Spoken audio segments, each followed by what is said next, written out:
everybody! Happy weekend! How's it going? Good to see you. Welcome back to more Dark Souls 3! A little late stream today.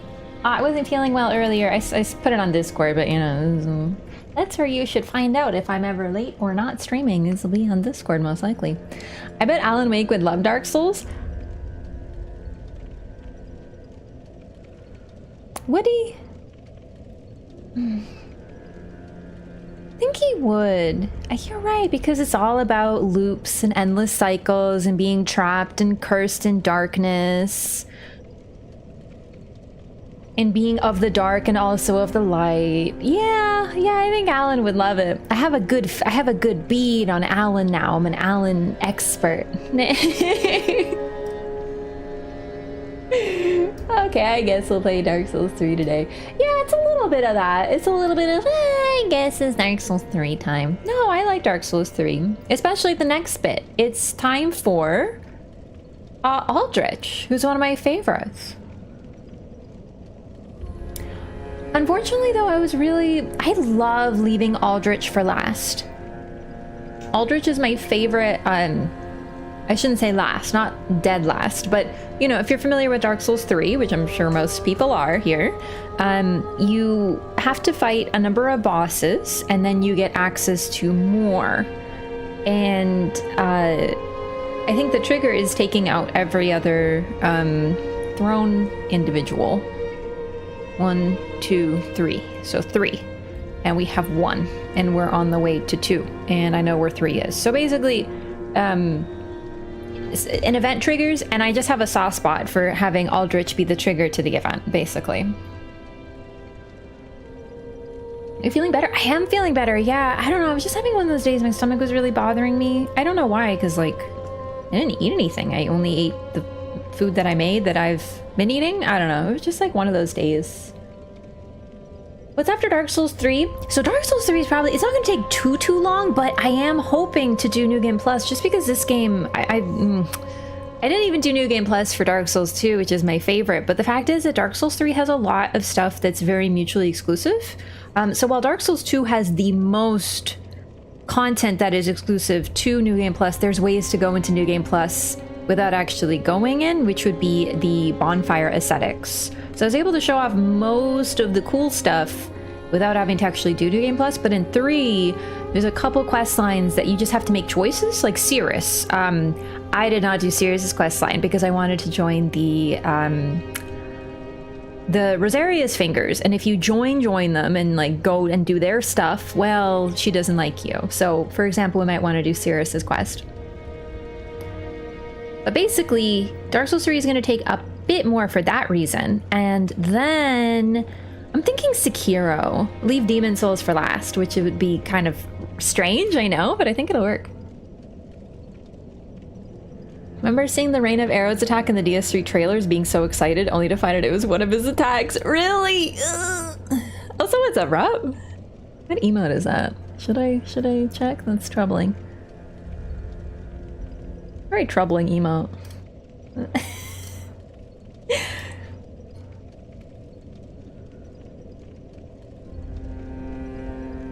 Anyway, so that's Dark Souls 3. So Aldrich, and then we'll go to the Profane Capital, which is, while I love Irithyll Dungeon, it's probably the weakest part of the game, is the whole way to the Profane Capital. I don't think anyone is like, man, I love the Profane Capital, you know? Yhorm is cool, but like, you know, the path is just goo and like weird and, you know. There's never going to be anything cursed. But that's not the one I was talking about. I'm gonna play Wukong? No. Get to Sekiro? I'm actually really excited to try my hand at Sekiro again because I haven't played it for like 3 years. Pretty much on the dot. And when I last played Sekiro, when I streamed it, I was playing on OBS. So basically what that means is I was playing the game with a pretty significant delay. So no wonder I felt like everything was weird with the game. So I'm actually really excited to like try it again and see if I was struggling with the timing because of the delay or not, because I don't remember being Like, I wasn't great at Sekiro when I first played it, but I wasn't as bad. So, I don't know, we'll see. I don't think I'm gonna be very good at the game, though. It's a rhythm game. I'm very bad at rhythm games, because I don't play them. So, we'll see. Sekiro is the most fun gameplay-wise. For me, it's always Bloodborne, but Sekiro is very neat because it's so different, but also lots of quality of life. Now you said all this, I'm just gonna say every stream, yeah, I don't think OBS was a problem here. Listen, what if I become an ultra gamer? No, but really, something felt weird. Something felt weird when I played Sekiro, and I didn't realize that I was playing with a delay. So, I mean, that could do it. Doesn't mean I'm gonna be a god, but at least it won't feel weird anymore. You know. Sekiro is the first and only Souls game where you play a specific character, which is a big barrier to RPGs for me. Yeah, but it's not even like an RPG. Nor is it even a Souls game, technically. Ow. Did you make a new command? For Stimky? But why? We, like, literally, do you know how much hard it was? Do you know how much hard it was to go through all of the commands and delete, like, dozens that I was like, why the fuck do we have this command? I cleaned up so many. You're gonna make me do it again? How many hards it was?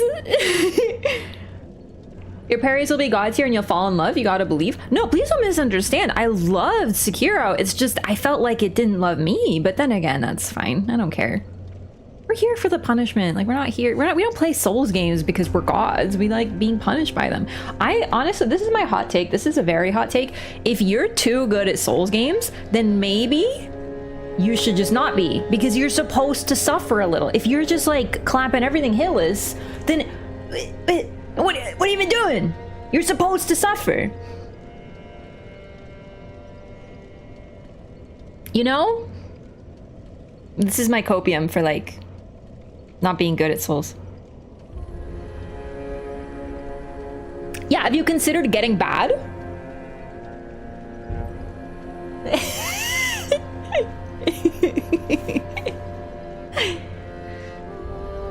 Yeah, like you're sitting there like, I'm getting grabbed by, you know, Dancer and being like, wow, that's haha. And then you're just like dying you're like killing Dancer without even getting hit. Like, what are you even doing, you know?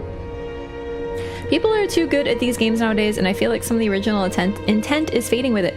Yeah, although, like, I'm 100% joking, just to be clear. Like, I don't think, I'm not like actually play bad or anything, but I just think that sometimes the people, not the players, but you know, there's very much a lot of the community around these games seems to insist that these are like these super mean evil games that are just like so hard, and like they're only for a specific subset of gamers, you know, like the gatekeepers, you know.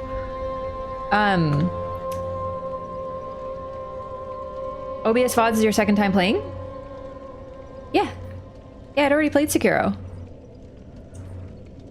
I didn't beat Ishin, but I played it already.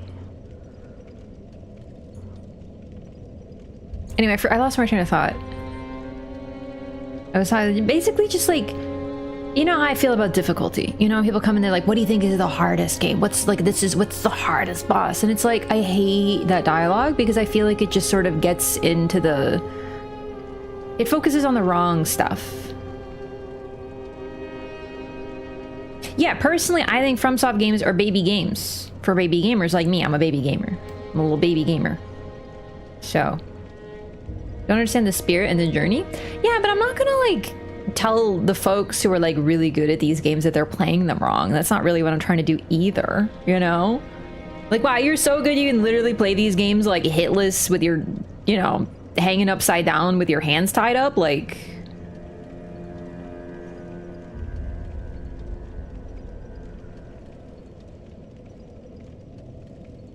Favorite Monster Hunter fights? The basic ass monsters, not the god dragons with laser death cannons. Okay, but that's not me. I like Namielle the best. She's my favorite.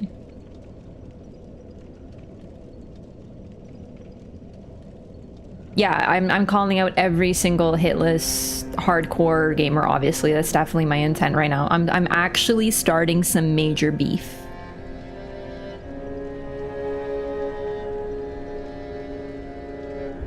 What about Monkey? Kind of boring. I don't really like Monkey. Monkey's fine. When I was scared of Monkey, I liked Monkey more. Now that I'm no longer scared of the Monkey, I'm not intimidated. I have a huge soft spot for what what is that awful Basil Goose, dude. When I first played Monster Hunter, Basil Goose, I played before the DLC, and Basil Goose was like the monster that would come in and fuck all your shit up. And he would just like roll in and you just hear like, and then you'd like hear the music start and you're just like, like he would absolutely fuck my shit up on the daily. And I was playing Monster Hunter with my friend who was at the same level as me and our other friend who was a higher level. So when we were doing low rank, he was in high rank. And when we were in high rank, he was in master rank. So basically when we were in trouble, we'd be like, hey, help carry us. So every fucking fight, I would be chilling fighting a monster, and then Basil Goose just would fucking bomb you, carpet bomb, and then I die, and I'd be like, So Basil Goose became like my nemesis. Like he was truly my nemesis. And the worst part is he'd roll in. What's the term? In Monster Hunter World, there was like a term for a monster that would literally just like show up and fuck your shit up, and then like leave. And for a while it was Basil Goose, and then it turned into the pickle. And I don't really care for the pickle. I like Basil Goose. I miss Basil Goose. Dude, I actually love him so much. The pickle is not nearly cool enough as the Basil Goose. I'm really hoping Basil Goose better be back. I swear. Basil Goose is a monster in Monster Hunter who is actually based on a bomber plane. He's a dragon, but also a bomber plane who explodes. Like, what is even going on with all that? He drops explosive pine cones and carpet bombs you. If I didn't experience it, I would think I'm an insane person. I might still be. Anyway, I love Monster Hunter. I can't wait for the new one to come out. It's like World is still so good. Rise is still good, but like World is like peak, and the new one is gonna be sick. I can't wait. I can't wait. What do you think FromSoft's up to right now, actually? Because, you know, like, you know, we don't know what they're up to. They're doing some secrets. Like, what do you think is next? I hope it's something with Armored Core. I hope they're doing like the Armored Core like DLC or something. Magnarius, thank you for 7 months. More ref, more me. Woo! Thanks so much. I really appreciate that. Thanks so much for the support. Thank you for the Prime. We love primers. To be fair, behind every hitless video is a billion deaths. Yes and no. The people who do like hitless and stuff are like really good. They have a lot of time in the game, but the fact is, like, they also play in a very specific way, so they're just really good. Like, I think I have probably died more than them, but I have learned less. Do you know what I mean? Like like, I have died more and learned less. They have died less and learned more. Like, the statistic, you know what I mean? It's like a graph. And I'm like the ratio of my deaths to my knowledge is like low, and theirs is like really high, I feel, you know? I have no idea what I'm doing in those games. Endurance and memory? Yeah, and I have no memory, so like there's like, it's no hope for me. So they're starting their Bethesda phase where they decide to coast on the success of Elden Ring. What if it becomes like Persona 5 and we get like Elden Ring dancing in Moonlight and like Elden Ring dating sim? I would love that. And then Elden Ring, well, obviously a movie. We need an Elden Ring anime, clearly, and a manga. Just kidding, we already have one. And what's next? What else can we have for Elden Ring? Like a dancing game, you know? Everyone running wide range mushroom answer to keep ref from carding. My friend did have a support build for me. Listen, I'm better at World now. I'm not like great at it. Like, I'm not like, you know, top DPS with my fucking insect glaive. But I got really, like, I'm comfortable with how much I was good at that game. Speedrunning to the Mesmer out? Speedrunning? I'm Googling how to romance Mesmer immediately, right moment that game comes out. Actually, fuck that, I'm writing the guide. Yeah. Favorite FromSoft game, story only? For me, it's always Bloodborne. Honestly, if you ask me for gameplay, story, bosses, gimmick, anything, Bloodborne's always number one, except for New Game Plus. Then it's got to be Dark Souls 2 because it's the only one with any changes. So like that's like peak. Elden Ring tactics. That's so real. An Elden Ring game in which the main character is Radahn. Is it one of those games where you can like an RPG where you can make choices? Because I would totally play that and then give Radahn the worst possible outcome. Just kidding, the Elden Ring DLC already did that. Hope anything Bloodborne 2 will be 40 FPS. Yeah, make it capped at 40 just to fuck with everybody. Beautiful. I love that idea.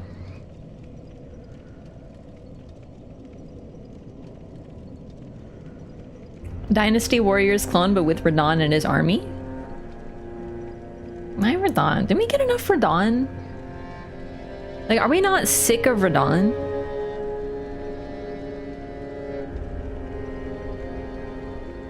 But they could definitely do like an Elden Ring mobile game, like Persona 5. Was it Persona 5X, the mobile game? I don't think it's out in North America yet.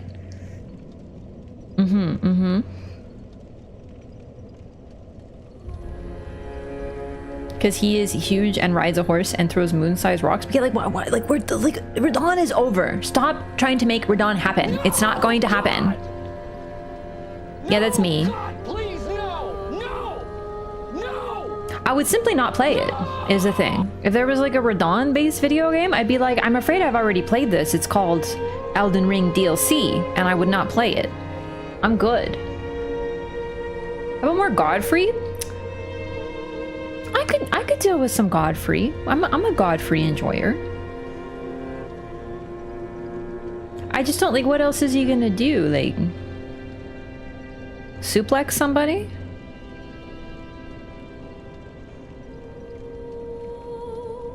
You mean like a Dynasty Warriors game where you play as Godfrey and you just go around suplexing everybody? I could be interested. Just want to know what Radahn was like while sane. I mean, I feel like the DLC kind of gives us that picture. He doesn't talk and he just roars. So I think pretty much exactly the same, it seems. Elden Ring, but make it like Doki Doki Literature Club. Yeah, like an innocent dating sim that nothing bad happens. That's a very good idea. Starring all the big beefy boys. Oh, that was delayed. It's so weird. The sound alerts are being weird today. Okay, I'm gonna start at the game because I'm already a little late today. I can't believe you can't believe my what? Thank you for the $2 super chat though. It's murdering time. God, we look good. We actually do. We look like less ashy than normal. We look like normal. We look like a normal person right now. Cool. FromSoft is making a horror game? I really do wonder what's next. Like, it's just fun to theorize, you know? What the heck is this? Oh, right. Oh, right. I actually forgot to talk about this, but the prison tower. Yorshka. That's where Yorshka is, right? So she's basically imprisoned up here. Could be partially to keep her safe, but it's curious who put her there, considering the church is named after her, too. Okay. Moisturize in your lane, not ashy at all. Def getting Armored Core something from them first? That's what I'm thinking and hoping myself. 2025, we hear news of what's next. Yeah, I think so. I generally agree, of course, as I've said before, that we're not going to get something as big as Elden Ring.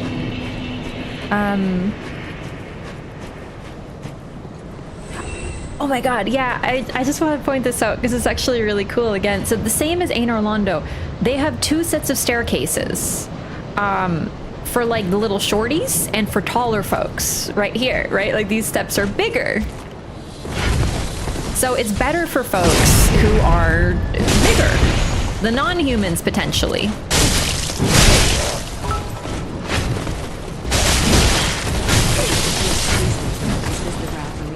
just the same as Dark Souls 1. It's just really funny. Alright, you're the weak one.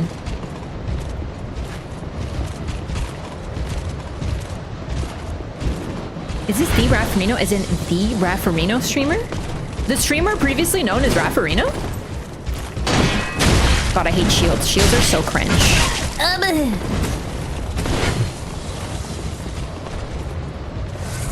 Oh, right. That's why the game's so loud. Sorry. Alan Wake volume. You're absolutely correct. I'm sorry. That was probably loud as hell.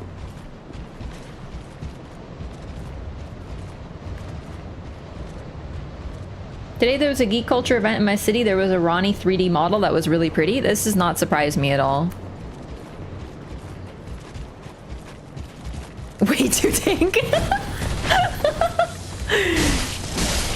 Radical, bro. I really feel like my ears are getting electrocuted right now. For real. It's so immersive.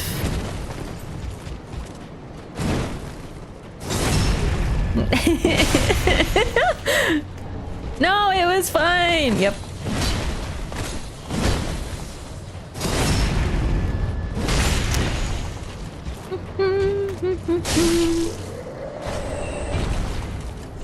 All right, I got a Silver Knight leggings. Is that the first time I've gotten that? I don't remember.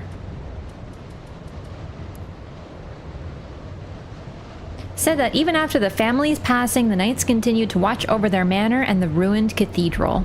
All right, so that sounds about right. So basically, it's the same Silver Knights. They're still here. I didn't even hear what you said. Oh, I just said the streamer previously known as Raffarino. Holy shit, you're red-eyed. What are you doing here? Chat, he's juicing.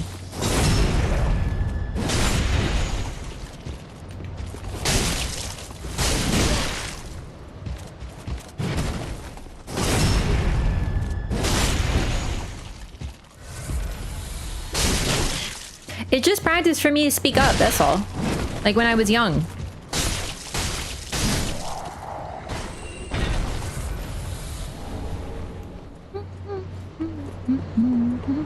I actually forgot to go this way. I went the other way.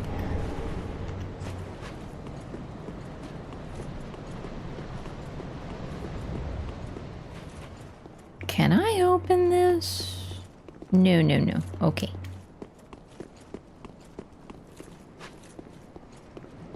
So it looks pretty similar, but before we would have taken a path over here. Whoops, oh my god, I didn't know they would let me do that. Whee! Yo, Dano, thank you so much for 29 months. Welcome back. Appreciate the support. Thanks so much. Good to see you. How's it going?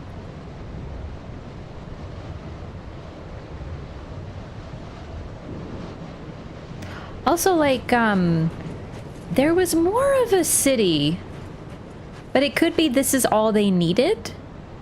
Because, like, look at that. See, there's, like, cliffs and stuff. Because, in Dark Souls 1, there was just city. Now you just see descent. It's freaking windy up here, too. Alright. So we already opened the door and took out the big guy. The scary guy. The Aldrich beast. And then there's a bunch of Aldrich idiots in here, too.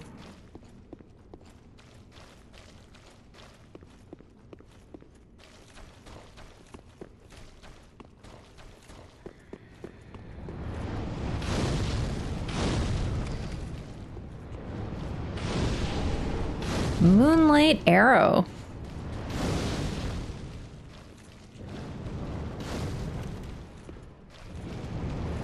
Ah, there used to be a path here, you remember? This would lead to, oh man, this just leads to the part of the area that you could explore, but you can't go there anymore. It's been caved in. Last time I played this game, I was actually not that familiar with Dark Souls 1. I don't even know if I'd played it at the time when I last played it. I really don't remember. So it's kind of cool to look at it now and be like, oh yeah. Is there any, like, illusory stuff here? I don't think so.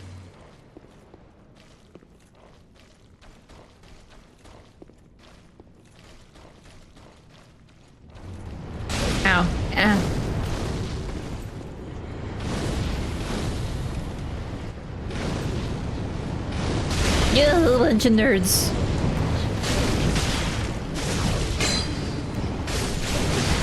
Oh my god.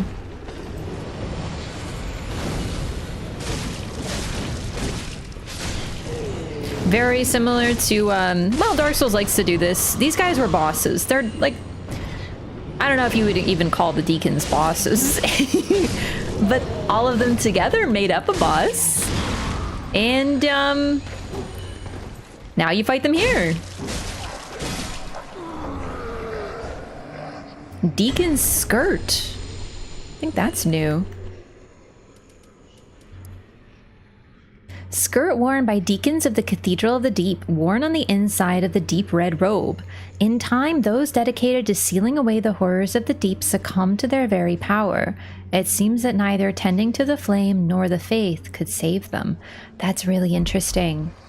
I'm not sure if I knew that, because the lore of the deacons, I think, is only acquired from, well, killing them and getting their drops. So the deacons of the deep were initially those who were tasked with keeping the deep sealed away. So it's possible that Aldrich was in fact imprisoned. But, well, they ended up seduced by the deep and succumbed to it. Lothric and Deaster use the same engine? I don't know that much about engines. What is the lore so far? Basically just like what the deep is.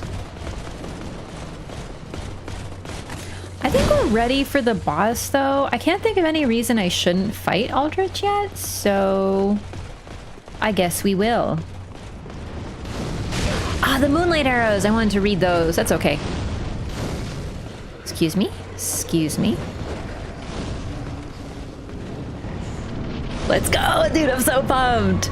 Aldrich, Devourer of Gods. Ah, you look familiar! Uh-oh. Oh! Gooier and gothier than I remember. Oh my god! That's Gwendolyn! Okay, I shouldn't just stand there, but like, it's so captivating to look at him. So this, as you remember from Dark Souls 1, is the exact same arena where we fight Ornstein and Smo.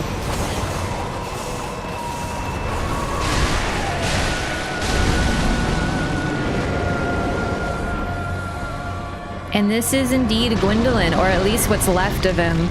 So we're fighting Aldrich, and you can see that this gooey, bony body is Aldrich. But he's using attacks that Gwendolyn has access to. So what we're learning that's particularly disturbing about our boy, oh Jesus, about Aldrich is that as he consumes somebody, he seems to be able to take on what they are and use them, which might be the scariest thing he does. Probably gonna get my ass beat here a little bit, but that's okay. Don't do it. Oh, fuck. Not that one. Oh, Jesus. Why does he devour gods? Well, he wants to eat everybody. He doesn't just... Oh, bad time to heal. So he's moved up. At first, he was only devouring, people, but he really particularly enjoyed children. He enjoyed eating children. I think we learned this from Henri, but unfortunately, you know, different path for Henri. Henri got married to me, so Henri's out of the story now, you know. They say when you get married, your life is over. I guess they met Henri, you know. Yeah, so anyway, he particularly liked children. And that's actually why Henri and Horus are after him, is because they escaped from him. And that's why, and their fellow children, because they grew up now, but when they were kids, their friends and fellow children were eaten by Aldrich. So that's why they're on a hunt to take him down. Like, it's personal. Dude, look at that. It's so creepy. Love it. Yeah, so what's really interesting, his reason for devouring the gods, well, honestly, it's not that easy. It's not that hard to guess. He wants power. But the thing is, too, is that the deep, to power up your covenant with the deep, you acquire human dregs. So basically, if humans are of the dark, you acquire the darkest, deepest parts of them in order to grow in the covenant, and you get it via PvP. Dregs are sort of like what is left over, right? Oh god, the scythe! Look at the scythe! Okay, do you notice how it turned into a scythe? We'll talk about that once we take him out. But you might recognize that scythe. It gives us a hint to someone else that Aldrich has eaten. Oh fuck!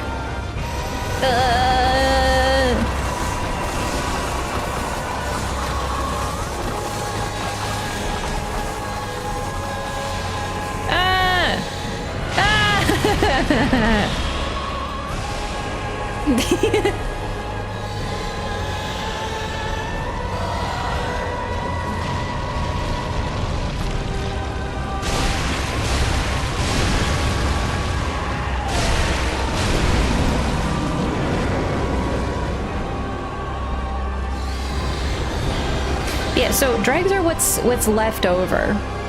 Remnants. And whenever I think of dregs, I always think of tea leaves that are left over after you drink tea, right? You could call those dregs. So you could also say that dregs are like waste in some way.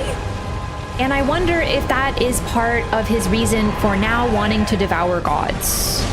Is because he wants more, he wants what's left after you consume the dregs of gods now.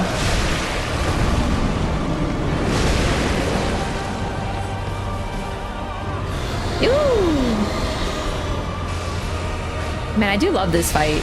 It's a very weird one because it almost half the time feels like Aldrich isn't even attacking you.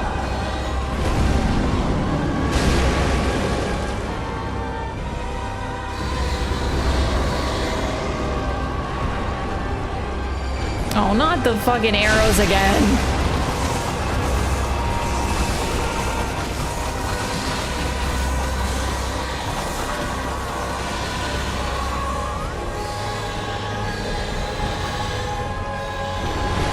Oh shit, that was like way more effective than I thought it would be.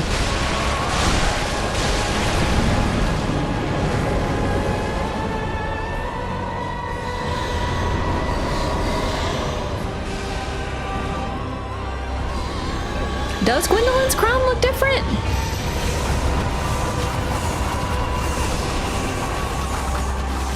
I'll have to take a closer look at it. Oh, shit.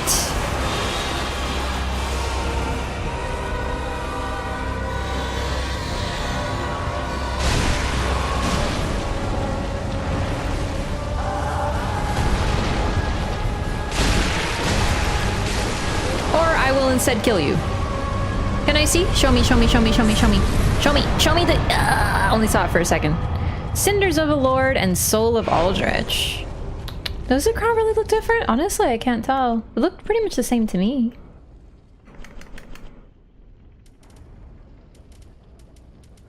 Obviously, Gwendolyn's outfit has changed. It's effectively the same, but black. He kind of went goth. Although you gotta wonder, did Gwendolyn go goth before he was eaten or after, right?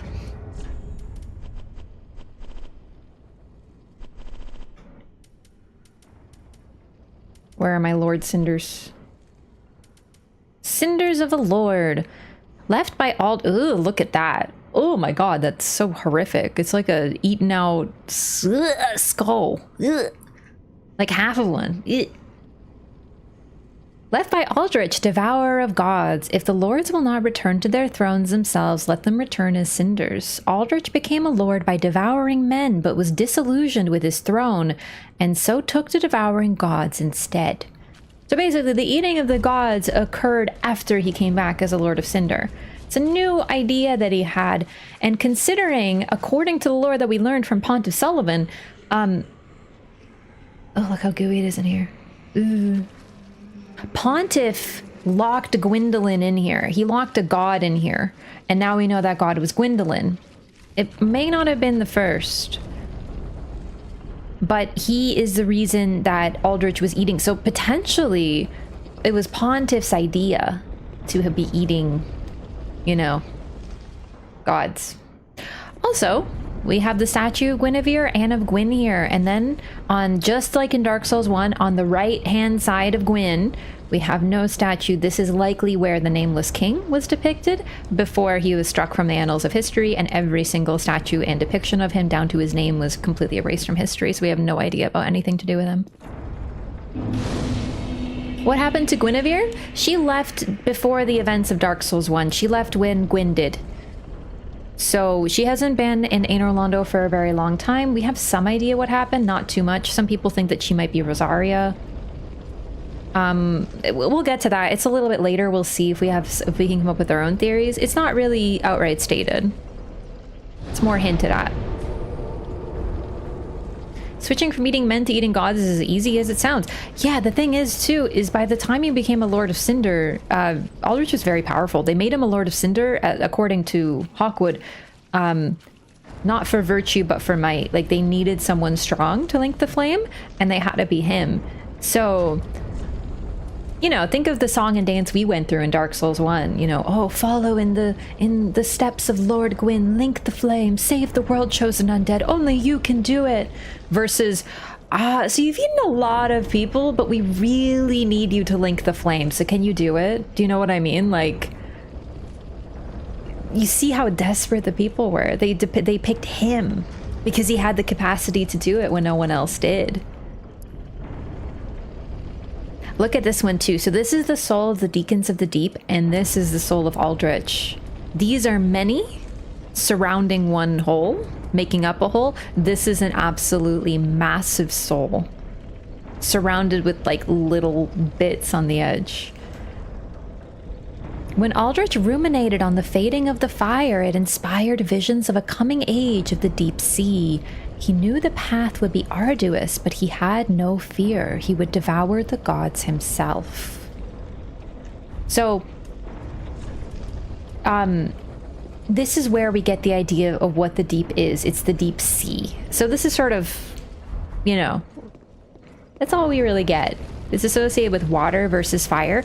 But one interpretation that I talked about sort of here is the idea that the Age of Deep is the equivalent to linking the fire, but for dark. So an Age of the Deep is meant to be linking the dark in a way that is supposed to make it so no light will ever form again. It's dark taken to an even further extreme than before.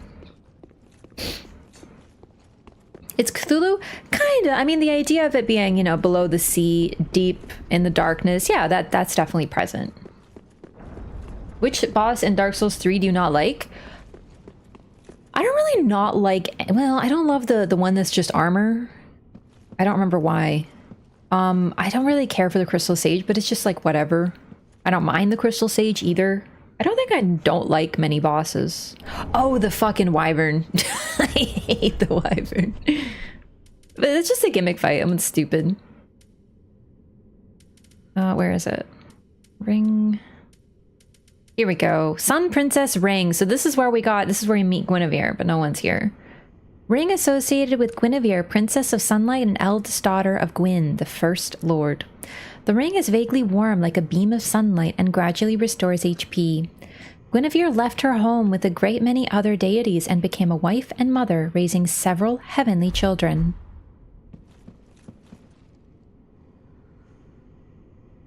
And that's all we know. Well, although we know that's like outright stated, I guess. The Ornstein one, the armor looks really cool though. Yeah, I don't remember why I don't like that fight. I don't hate it, but I don't love it. I don't remember why. Whenever I think of fighting it, I'm like, eh.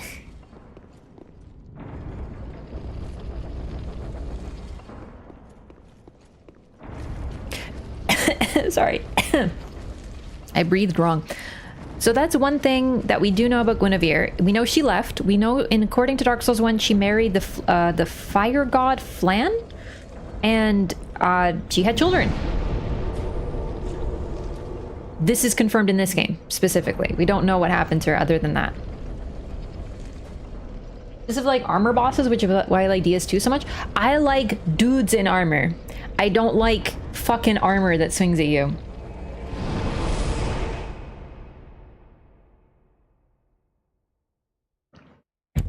I don't remember why I don't like that boss. I just, whenever I think about him, I'm like, I don't like him. That's it. So I guess we'll find out. No. Hello. Ah, well met. 'Tis good to see ye in good health. What needs me? I need Titanite chunks. Okay. Oh, by the by, if you find them, Okay. Excuse me. So, I have you. We're getting close to another NPC actually, who is going to be in the dungeon. Oh, hello, you're back. And in one piece. Well, now it's time I do my part, huh? You can keep the ring as... Ooh, here we go. These are the big ones with you. Scholar's Candlestick. A candlestick covered in ivory scales once used by the scholars of the Great Archives. This served as their guiding light as well as a tool of self-restraint. Even today, wielders of this weapon benefit from the resulting sorcery-strengthening properties. Guiding light. A candle provides a temporary source of light which reveals additional guidance.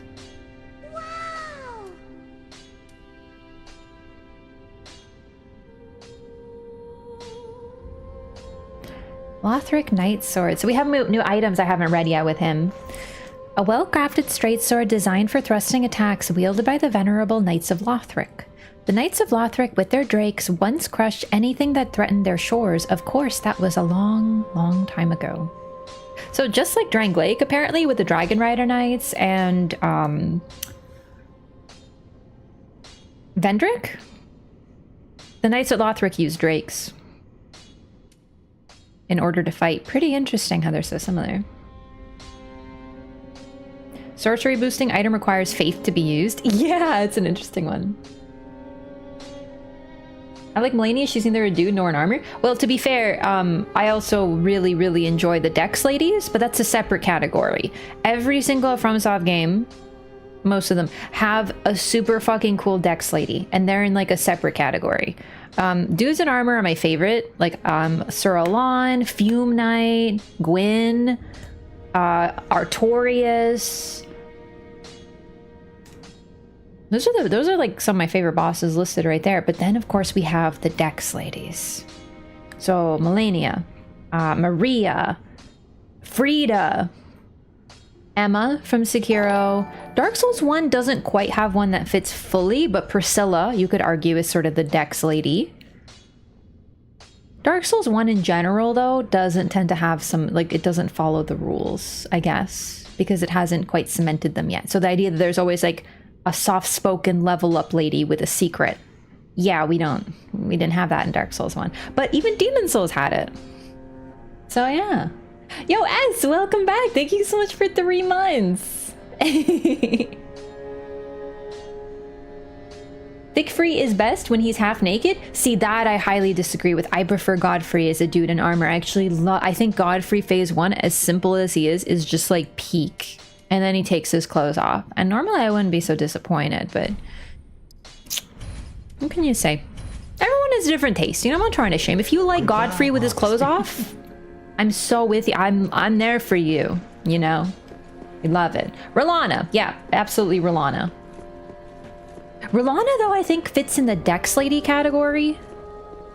But, like, then again, there's crossover. It's all Venn diagrams. It's just a bunch of Venn diagrams. Alrighty, Aldrich. Oh, sorry, that's Yhorm the Giant. My bad. I thought the big throne was Aldrich's, but I think his is the creepy throne.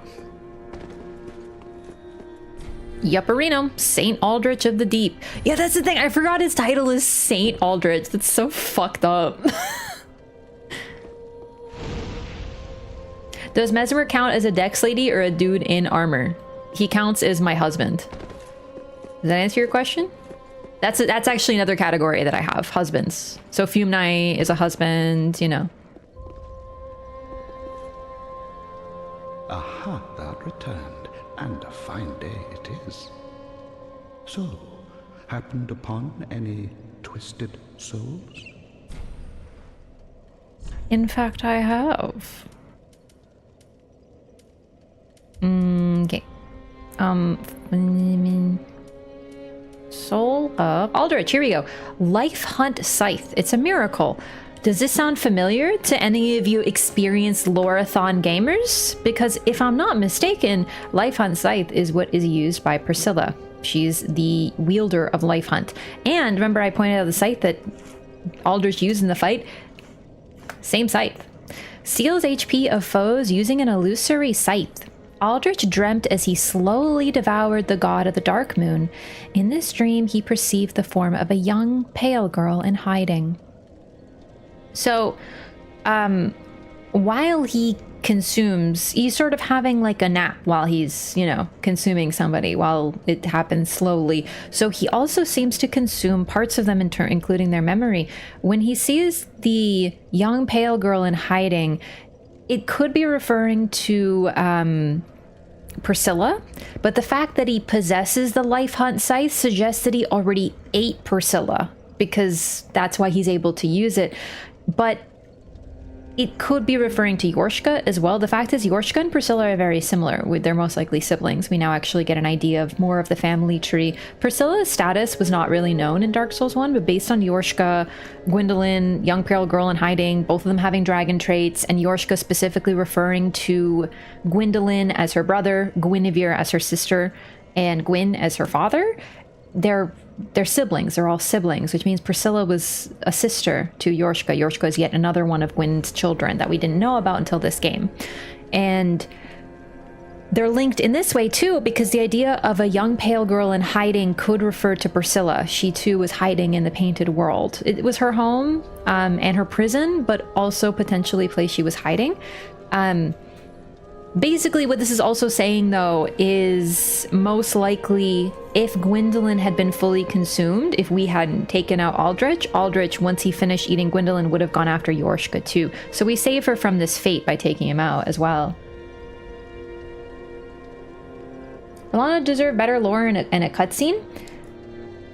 I don't think you need a cutscene to be cool. We talked about this. But just to be clear, one of my favorite parts of R'hllana is that she just is an armor lady. I love that. I'm tired of like Godfrey is actually a really fun exception. I like that he takes his clothes off, but you know, fucking Liza P, how we have a cool armor lady and then she ends up in like fucking like bandage lingerie in phase 2. It's like that. It bothers me so much. Whenever there's like a lady in armor, it always has to be she takes her armor off. How about you don't take your armor off? You just become more cool. Dudes like never take their armor off, with the exception of Godfrey, which is why I'm so glad, because Godfrey's a sex symbol we didn't know we needed all along.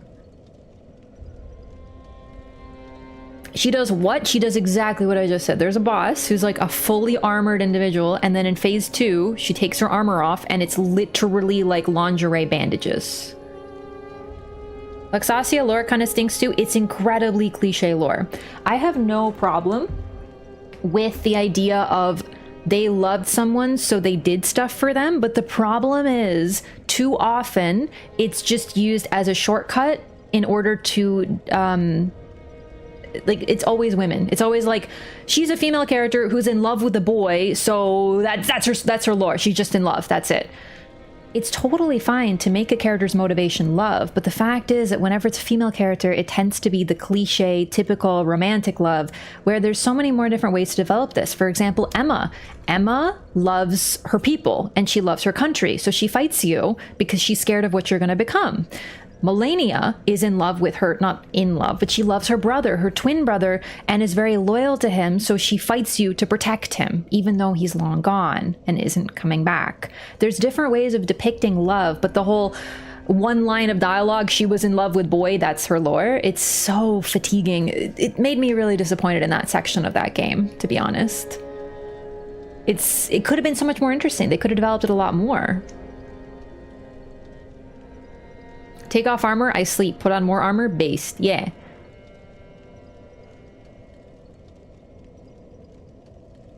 Like, we never see Alon take off his armor, Fume take off his armor. You know, I have no problem with no armor taking off. Allegedly, because she may just be under his control. But the fact that it's ambiguous is a really interesting part of the story there. Because Mikola left the church of his father in order to help Melania. He came up with a needle to help her. He does not, like, he's not under anything's control. He just loves his sister, his twin. It's possible that Melania is under his control, but the fact is, Mikola did things for her because he truly loved her. That's a genuine sisterly and brotherly twin connection. So the idea of Melania being diehard loyal to him because of that, it's a mutual thing, is actually very beautiful. It's just, unfortunately, throughout the story, Mikola gets twisted. It's sort of the irony. What started his journey, that motivated him, he ends up discarding as he goes along his journey, right? It's like, not the monkey's paw. I don't know, there's something really, the lore makes perfect sense within that concept, within the idea of, like, he started his journey to help people who the Golden Order could not help, but then because of the path he was forced, or he chose to take, he ends up not caring about the things he used to care about because he has to give up his love on the journey, right? It's really interesting. Maybe because he loved her skills. The thing is, if she was anything like, what's her name? The redheaded girl who we meet in the church, I'm blanking. The really cool NPC. The one with no arm. The one who's like Melania's story and daughter. Millicent. If we look at Millicent's story as a depiction of what Melania was like before she got the needle, she didn't really get to do very much, did she? Right? So if Melania was growing up and she was basically just doing nothing but being in pain, largely immobile and in agony, I don't know that she would have had any skills until she had a way to withhold it, to withhold the rot with the needle. So it's like you needed treatment first. Mikola always had good intentions? Of course! Yeah, so did Marika. Still war crimes! You know? Yeah. What's really interesting too, though, we don't know who came before Marika. We have some idea, but we don't know fully what Marika experienced. With Mikola, though, we know exactly what he experienced. And what's really fascinating is that his whole shtick seemed to have been, I'm not going to be like my mom because my mom really fucked up. I'm going to be totally not like her at all. So instead, he ends up being exactly like her. I'm not gonna my mom made tons of mistakes. I'm not gonna be like her. I'm gonna be so different, he said hubristically, becoming exactly like his mother. It makes perfect sense. To the point that he even picked a stupid muscular himbo who's really strong to be his consort. That's literally Godfrey Marika, dude. He's even got the same picker as his mom. Same taste in men. Except for the related part.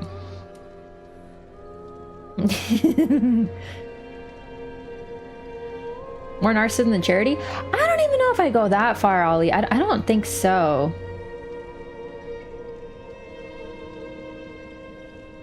I don't think they intended for her to be a sex symbol in phase 2. Then they maybe should have not given her bandage lingerie. Seriously. There's no way that they weren't like, she's a lady, so we're gonna make her naked. Dude, I'm sorry. She's like so fucking, like, she's ready for the fucking Victoria's Secret catwalk in that fit. And don't get me wrong, I love it. But unless you're gonna start taking all the boys' clothes off, then like, better make it consistent. Fucking Liza P. There's no way. It literally looks like a Victoria's Secret lingerie, but for like Halloween, you know? Start the OF? Oh. I don't know what that stands for. I'm so sorry. Can you explain it to me?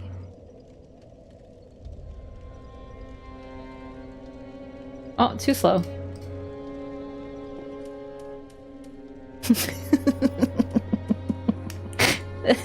Oh, it took too long. Alright, anyway, what's the other item with the soul of Aldrich? Hovering over the ban button, waiting for them to be interesting, but I'm too impatient. Anyway, I don't think he's... Okay, Mikola ends up being pretty narcissistic, but I don't even think he started out that way, really. I don't think he's like, oh, I'm gonna help all the poor little idiots who can't help themselves. I really think he had good intentions. Wasn't that blocked? Yeah, the full phrase, probably. Gwendolyn is Gwyn's last child? Oh, it's even more fun than that. It's even more fun than that. Gwendolyn is Gwyn's last child that we know of until the final DLC of Dark Souls 3, which, of course, this game came out in 2016. The DLC came out 8 months, almost a year later. So we're talking like 2017. Dark Souls 1 came out in 2011. So in 2011, we were like, okay, Gwyn has Firstborn, Guinevere, and Gwendolyn. And people weren't really sure about Priscilla. And then finally in 2017, after every bit of lore, actually Gwyn had another child who was his youngest. She was called Filianor. Anyway, bye! No more Dark Souls 3. That's the end. That's it. I mean, Victor is pretty naked. Well, they better give him some lingerie then. Simon was more naked than Luxasia? I know you're not telling me that Victor and Simon are meant to be titillating. Because if they are for you, then I hope you have a monster fucker permit. But they're not. They're not. If you think Simon is hot, then I don't even know what to say to you anymore. That's like advanced level. The man is literally a dickhead. And I don't even mean like literally in the way that people say literally when they mean figuratively. I mean literally. Did I read the other item? I don't know, I'm distracted.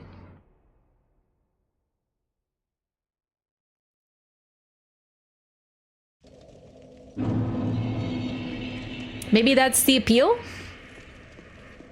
You make an excellent point. Japanese community believes that Priscilla is the mother of both Gwendolyn and Yorshka? Could be. The Japanese community, so keep in mind, I'm only talking English lore. Because I like hunting lore myself and I don't speak Japanese. Is basically the reason, right? But in Japanese, so the lore is different sometimes because the translation they have is different. So stuff that in English is very ambiguous that we can't be sure about is sometimes super straight up stated in Japanese. But I don't know that stuff because I don't speak Japanese or read it. Will that affect Ub? I think it will, so you can just leave it. It's totally fine.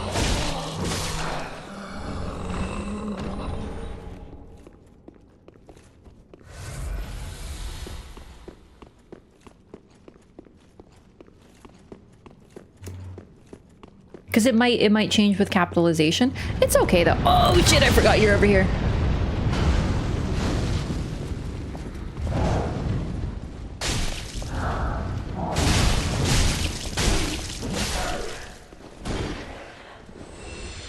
We can't moderate everything, and it's kind of becomes fun when they're just like strange little creatures come into chat sometimes.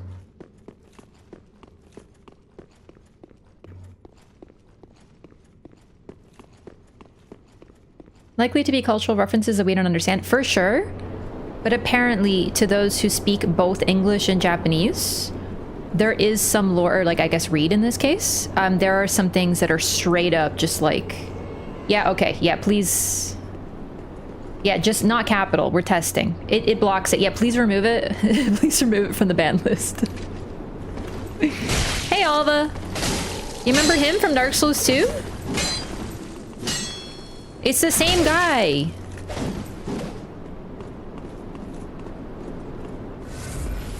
He's kind of dumb though, but like it's okay. He's doing his best. Okay, listen, it was a joke. I didn't mean it. You're not dumb. You're the smartest. Man, he took that personal. Okay, here, we're just gonna click allow on those. Just leave it. It's fine. Listen, I don't care. People can say OF and they can be little babies. I'll just ban them. It's totally fine. I don't need everything to be moderated because it's fun to play with little creatures sometimes. It's fine. Just let them come in and be little fucking degenerates, and gives me something to play with instead of Dark Souls 3. I want to make sure. No, it's a good scientific test. I appreciate that. Hey, can you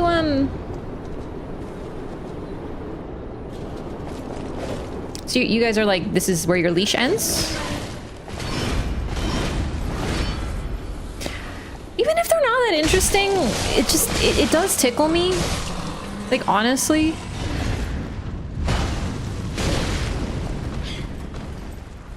I'm not really bothered by little baby trolls, you know what I mean?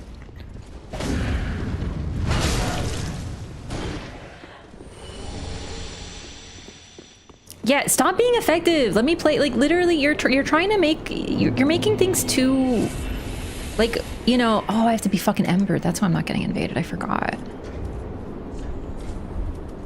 You know, like, I'm trying to like make things more fun for me, and you're like moderating all my fun away. Alva, there you are.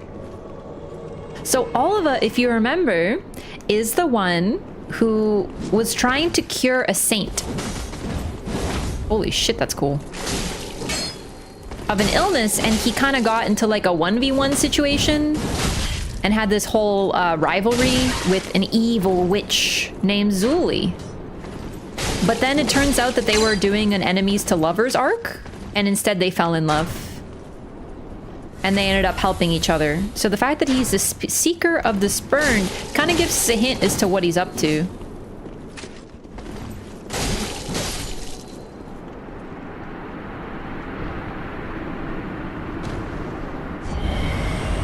We got the Murakumo. God, this weapon is so cool in Dark Souls 2. Is it as cool as it is in Dark Souls 2? The current greatsword of Alva, Seeker of the Spurn, specially forged in an eastern land. Sharp but heavy, this sword requires extreme strength and dexterity to wield. The search for the Spurned had no end, and so the wayfaring knight warmed to a most deformed weapon.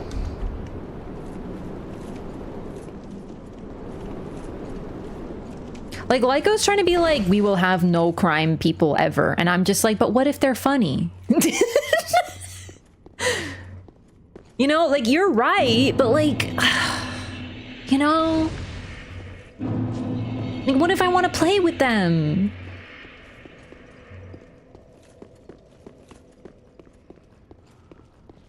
Holy yeah, that's gonna happen a little bit. I totally forgot. We got fucking redeads in here like it's Zelda.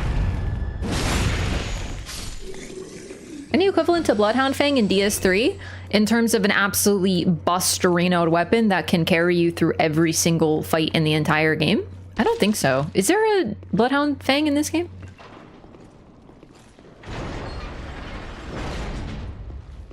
Funny is better than law-abiding? The thing, I'm not even saying that they're funny. I'm just saying that I can make them funny. Do you know what I mean? Like, I just want to pull on their puppet strings a little bit or something. It's really wet and gooey sounding in this place. Murakumo could be seen as that? Really? Is it that strong?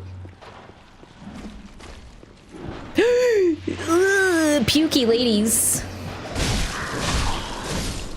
Alright, so these ladies have a very powerful ability, and I don't remember how it works, but it's really fucking scary.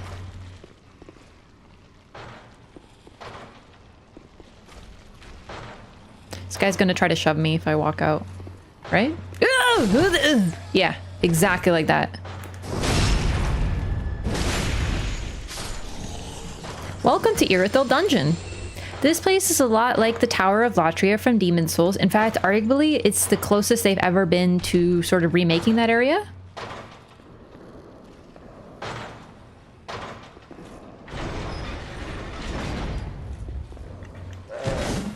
It's like car headlights from their eyes. I see. It's a really cool mechanic. There they are.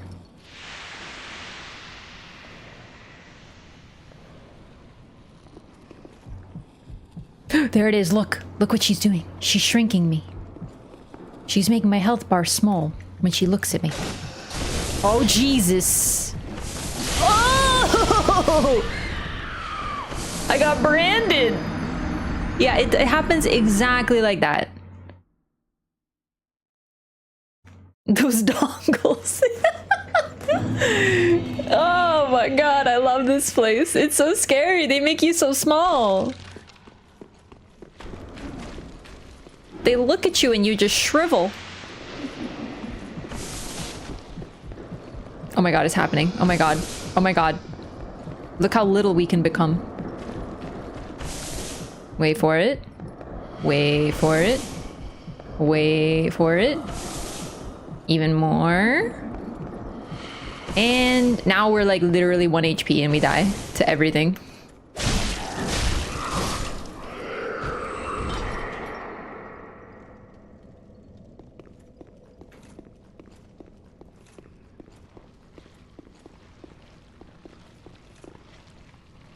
And we're back. 6 HP. Sorry, I still could have gone lower. It's winter. I don't need to remember how little we get. Yeah. Relatable. Nope. Nope. Nope. Nope. You can't see me.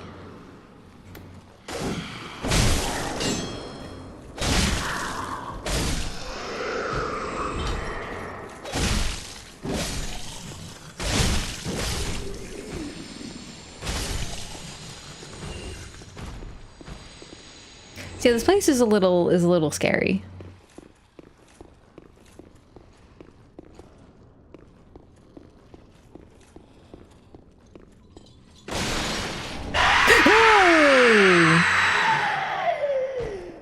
I took his thing. I'm so sorry. You can actually open this, and I don't think I knew about this until I streamed this game. It's or maybe I forgot. I don't remember. Probably pretty cold in the dungeon. Yeah, it just like, you know, they look at you with this withering stare and you just wither, you know? That's why they call it a withering stare.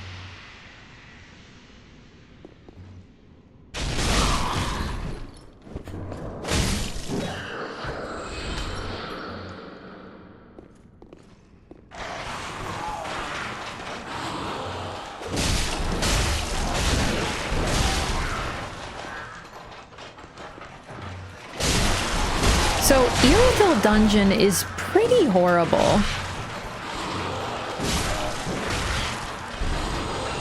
Irithyll is not Anor Londo, but the only part of Anor Londo that seems to be left is the cathedral that is now empty. I mean, you could argue that Anor Londo is effectively a prison now. All of Irithyll seems to be a prison, likely under the control of Pontiff Sullivan. Gwendolyn was trapped in the cathedral in order to be fed to Aldrich. The Church of Yorshka is apparently Yorshka's prison now. She just sits up top there. She can't go anywhere. She's just stuck up there. Could be for her own safety, but she is trapped there. Priscilla in the Painted World, she was trapped there in the first place as well. That was meant to be her prison. God, these things are annoying.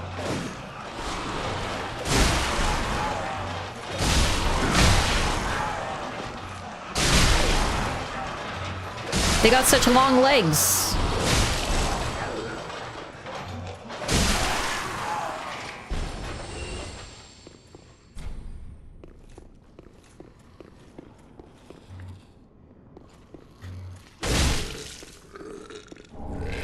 Oh, Jesus!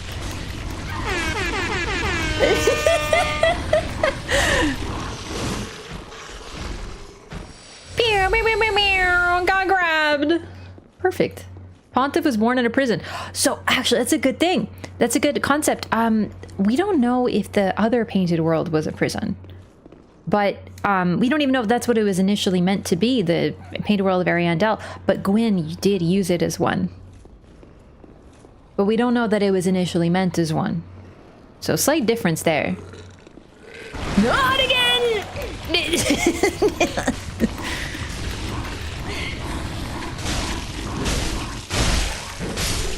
No, no, no, no, no, no!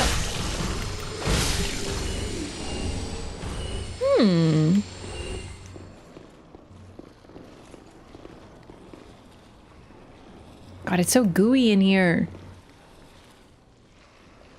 Ugh.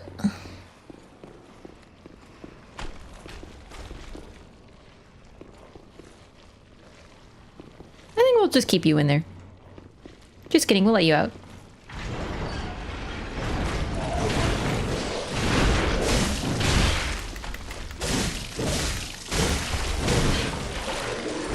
Oh, I don't have a torch equipped. Oh, shit.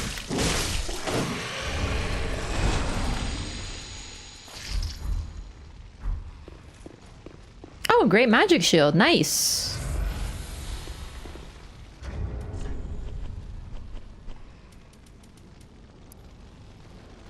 Sorcery which improves upon magic shield greatly reinforces left shield with magic. Only sorcerers, swordsmen with special duties are permitted the use of the spell, which temporarily grants even the smallest of shields fortitude more akin to that of Great Shield. So we got that from this guy. And then there was a sorcerer trapped in here. Or one of these, whichever. This one, I think. The old sorcerer garb was here. It's actually kind of interesting. I don't know if that's... It's probably a little bit of column A, a little bit of column B here, but... the Tower of Latria was a place of sorcery, and most of the prisoner in Demon Souls, most of the prisoners there were sorcerers, including Sage Frake, who kind of is the main sorcerer guy. He's the Big Hat Logan of Demon Souls. And he's imprisoned in there. So I wonder if the fact that there's so many sorceries and sorcerers trapped in here is both sort of a nod to Demon Souls, but also in its own right, it probably has something to do with who exactly Pontiff wanted imprisoned. Or that was just like the sorcerer block of the prison, who knows?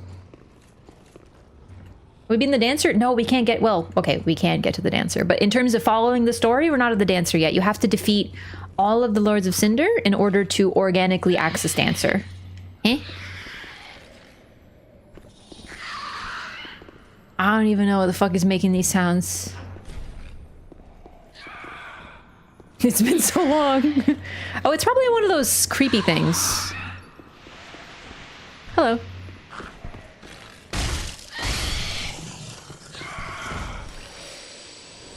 The Schmeagles. Yeah, that's what I was going to say. The Schmeagles. 100%.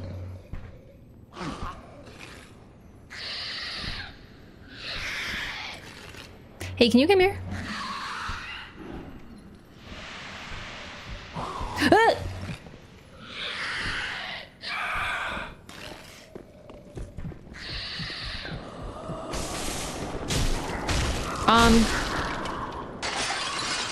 I meant to do that. Ah! Wrong prison cell.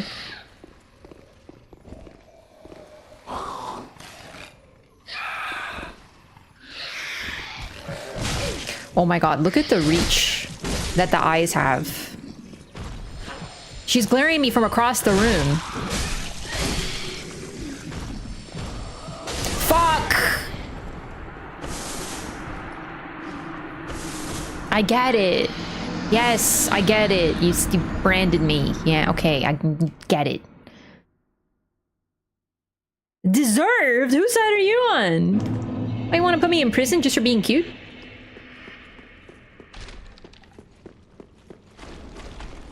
Fucking rude. Oh, no! I've fallen.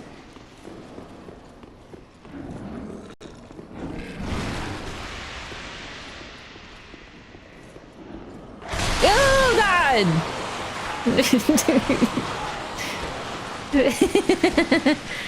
You were a bit careless? Someone put me in prison for being cute.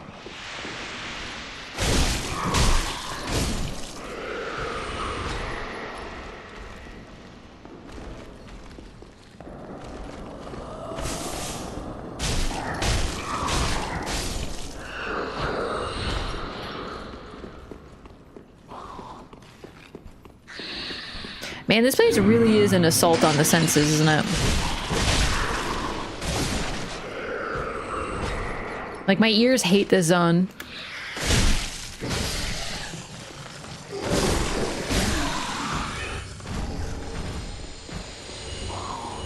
Alrighty.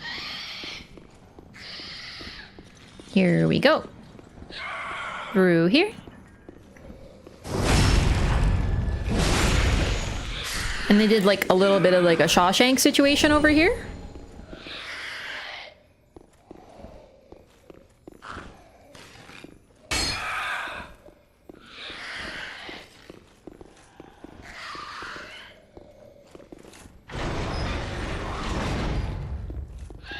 This is one of my favorite invasion areas. You're evil. I love it.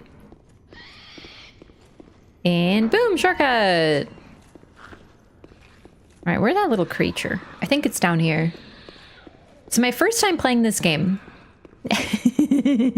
Hang on, let me kill the scary lady who will look at me. Ah, there's more!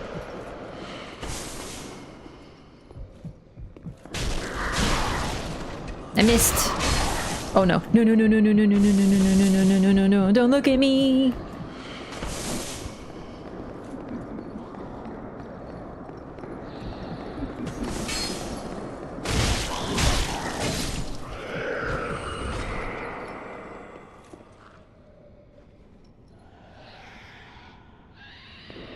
Love how their lights change when they can see you, basically. They're like weird sentry robots. The feeling when people perceive me. Exactly. All right. So this thing. Oh, Jesus fucking Christ! Bitch, what is your problem? Why are you pissed? I don't even do anything that you know of, statistically.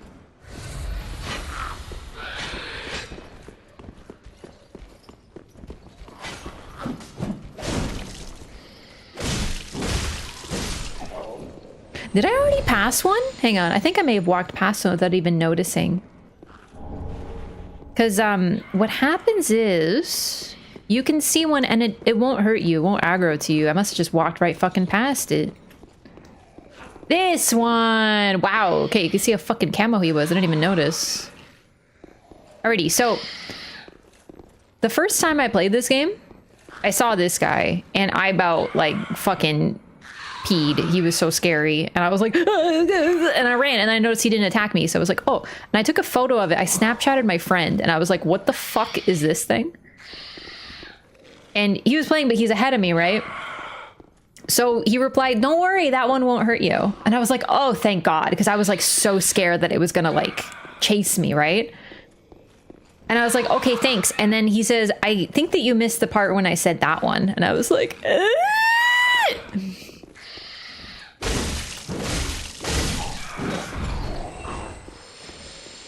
was a good time. Yeah, exactly, that one. They reply to me.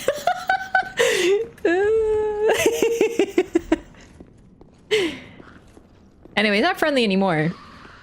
He spoiled you? Okay, he did, but you have to understand that this was the time where we were just like talking about everything we were doing. It was a different time. I had friends. No, just kidding. I had friends who played Dark Souls. Are you throwing shit at me? Potentially, literally? Gross. Fuck, I don't remember where to go. Yeah, I do. You go that way. It was a group of us all playing Dark Souls at the same time. We'd help each other with bosses we were stuck on and stuff.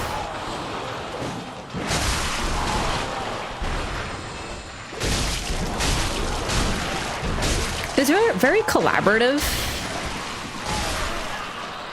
And that's kind of why I feel like that's the best way to play Souls, but you don't need sub in whatever community you have, you know, playing with people at the same time, going with guides, you know, social media, Twitch, whatever it is. There's something really social about these games, in my opinion, inherently social.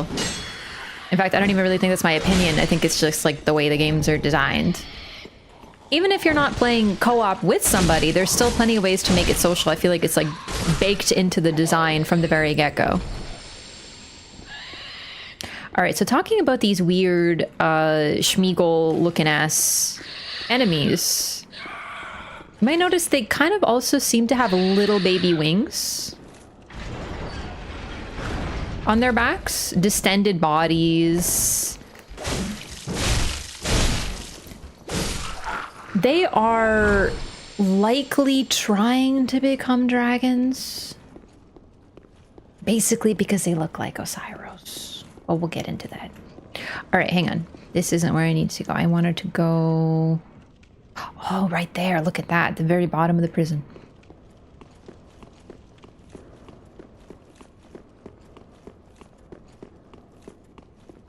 I'm trying to remember.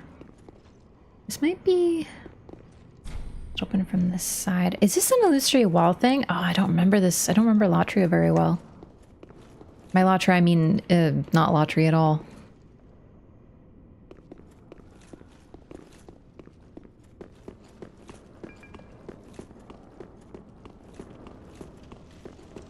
I still need the key. I feel like I missed it. Chat, where's the key? Did I miss it? I remember there being like a thing you can... No, you can't fall down there.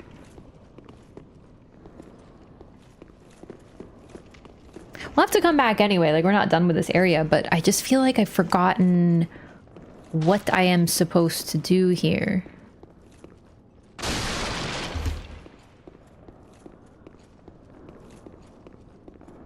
Souls dungeons are always extreme. This is probably, other than Lotria, like the sickest dungeon. Well, because it's like Lotria. I love Lotria. It's the coolest part of Demon Souls, in my opinion.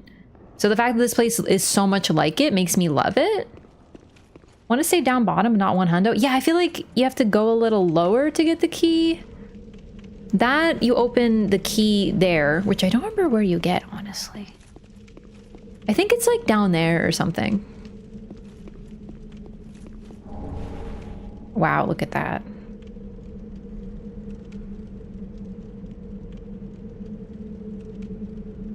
Love the spooky ambient cave noises we get here. Yeah, the underneath everything is this. And we already know this is leading to the Profane Capital. Because Onion Bro told us. Holy shit.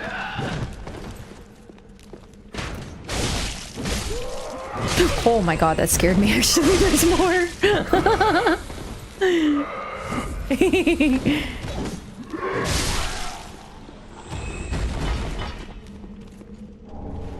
Wow, dung pie. Snack for later.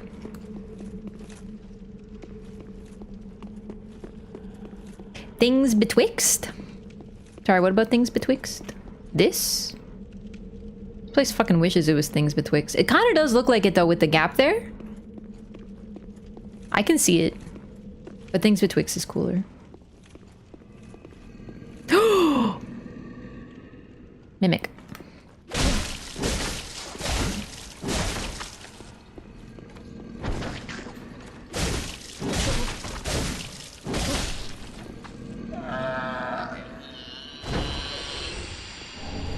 Oh, damn, that's a very helpful mimic. Hang on.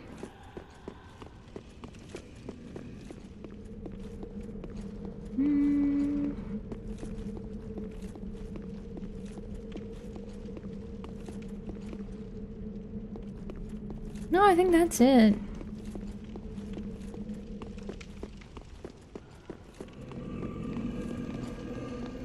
God, that sounded so scary. This whole area is incredibly well designed for sound. I do wish maybe things were not so loud.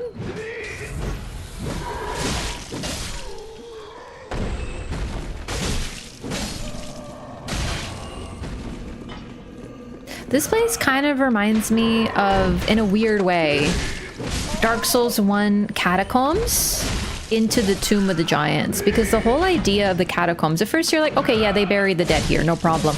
But then as you get lower, you enter the Tomb of the Giants and you realize that this is a tomb built on top of a tomb. At first, that's where the giants buried their dead.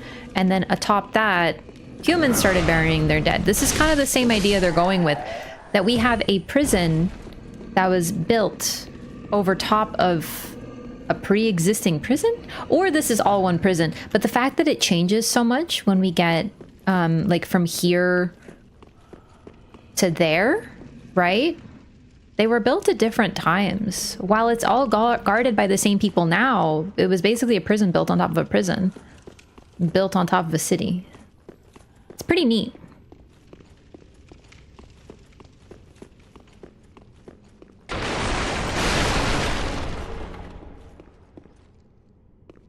Don't want to go down there yet.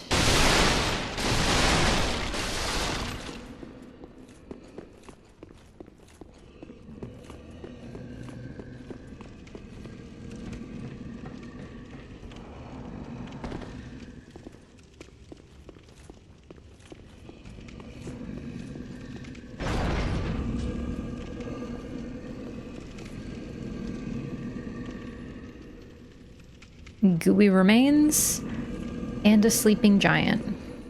So you can see the giant is protecting something. Not intentionally, but I do kind of want it. You don't necessarily want to wake him up, though. In fact, I would argue you don't. This is not a fun giant to fight.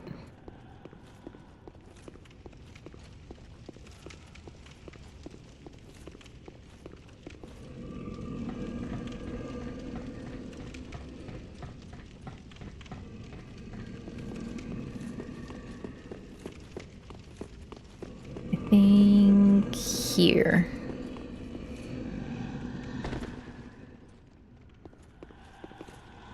See, if you wake him up, you can get over here. Otherwise, you're kind of like blocked off.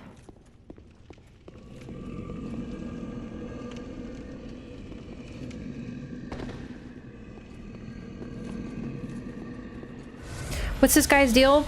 Just an imprisoned giant. We don't really get much more information, but considering that we also find Yhorm nearby, generally it looks like in this time, even way after what happened with Dark Souls 1, the giants are not much better treated. He's just effectively in prison. He's like the very base of this prison. Very similar to what's going on in the Cathedral of the Deep. They're just sort of chained there. We really have no idea why. But Yhorm's also in proximity. It's just sort of... Giants are not well treated. I don't think we know much about this specific one. Honestly, giants might even have a worse fate in this game than in 1. At least in 1, they're mistreated, but they have a purpose, I guess you could argue. Like they chain them up to open doors or something. Here they're just imprisoned in horrific conditions. Both are pretty bad though. Dark Souls 2 doesn't have very good giant treatment. Are we here? Oh my god, we're here. Hang on. I don't want to go here yet. I'm not ready. Actually, I kind of do. I want to go over here first though.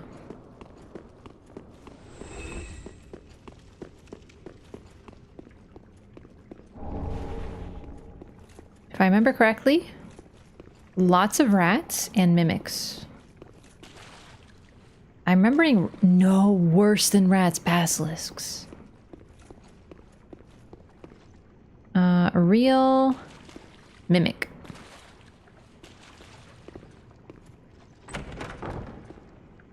Enslaved and seemingly used. Yes. Prisoners used as guard dogs. Ah, right. That's the thing too. There we go. Yeah, once you grab the treasure, a bunch of fucking basilisks spawn in. Ah!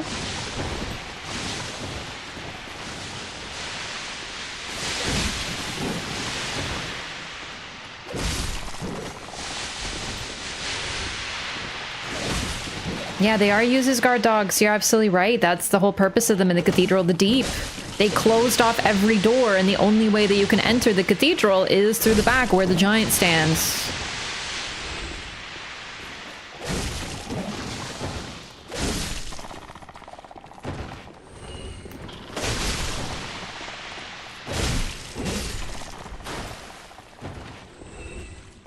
Toe cleaning rat buddies? Yeah, the rats don't hurt the giant, interestingly. Okay, so I'm just... No, I can just fight this one. Who cares if I die? Oh! Oh, Jesus! It's one of the four-legged Dark Souls 2 ass... Oh, I don't fear many things, but I fear the four-legged Dark Souls 2 mimics, that's for sure. Oh my god. Suddenly this place feels like the depths. I will allow it because it's true. There we go. They got their revenge in DS2 though, kinda. The thing is, not really, because in Dark Souls 2, they were attacked and they went to war and they largely basically won, but a lot of them also died. Like, they're in a better state in 2, but even in 2, people fuck with them because they want what they have. So, ooh, that's tough. Keeping the giant in there anyway, looks like he could break out. Problem is, he's underground. How's he gonna get out, really? Like, yeah, he can smash things, but also, like, the chains are in his arms. So to remove the chains is to tear them out of his skin. So, even if he could free himself, you have to also remember, I'm not saying that giants are dumb, but most of them seem to be a little brutish. I don't think he has the ability to free himself in the state that he's in. The planning required. Oh my god, I forgot. Look at this. Oh my god, this is probably for me the scariest room in the entire game. We are gonna mess with them. Just give me a sec. I think there's a bonfire not too far ahead. Oh, here we go. Look at this. Dragon torso stone. And what is that over there? We've been seeing it throughout the game. But this is the closest we've been. There's a building in the distance, like a city at the top of the mountains. I wonder how to get there.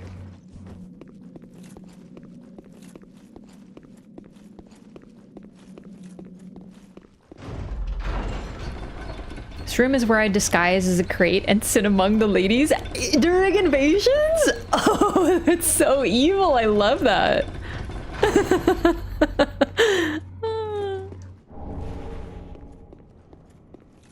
Oh, that's what it is. Okay, no, I remember my brain was telling me get over here.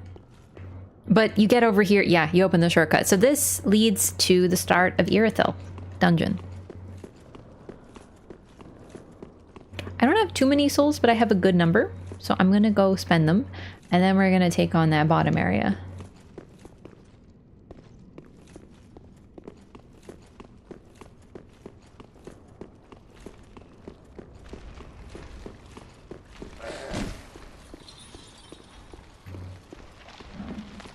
Bro, I don't remember how to leave. There we go. Blech.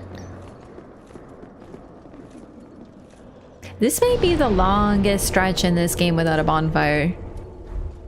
They really do force you to go through the dungeon. I actually really like that about it. There's shortcuts though, but you know, the lack of a bonfire adds to the pressure of the area. It's very Demon Souls. The entire Irithyll Dungeon connected area below the start of the Profane Capital, all of that is very Lothric coded. It feels very similar. Even in Lothric, in Demon Souls, you end up in a swamp at the very base, and here there's like a swampy base where the ruins of the city are. It's like a love letter. I love it. Welcome home, Ashen One. Speak thine heart's desire. Very well. Then take... Yes. Thank you. Let's get a little bit of... we'll do split, because I'd like to maybe try the Murakumo. It's one of my favorite weapons in Dark Souls 2. Just wasn't it?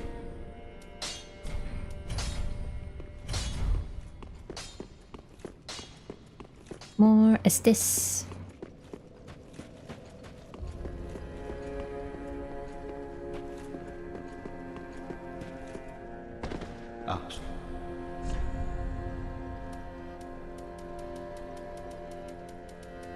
Ah, Here we go. The Dark Moon Longbow that we can get from the Soul of Aldrich.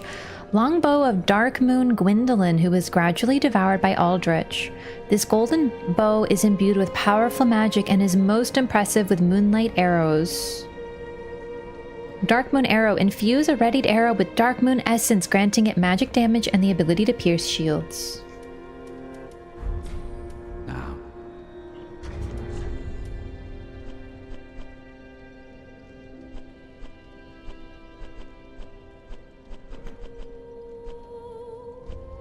Where do arrows go? I just realized in my inventory, like, where exactly do arrows end up? I wanted to read my arrows. There, they have their own category. Moonlight Arrow. Imbued with a silver light, these arrows inflict magic damage. It is said that long ago, the god of the dark moon, Gwendolyn, wielded these arrows with a matching golden bow.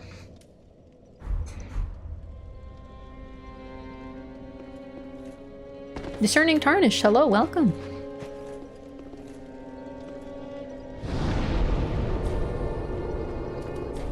Okay, didn't think so. Let's go back to the dungeon.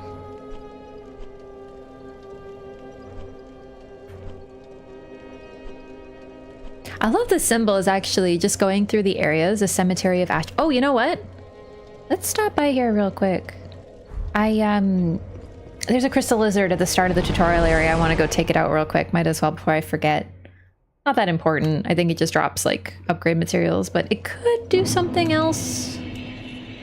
I don't remember. Either way, remember the topography of this area. Because we might be revisiting it in a different form at some point later in the game. Wink, wink. There might be some foreshadowing that I'm doing at this time. It's not really foreshadowing, that's just like saying something. This would be a really cool area to revisit later in some way, shape, or form.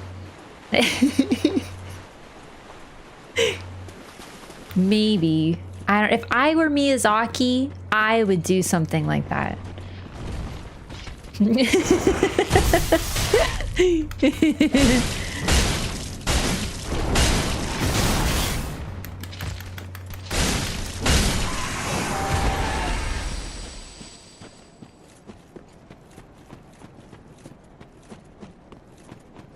Wonder if that other world is a failed champion like Vike.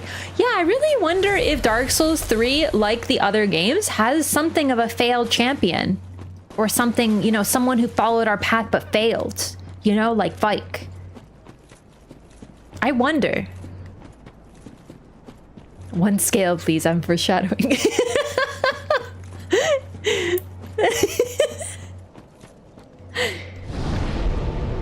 Super Gundy? What do you mean? What do you mean, Udix Gundyr? Are you saying that we fight him again? We couldn't fight him again. Hollow Knight has a fake champion. Does it count too? Hollow Knight and I Will Die on This Hill is the biggest Souls-like ever. It's the only Souls-like that I respect. It's the only game I consider a Souls-like. I'm not joking. Everyone always thinks I'm joking. Do I look like I'm joking? Index Gunther. Don't people call him Ludex a lot? Because they think it's a L? I don't blame people. What the fuck is a Udex, you know? It's the only one that got close to the atmosphere and the storytelling method, like 100%. Here we go. That's the other shortcut. You can just fall.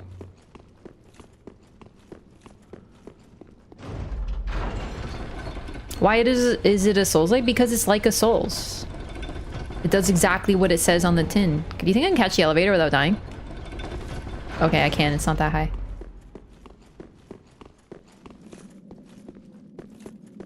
Pretty sure his name was Index Dunham.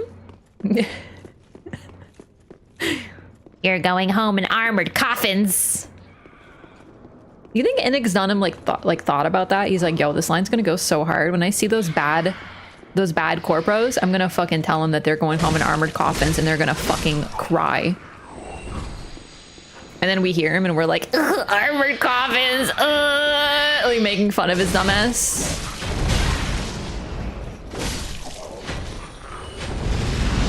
SpongeBob text.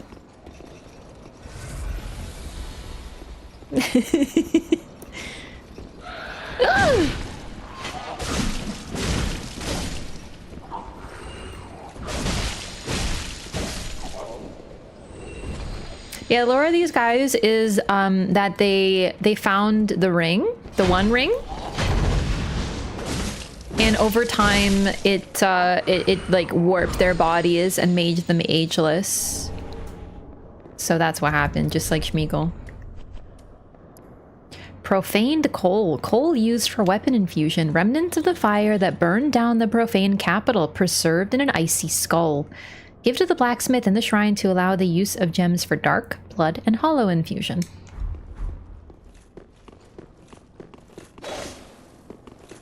Dude, that running attack's kind of sick. I should use that more.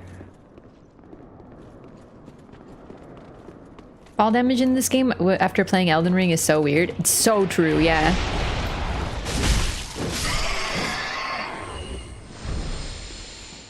Elden Ring spoils us.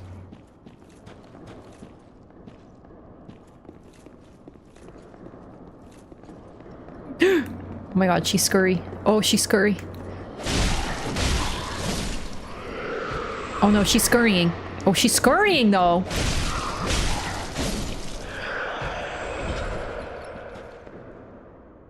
Like, they're wearing boots, but they walk like they're wearing kimonos.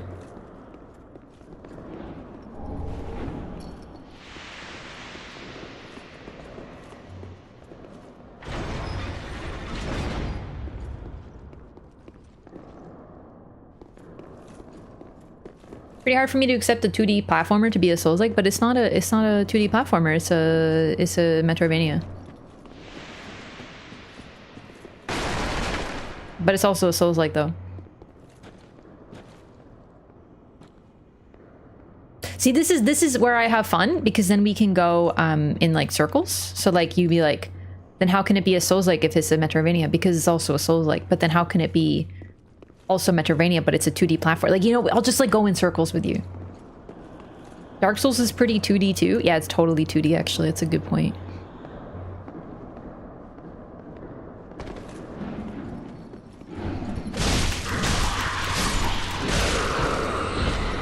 Ah! They're cooking me!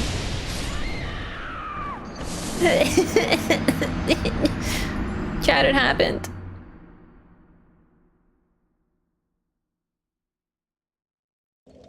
Get branded on? No! Girls' dinner!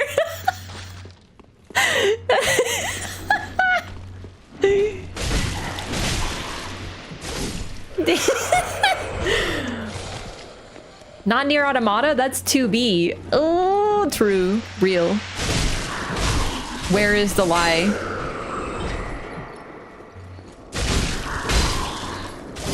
This reminds me of the time that I said that I don't really like categorizing things because, like, I think genre is flexible, and then someone said that's very postmodern of you, and I got really mad because I was like, you're labeling me as postmodern. So basically what I'm saying is, if you ever want me to stop talking about Hollow Knight being a Souls-like, just tell me that I'm being really postmodern and I'll just get really mad instead.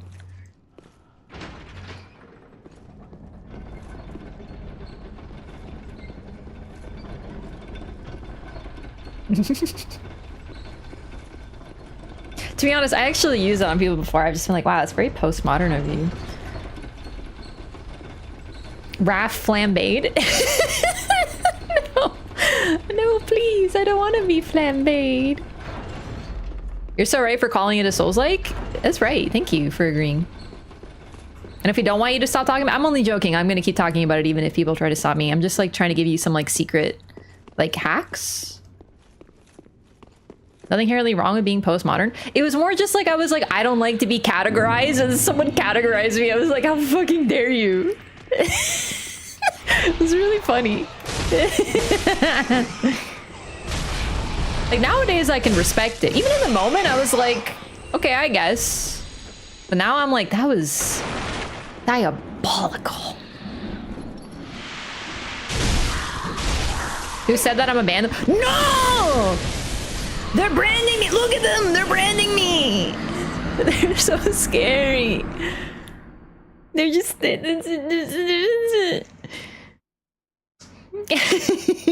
did cook me. How do I normally handle this room? I don't even remember. Not as bad when you were labeled a centrist? Dude, yeah, you remember? Dude, someone called me a centrist. What even was that about? Was that because I was saying that Dark Souls 2 is good? Because I was like so mad. I was like, excuse me? If I were really a centrist, I would be saying, well, you see, the only, like, okay, listen, I'm about to like roast people who love Dark Souls 3 the best, but I just feel like if you think Dark Souls 3 is the best, that's the most centrist take.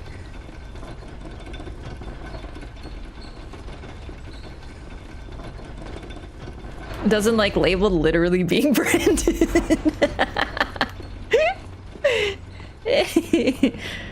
Like, not if you like it, but if you think it's the best of all of them, then maybe you're centrist though.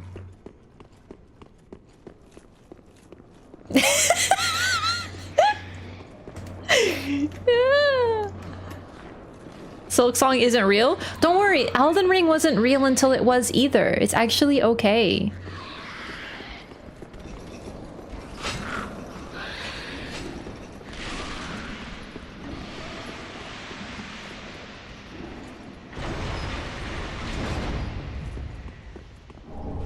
Xanthus Ashes.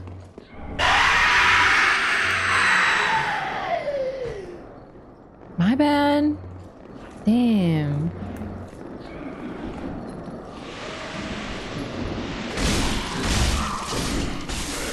Oh my god, no, you can't come into prison. This is, oh no, dude, I've literally been branded. Oh, fucking shit, dude. Help me. Oh god. Oh, Jesus. Oh my god. Dude, they're so, like, I can't leave the prison. Whoa, baby. Oh my god. We out here living, gamers. Oh, wait, where am I? I don't even really remember where. Oh, that's where you go to the Profane Capital. Okay.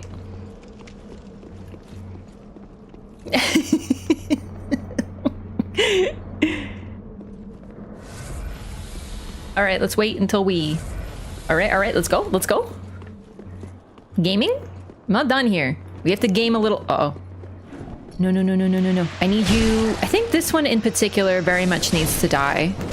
And I don't really recall why. Nope, I was wrong. Oh, I'm so sorry. I've opened up the wrong door.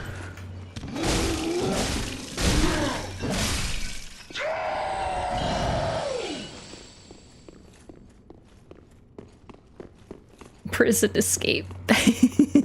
Yo, they've all gone into the cell. They can't get out. Look at that. I've corralled them. I have reverse Uno'd the prison keepers into the prisoners.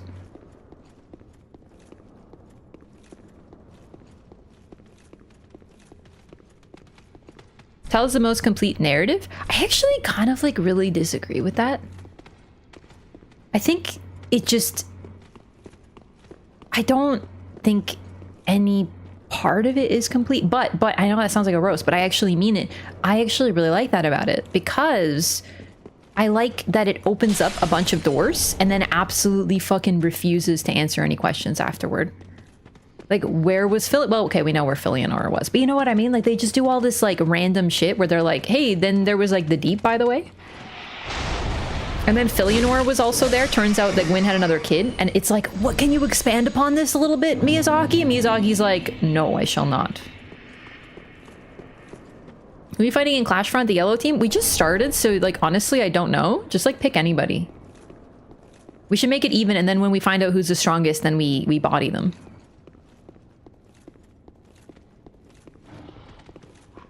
I played it DS3, DS2, DS1 backwards, and yes, DS3 was most complete of the 3 games. What a coincidence. I played it DS3, DS1, DS2, and I don't think it's the most complete. I think it's the most...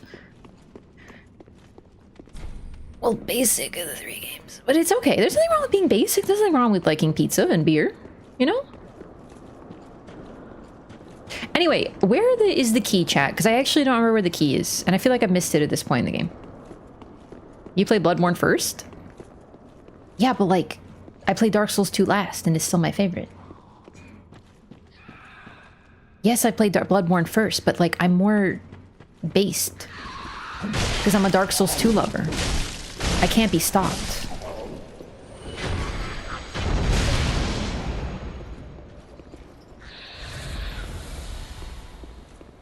Because I need to open the door. Also, is this the locked cell? I think this one is. Alva is right outside. So we defeated Alva, unfortunately, for poor Alva. But we find Alva's armor right outside of this cell in particular. It's in that place you jump across the window, I believe. Where? Oh, where the onion is in jail? Ah, that might be it.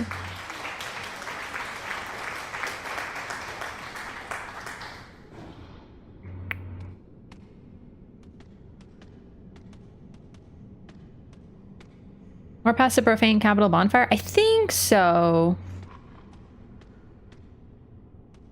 DS2 NPCs has so much more to say and paint a much clearer picture of the world. DS2 feels like a more cohesive world, but the fact is that that makes sense because in DS3, there is no cohesive world anymore. It's been how time is convoluted, now even space has become convoluted. Like, the world is literally converging on itself, it's shrinking. The way that the map looks is not how it actually looked. The, Lothric was not right next to the Cathedral of the Deep, most likely. These things have become conjoined and come together, closer together, because that's where the Lords of Cinder are. There's evidence that the world itself has become twisted, so it makes sense that the world makes no sense, effectively.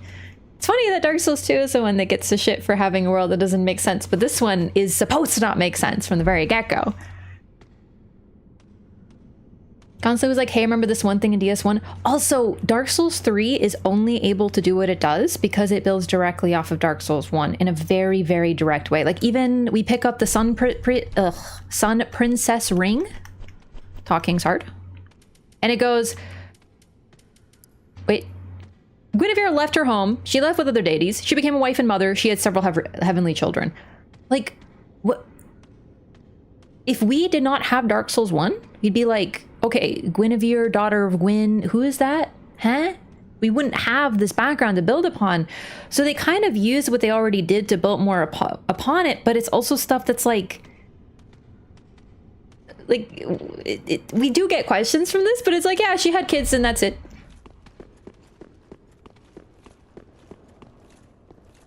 It's weird. There's good and bad in it. DS3 wasn't ambitious. DS3 was definitely very safe. Like, very safe. And safe can be good. There's a reason it's very popular, but it's very funny that it's like that.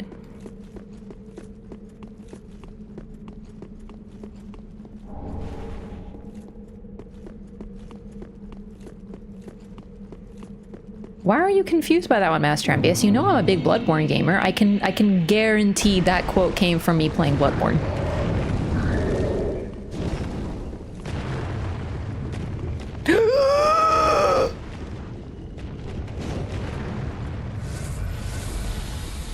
I meant to do that.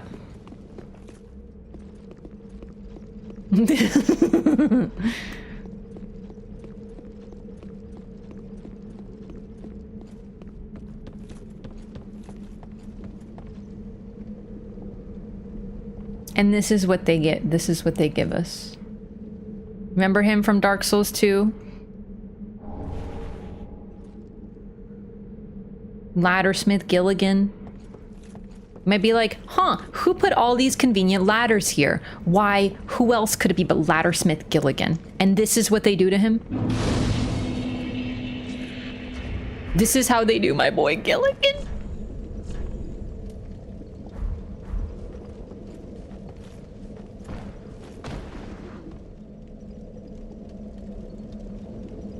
Free ladders. It's disrespectful is what it is. I saw him and I was like, am I supposed to feel something? If you're base, you will feel something. Only heartless gamers wouldn't feel anything. Did a snake kill him? No, Dark Souls 3 killed him. He played too much Dark Souls 3 and he fucking died, it's true. His pricing was off anyways. You get what you pay for! What are you talking? You just want, like... Fine, no ladders for you then. No ladders, you want any ladders? Okay, fine. See if you want to pay for ladders in this economy. Your ankles will be the ones paying the price. Ah, well met, Ashen One. I forgot to read the Xanthus. Like, I forgot to read it out loud. Umbral ash of a sorcerer who explored the golden sorceries of a long-lost land. With this, the Shrine Handmaid will prepare new items. They were called Xanthus Scholars, but some foolishly imitate them by simply dressing in yellow. So there's been a division between the Xanthus set used to be associated with pyromancies because of the Xanthus King, but now they just wear yellow. They don't even realize they're wearing garb of a pyromancer anymore, apparently. Would you rather spend your money on cat rings or ladders? I would simply get enough souls to spend my money on everything. She hates DS3, but like, I'm literally talking about the nuances of it. It's just the fact is, it is what it is, and what it is fucking safe. It's so safe. Like, what about it is the stuff that, like, you know how people go like, God, I hated this in Dark Souls 1. Other people are like, bro, I love this in Dark Souls 1. That sort of shit doesn't really happen in Dark Souls 3. Same with Dark Souls 2. It's the most controversial because they tried a lot of different shit. Dark Souls 3, what about it? Has that level of let's try some funky shit. Be safe. It doesn't really have much funky shit because they weren't really trying anything because it's fucking safe. It's so safe that half of the shit it builds upon is their most popular game, Dark Souls 1, which is still very controversial. Like, while a lot of people still love it, of course, it has a lot of shit that people are like, I didn't like that so much. The interconnected map, people love it, but you can teleport from bonfire to bonfire. That's really hard for people to go back to now that we have higher quality of life in these games. That was quite an ambitious choice, frankly. What if people didn't like the map design? What if they got lost or confused? What if they were like, fuck, I went down into the Tomb of the Giants and I'm trapped here and my only way out is to climb all the way back up after all that I went through because, oops, I ran into a dead end. You might have to do that. I almost did. In fact, I kind of did in my first playthrough. That can't happen in DS3.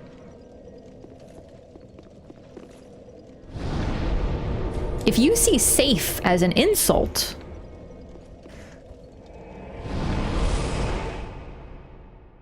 because it is.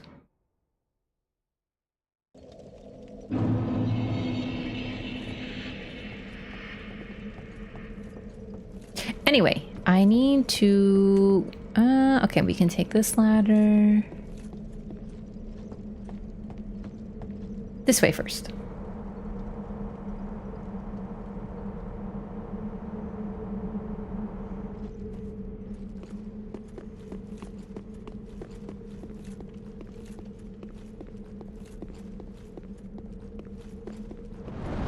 The expansions are better.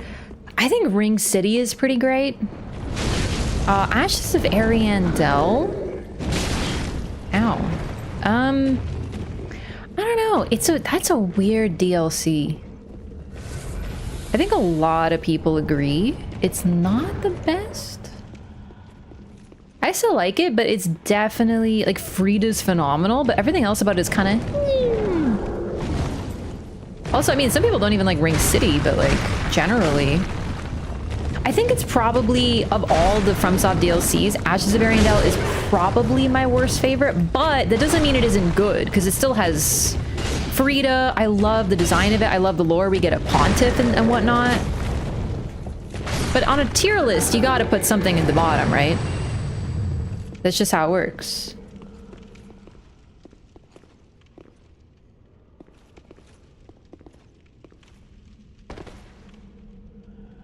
Then again, I know what you're saying, Master MPS. I agree with you. But newer doesn't always necessarily mean better. It just means different. Yo, G4Seti, thank you so much for the resub as well. Sorry, I missed how many months. Welcome back. Appreciate the support. I'll have to scroll up. I'm just like getting my ass beat by various gargoyle type individuals. 13. Wait. Time for fact checking.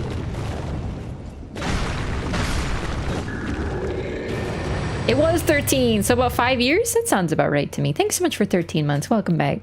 Thank you for the prime. As the very Andel was a good build-up. Yeah, so one thing, I just want to add this, because, like, I know this is odd, but the way the DS3 is structured, I personally see the DLC, both of them, as one big DLC. We know for sure that it was supposed to be like Bloodborne, one big DLC, but they ended up splitting it into two. So that's why structurally, Frida is sort of like the Mesmer or the Maria, the gatekeeper boss, as I like to put it, because that she sort of like splits. Like when you beat her, you get to the true secret or the true, you know, nature of the world or whatever. She kind of fulfills that purpose, but she's also the final boss of the DLC. But the DLC were clearly meant to be like one, you know. Bloodborne was initially 2 DLC that they put into one. And the reverse for, oh fuck.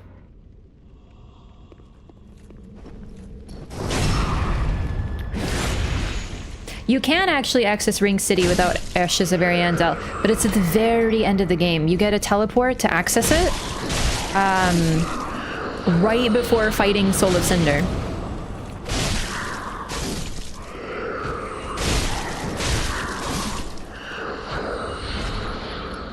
The reason it's so random is likely because you were supposed to it was supposed to be one. So you get to the Gale entry, and then you go to the DLC, and then you fight Frida, and then you go through, versus they were like, oh shit, we made it 2, we gotta give them a DLC entrance in case they don't buy the first one.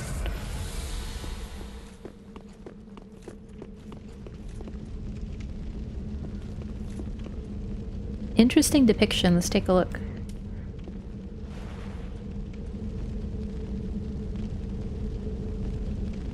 All these people holding up this flame. And then the women here, rather than the prison keepers, are wearing white garb. Shooting fire at you. The Profane Capital, we don't really know a lot about it, unfortunately. It's mostly ruins, most of it's kind of lost. But, you know, I'm just guessing that there was some burning occurring here.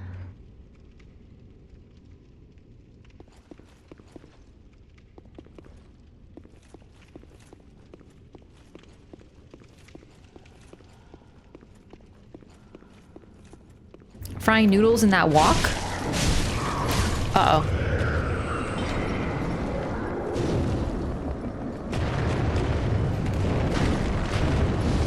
Uh-oh. You know what? I will restart this. No, Frida is just a creation of Miyazaki. There's very few... What the heck is even going on with that stance? Many Miyazaki creations have no shoes. We don't know why. Yes, we do. But it's a secret. Lots of treasure strewn about here. Do you know what that's about? Not really, unfortunately. We only know about the Profane Flame, which also is like a little weird. We'll see what we can find as we play through this, because honestly, the Profane Capital and its history, what happened to it, why it is the way that it is, what makes it profaned. I don't know.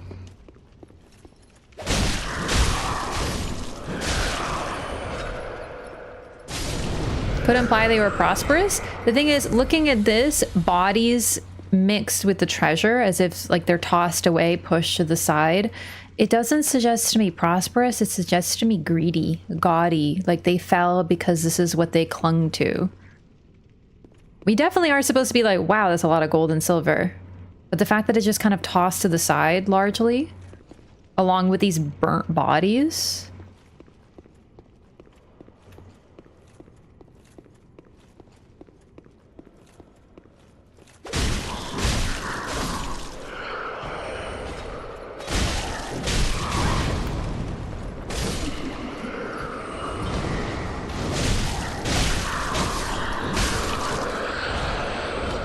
Bad things happened here. I don't remember. This one's a mimic. They're all mimics. Mimic 1, Mimic 2, and I think this one might either be real or also a mimic. I can't see the chain. Oh, okay.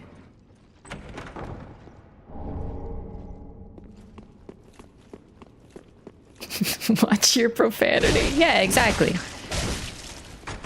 Hi. Oh.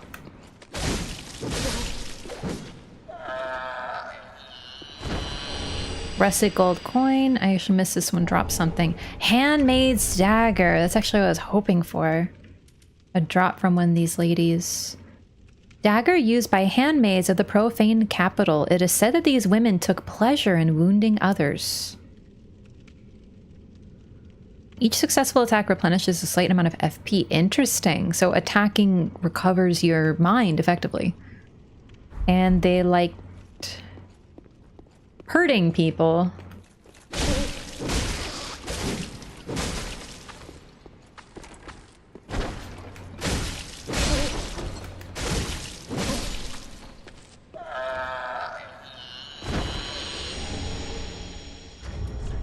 Symbol of avarice. Every game has one. Head of the avaricious creature that mimics treasure chests can be worn if one so wishes. Increases soul absorption from defeated enemies as well as item discovery, but the curse of the branded also drains HP. Interesting. The very form of this creature is thought to be a form of brand, a punishment for sin. Great Shield of Glory. And then right above we have the women who brand. Although this, I think, can appear from any mimic chest. I think it's just the last one you get. Or if it's like Dark Souls 1, it's the last one you get, but it might also be an RNG drop. I don't remember how it works in Dark Souls 3. Never want to wear that thing again? Yeah, if you played this game and you wanted to max out the covenants, you probably had to wear it to farm for the ears like I did. Yeah. The soul farm hat. Yeah. Or the item farm hat, really. I think that was just lucky. Yeah, I think in Dark Souls 3 is RNG, but like almost always get it, right? Like I don't think I've ever played Dark Souls 3 and not gotten it. And I've played through Dark Souls 3 quite a number of times. Something to do with ambition? There's definitely something about the profane flame that seems to entice people and cause them to be obsessed. So in this case, it would be Pontiff Sullivan. His entire plot revolves around the profane flame because he became obsessed with it. That's largely what we know. Platinum was pain? Yeah, it sure was. The 50 Lois souls. You know what? Dark Souls 3 farming was worse than Dark Souls 2 Lois souls. But both were pretty bad, yeah.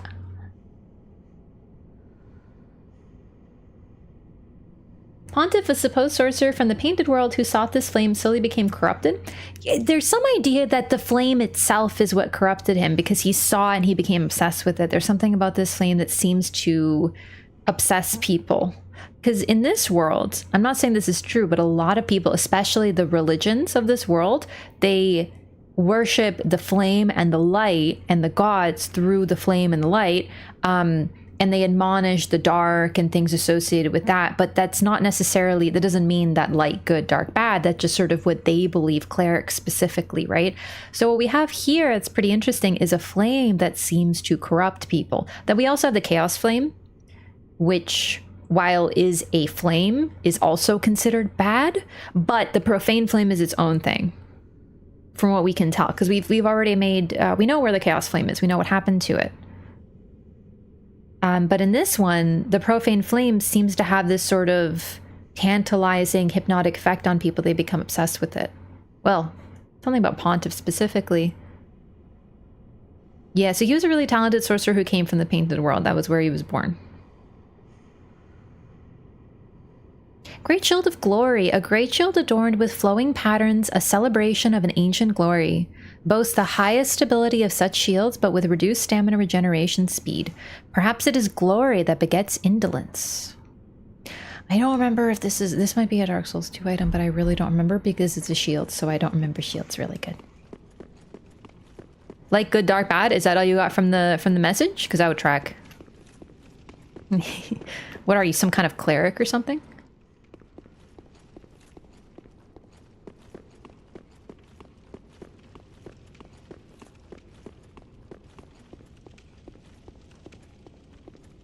Where did that gargoyle go?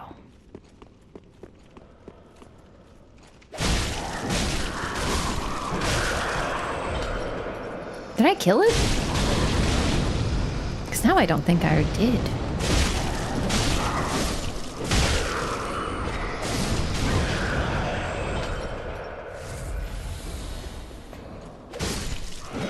Yeah, these are the handmaids of the capital. And they like wounding people, and then above we have these prison keepers who brand. They gotta be doing the same thing. They gotta be linked to one another.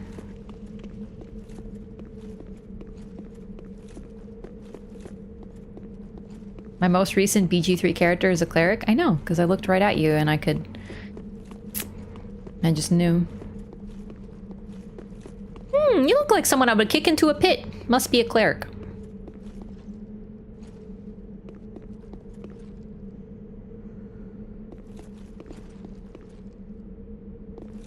Is that a bazooka, do you think? Do you think they had bazookas back then? Because, like, honestly, what even is happening in this statue? They look like they're about to fire some artillery or something. Yeah, like an artillery. Raph's patch is confirmed?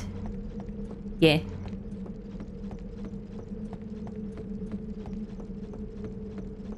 That's what profaned the capital? Artillery fire?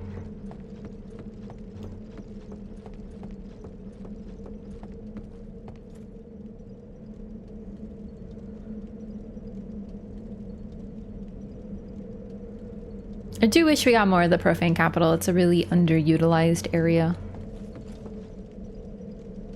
That's got a mouth at the end for the bombs to come out of. I can't tell if the statue itself is broken or if it actually looks like that, but it does look like it has a mouth, yeah.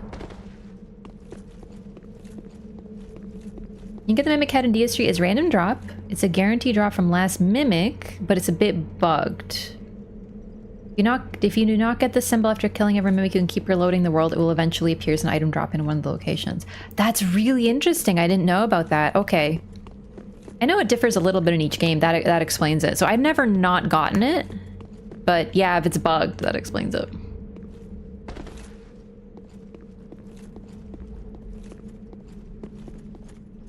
Yeah, no, this one, the other one looked a little smashed, but this one's 100%. That's a mouth, dude. They're firing like...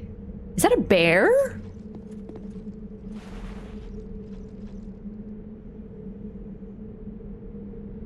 Or is that a cat? It's definitely some sort of animal. You can see the ear, the eye, the mouth, like... Maybe that's why they're the profane, dude. They created bazookas, man. What the fuck? Or a rat. It could be a rat, dude. Look at all the rat cannons.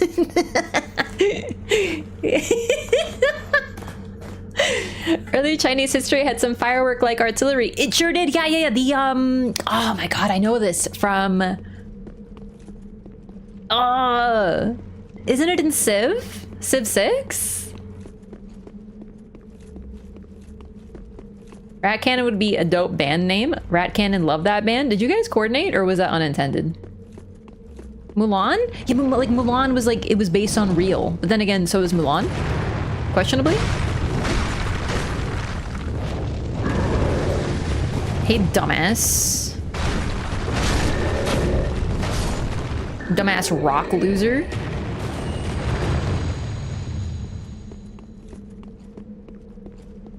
It's just true.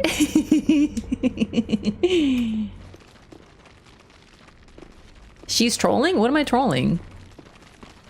Like, sometimes I'm trolling, but like, sometimes I'm like not. And honestly, I can't remember if I am right now. So like, what am I trolling?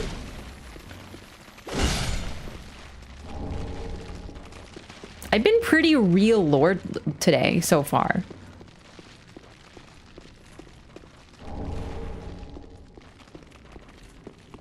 Whee!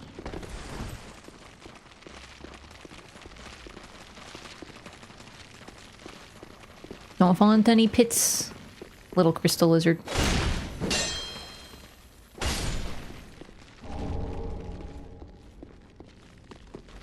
Loreathon and Trollwrath aren't the same person. Yeah, we like there's different, you know, like Loreathon has the wheel right now.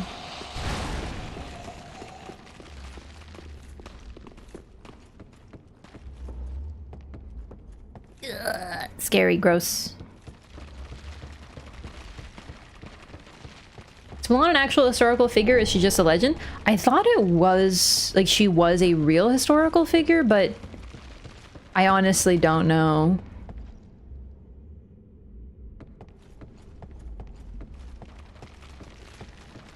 Trollwrath must be a backseat driver. I would never backseat myself. How dare you? I am so lost in the sauce right now. I don't even remember where I'm going. I just know this place sucks because there's a bunch of scary centipede ladies and poison in it.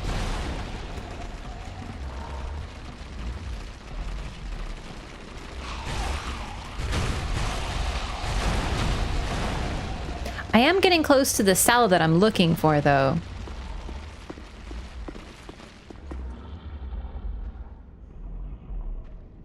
I don't like these things.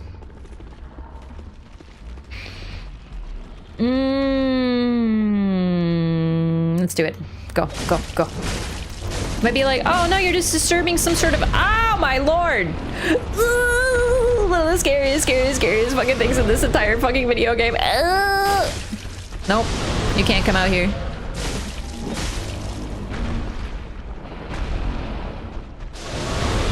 This thing makes the hand enemies from Elden Ring look like... Oh,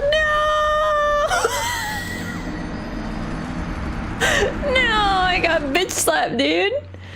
The DS2 trolls, the hippos? Yeah, it's a lot like the hippos, except they're... Like, you look at them and you're like, ew, and then they turn around and you're like... Ah!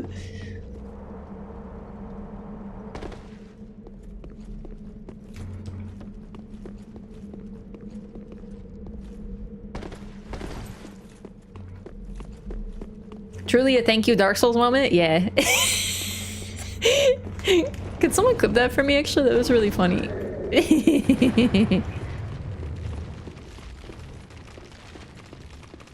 Whee!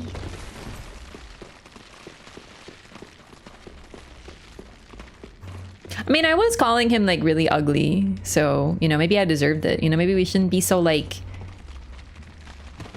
judgmental, but like also, ew, you know?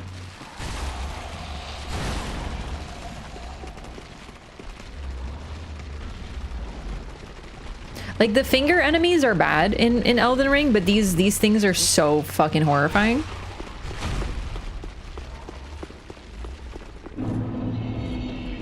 All right, I'm ready this time. I'm ready. I am gaming. Can we get a Pikachu? Like, oh no!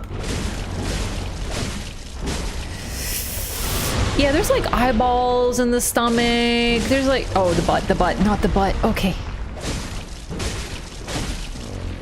Oh my lord. Oh, you're disturbing. I don't like any bit of you. He's got eyes on the inside, like from Bloodborne, you know what I mean?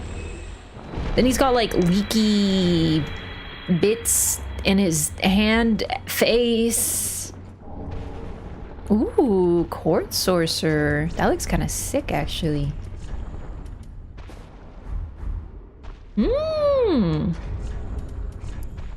Robe worn by court sorcerers of the Profane Capital. The formal gold stitching suggests that they may also have been oracles. There are many sorcerers who claim heirship to the great sage Big Hat Logan, and the Profane Capital houses one of two leading schools. So that would be probably the court sorcerers and the crystal sages.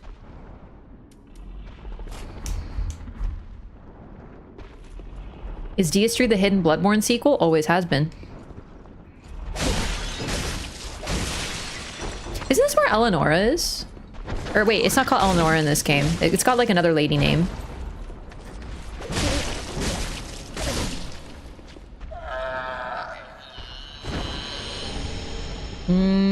I think maybe it's up there. I remember it being somewhere around where the scary hand ladies are.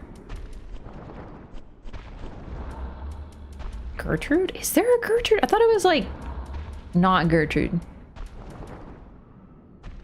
The court sorcerer staff. Catalyst used by the court sorcerers of the Profane Capital. Very powerful when wielded by an exceptionally intelligent sorcerer. The court sorcerers laid claim to the legacy of the renowned Big Hat Logan, going so far as to emulate him with copies of the staff he used. I think that's something that's also sort of present in this game that is... I'm not saying this isn't talked about, I just think they're sort of referencing it without it being super outright. But a big theme of these games, in general, like Dark Souls, Bloodborne, and it's a big thing in Lord of the Rings too, which might be one of the inspirations for a lot of these, but you can't separate fantasy, like any sort of Western fantasy, from Lord of the Rings. And even though this is a game made in Japan, it's very inspired by Western fantasy, right? But in Lord of the Rings and in Dark Souls, there's this idea of what comes after is diminished from what came before. The very oldest initial beings are stronger and mightier, longer lived, greater strength, greater magic ability, everything. So now we're kind of dealing with the dregs of everything. It has been so long that these people are just inspired by who came before, even though really Big Hat, while he was a genius in his era, was just a guy. But now, instead of creating their own Big Hat, they just mimic. They're always just mimicking what came before.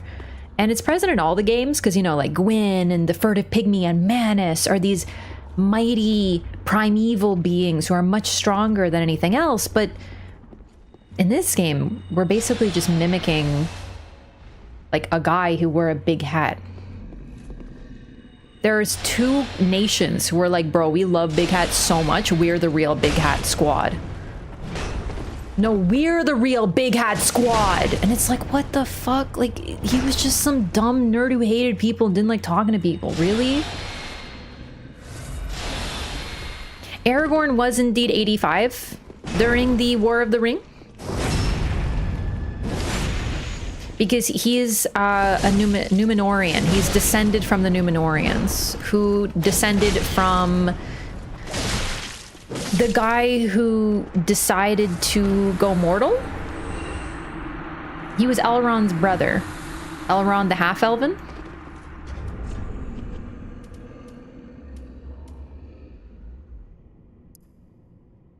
So Aragorn and actually too, oh my god, Boromir? Oh my god, not Boromir. What's his name? Boromir. Boromir and Faramir, his brother, and their dad, Denethor, are also all Numenorians. So they also have... They're not quite as, like, strong-blooded as Aragorn, but they still have the abilities. It's gone into more in the books.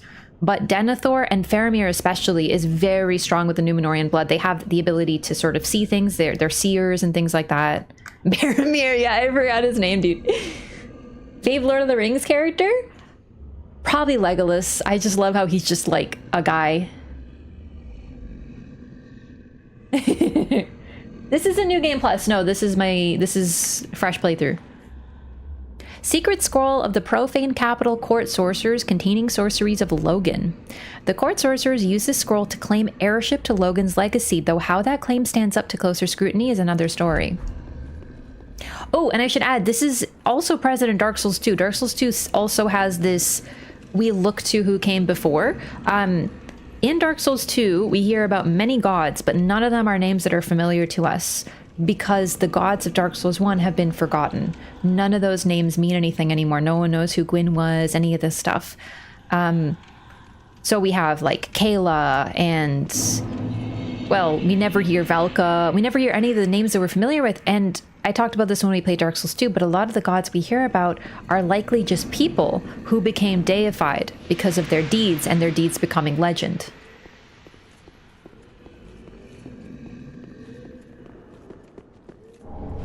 Here we go, the jailer's keyring. Oh. Ring of keys to the Irithyll Dungeon held by the jailer opens most cell doors. On what grounds do they remain imprisoned, considering that by now they are mindless hollows or unrealized gibbering fools?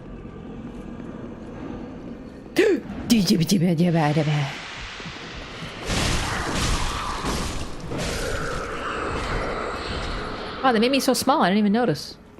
So you might recognize this. This is the same giant that we saw chained up.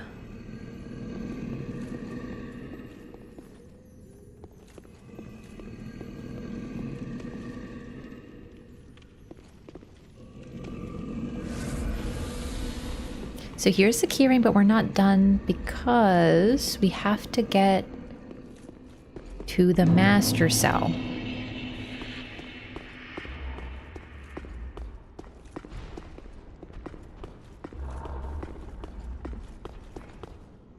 Here we go. A little hard to tell this is here, to be honest with you. I don't remember if I found this in my first playthrough. Used old cell key. Wait, when did I get the old cell key? Key to the oldest cell in the Irithyll Dungeon. The first prisoner of the dungeon was a lone giant. Cells for men were built at his feet. Huh. Right, so this giant was likely the first guy imprisoned here, the first figure, which is why they probably made him a guard dog too, because if anyone tried to get out, you know. Ah, you are a saint. Hey, thanks for the clip, Master Once Amphius. again, you are my valiant savior. I, Siegward of Katarina, express my deepest gratitude. Take this, a token of my thanks. Go on. It's all yours. So the only reason that you might figure that he's down here is because he tells you he's heading here and we never see him again unless you find him. So this is kind of our only hint that you have to find him again, is the fact that he says, I'm going to the Profane Capital. Ah, no, please. Go on ahead. I've my own road to take, and a duty to fulfill. Very soon. Why is Onion Guy in jail? We have no idea, honestly. He probably just got imprisoned by the jailers here. They're still jailing people, anyone they encounter. We just don't get jailed because we're the main character, of course. No, please. Go on ahead. I've my own road to take, and a duty to fulfill. Very soon.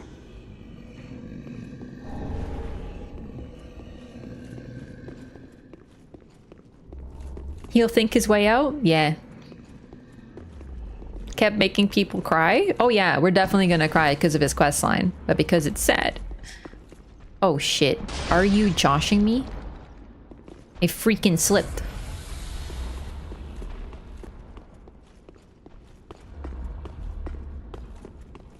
I suspect patches? Not this time. It's possible, but we don't find patches anywhere here. He trapped him one time, but that's because he came nearby and patches can't resist the golden opportunity.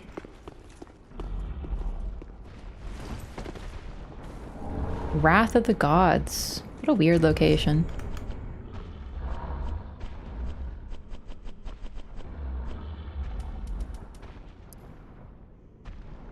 primal form of force creates a powerful shockwave. Wrath of the Gods is an epic tale, while Force is but a woefully incomplete version of that yarn. This primal account of profound fury emits a shockwave that also inflicts damage.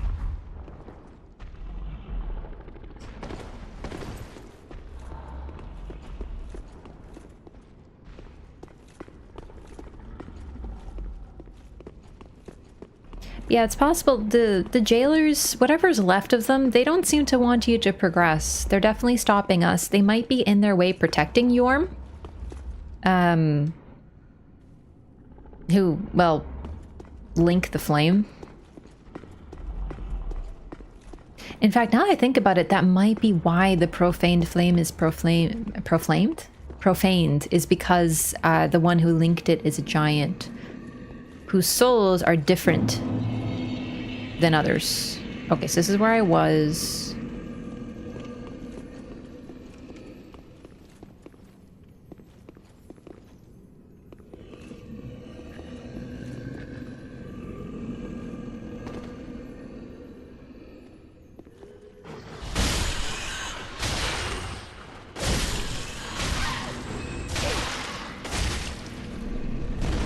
Oh shit!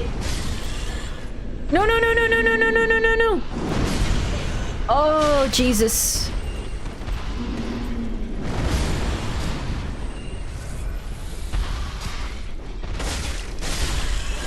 I woke him up.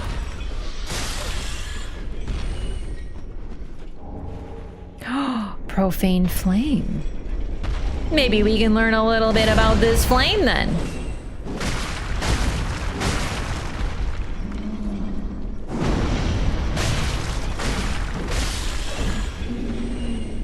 Oh shit. I can't see. There's more fucking rats.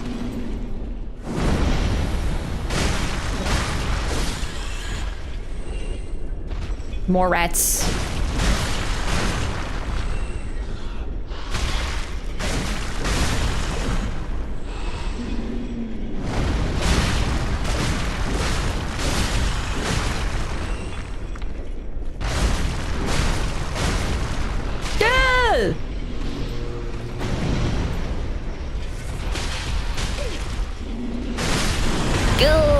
It's the rats.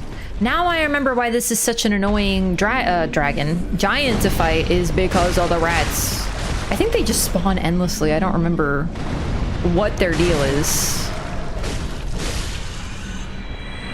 Oh, did I take him out? Perfect. Honestly, freed.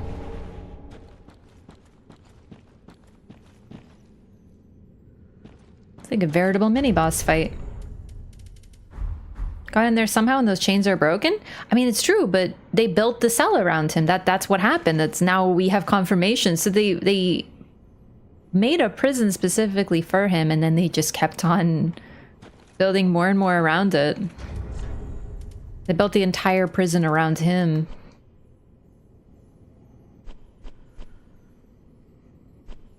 It's like an Attack on Titan.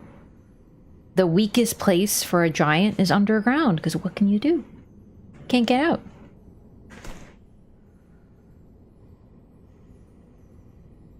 The Easter is an interesting sense of humor. A ridiculous looking character, such a beautifully tragic tale. Yeah, generally the fact that people look funny doesn't mean that they are funny. Like, he is a funny character, but his story is really touching. Dark Souls 1's Siegward has probably the saddest story ever.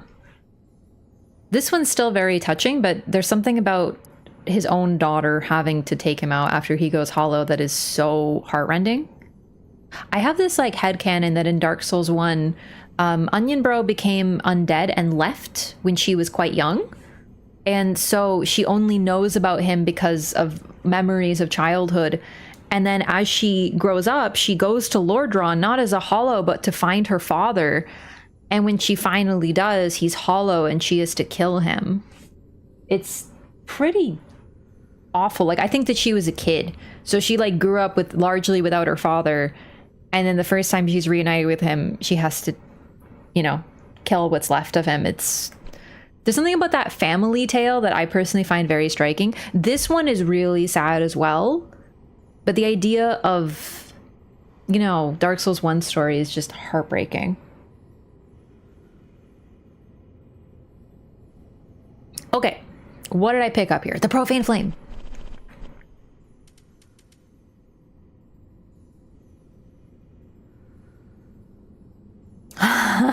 There we go. Oh, that is what it is.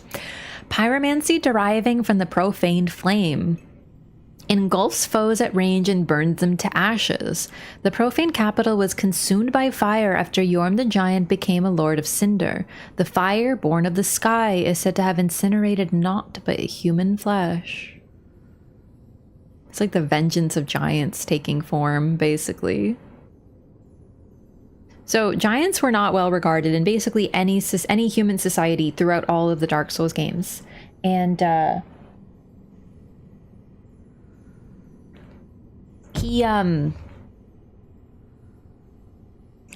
he was asked to link the flame by those humans, and he did. But when he did, it seems to have killed the humans. So they kind of begged him to do it. Although he's definitely lost himself, which we'll see throughout this next coming boss fight and quest. Oh, where the heck is this lead?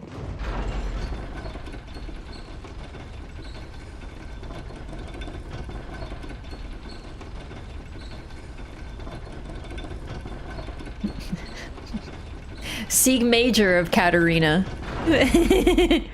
My favorite Sieg. Oh my god, is this the start? Oh my god, it is! Here we go! We're at the very start of Irithyll Dungeon again! Which, for an age without humans, I don't even know if that was his intent. I think maybe the flame... I don't know. It's sort of hard to say. Because Yhorm himself, like, he had a good friend who was a human. So I don't know. Maybe it's a little bit more complicated than it even seems. Hello. Are you just staring at the wall looking cool? Oh wait, I have ashes for you. Ah, well. Wait, I have undead bone shards.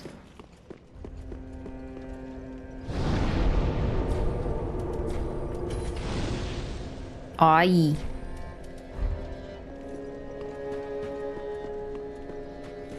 Ah. We sometimes get into it, but we don't always know what the consequences of them linking the flame were. What happened both to them when they became Lords of Cinder and how they changed, but also how the flame changed because of them. So the whole thing about the Profane Flame is that it seems to burn only human flesh, and considering that the people around it, they seem to enjoy wounding, maybe that was a plus for them. Gracious, passing fine ash thou'st given. Let this ash bestow nourishment. I only hope these new wares content thee. Thanks, Queen.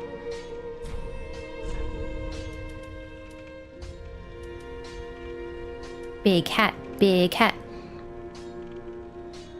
The pair are said to be successors to the great sage Logan, and this big hat is a symbol of their pedigree. Xanthus overcoat, yellowish overcoat covering a band of brass medallions. Xanthus clothing is the mark of a researcher of lost sorceries, and the number of medallions denotes their success. A point of pride for the researchers, even if its significance is lost on others. Proto-frenzied flame maybe, or inspiration for it?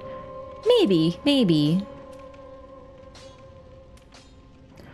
Oh my god, I totally forgot about all of these. So we have the Sunless armor. But then we have the Helm of Favor. This is, of course, Dark Souls 1. This as well. This is Smo's armor. This is Lothrec's armor. Helm of the Pitiable Embraced Knight depicts the affection of the goddess Fina. Adrift on a sea of isolation, only his faith in the love of his goddess remained true, and so the knight forsook all else. The face is crafted to depict the goddess's embrace, quite ignoring the fact that her love is in fact as fickle as the weather. Smo's helm, grotesque armor associated with Smo, the last knight to stand in defense of the ruined cathedral. Boasts extremely high defense and can be donned by humans, but not without great difficulty. Once again, another suggestion that he was not human.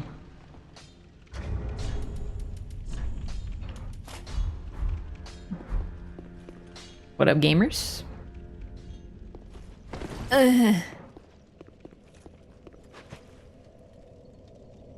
Incredible.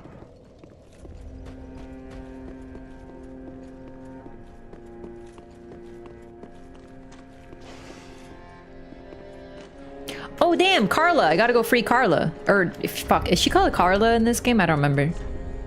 Carla, Uria, same thing.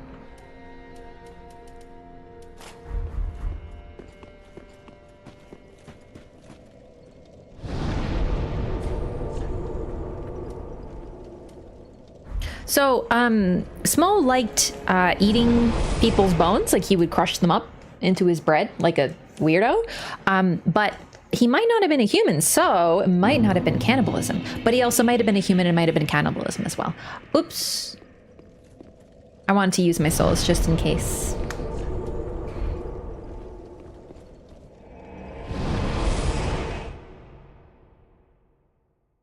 Like, character looks serious but turns out to be kind of a joke character. I mean, I don't know. I don't really think they do, like, this character is meant to be a joke and this character is supposed to be not.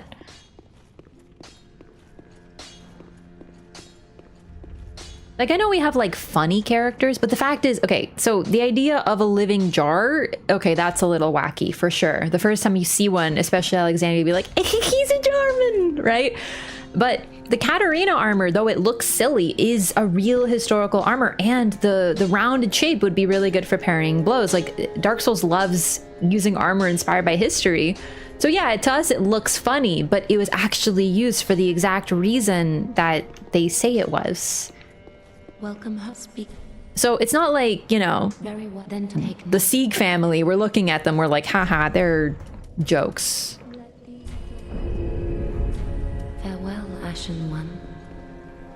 May the flames guide thee. Dude, even Solaire, I love him. He has a hand-painted sun on his chest, and one of the first times you see him, he implies that you're hitting on him because you keep talking to him.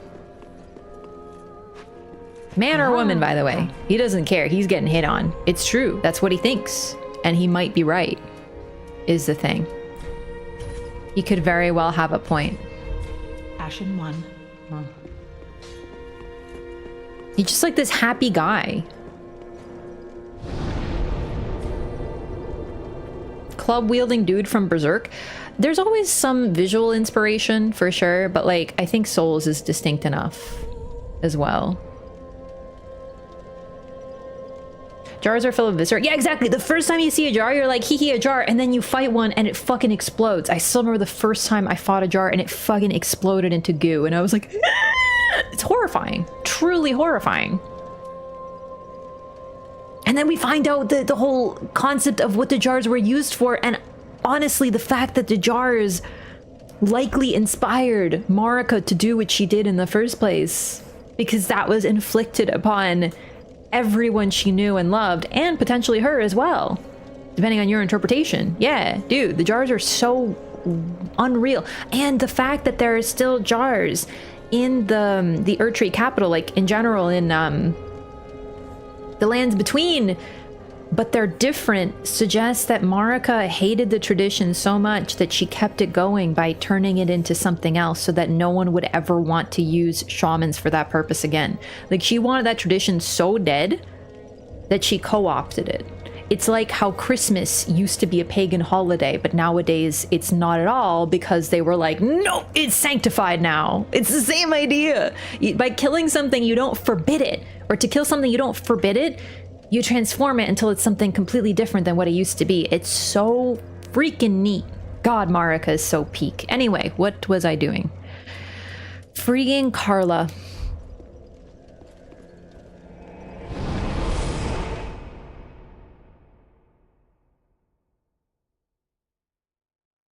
Allant is the joke character? Yeah, I guess King Alot could kind of be. I don't know.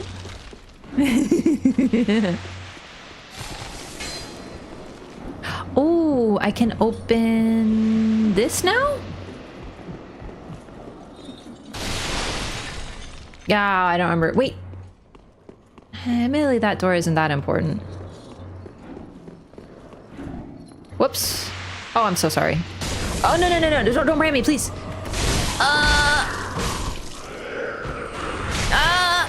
This place sucks.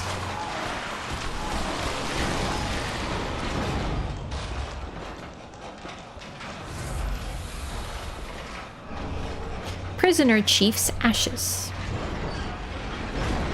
There is a ring behind that door? There is, but I don't remember where the key is.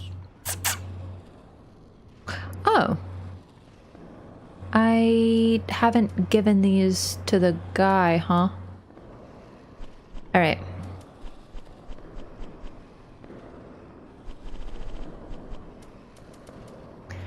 Umbral Ash of the Prisoner Chief of the Catacombs. The Prisoner Chief used his clout to hoard all manner of things, but died without putting them to use. So that's why he had a chair. Imagine being like the chief of prisoners, like... Is that really clout? FromSoft's biggest joke character is Verdant. Unfortunately, no.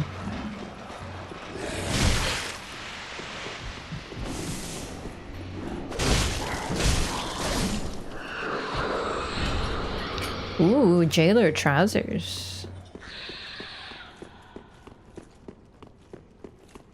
Especially Jarlor. Dude, Jarlor is so peak.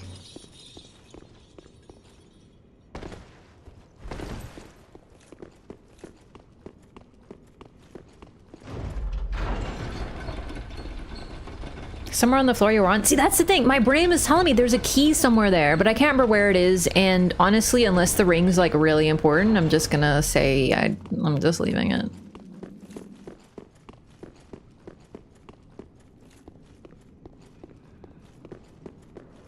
All right, we're gonna have to go stealth 100, stealth 100. Nope, they don't see me. They don't see me at all. Oh, I'm done. Okay, she may have seen me. That last one may have seen me.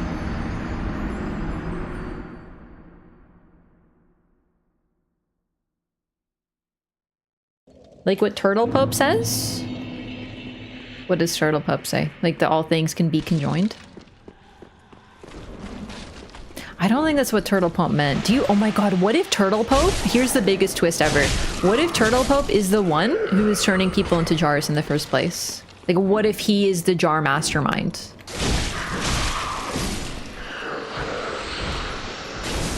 Oh shit.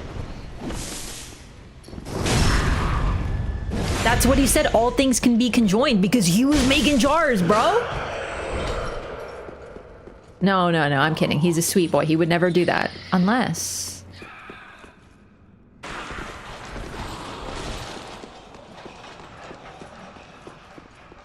Found the shaman village, read the items, my heart broke to the point where I had to take a break. I know, honestly. I actually really appreciate... One of the things that the DLC nailed, in my opinion, is the background of Marika. We didn't need much, but the amount we got was unreal. Like, I was not expecting to get that much. I just remember the first time I read the Tooth Whip, I remember it was actually pretty neat. Not the DS3, the Elden Ring first playthrough. I found that whip and I didn't know anything about shamans or whatever. I hadn't found the village yet or whatever. And I was just like, man, like, what if they did this, for example, to Marika? Would it justify what she did? And it's like, that's exactly what fucking happened. Like, what? The storytelling of that whole aspect. Basically, if Mikola was in the vicinity, just shove it in the garbage can. But the rest of it, Peak, Midra, Mesmer, Bralana, Peak.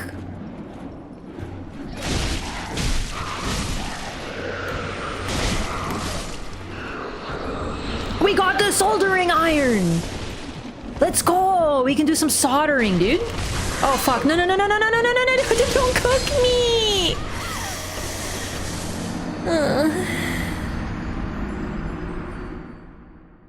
Got the whole anime origin story. It's true. Also, I think what's the coolest thing about the DLC is there is no Mikola's Cross anywhere in that area. He never went to the village. So you have to wonder, did he even know?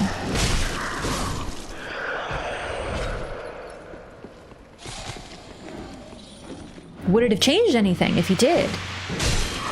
But still, did he even know? Does he know? Exactly.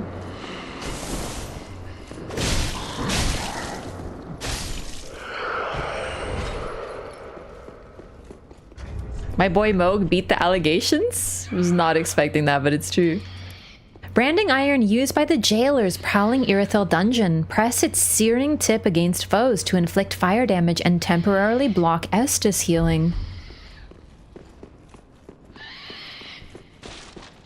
Can talk Raph into liking Mikola? Is there any way that I could talk you into feeling about Mikola like I do? No? Then maybe the answer is the same thing. This isn't Naruto. You can't talk me into liking things.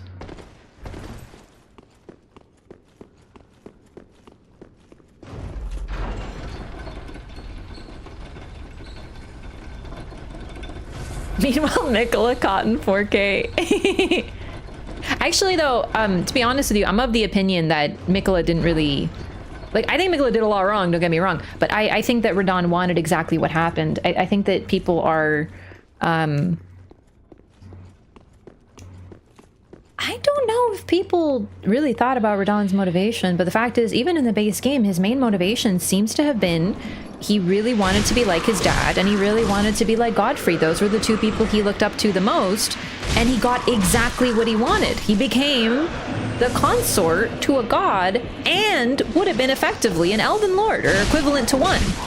So, by his own standards, he got exactly what he wanted. Why would he be, you know, unhappy? He wanted to fight. Oh fuck, no, don't cook me. I got cooked again. Dude, Carla, you were so hard to get to, BBG. You were so, like, you're free now. Yeah, I have a problem. I know, it's so funny. I do this. When I see a word written, I say it differently than when I know it's pronounced solder. Like, I know that, but when I see it written, I pronounce it solder. I do that with, other words too. It's a problem.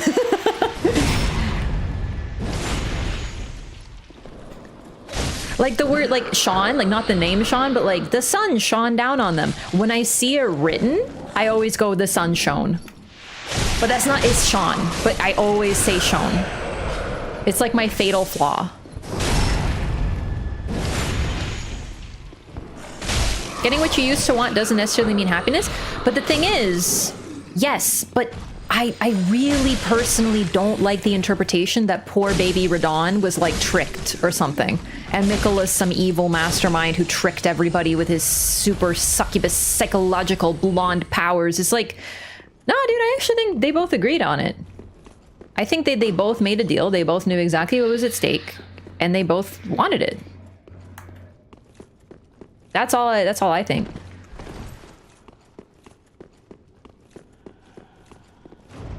I'm not saying Radahn was happy, but I'm saying he agreed. Like, I'm not trying to like psychoanalyze and be like, did you actually, you got what you wanted? Was it worth it? What did it cost? You know? Like, I'm not like soul stoning him or anything, but like, no, I think he knew what was happening. He's like, okay, sure.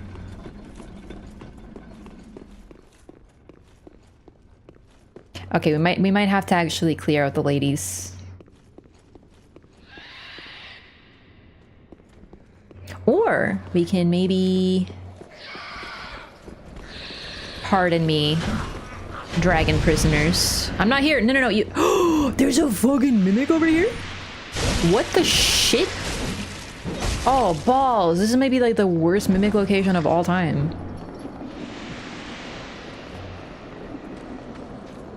I completely forgot about this. Come on.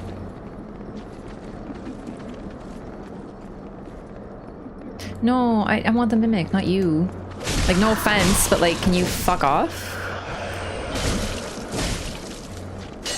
Fuck. Oh, balls. No! Don't eyeball me, ladies!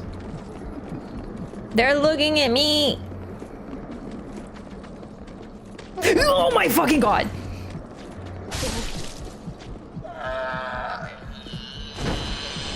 Oh, sick. 2 Titanite scales. I'll take it. He did like a... What do you call it when you spin while kicking? It was terrifying.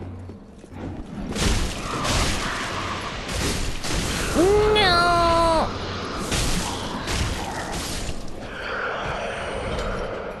The spin kick. Yeah, I guess, you know, you could just say what it does on the tin, yeah. Have been talked into liking things in Naruto? No, you misunderstand. I'm saying that, you know, in Naruto, people use, okay, I haven't seen Naruto. I just used the joke, but you use talk no jutsu when you talk to the bad guy and then they realize that they were wrong and then everything is fine and you're friends now. Do you know what I mean?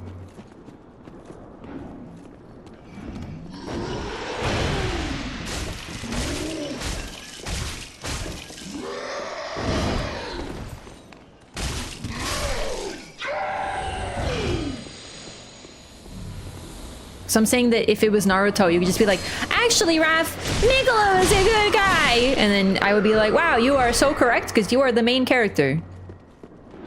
And then everything would be fine, but it's like not like that. Fuck, are they gonna follow me all the way over here? You can't. Carla. Oh, there you are. I thought you'd all but forgotten me. How sweet. Good to know that a skinny little heretic can still turn heads.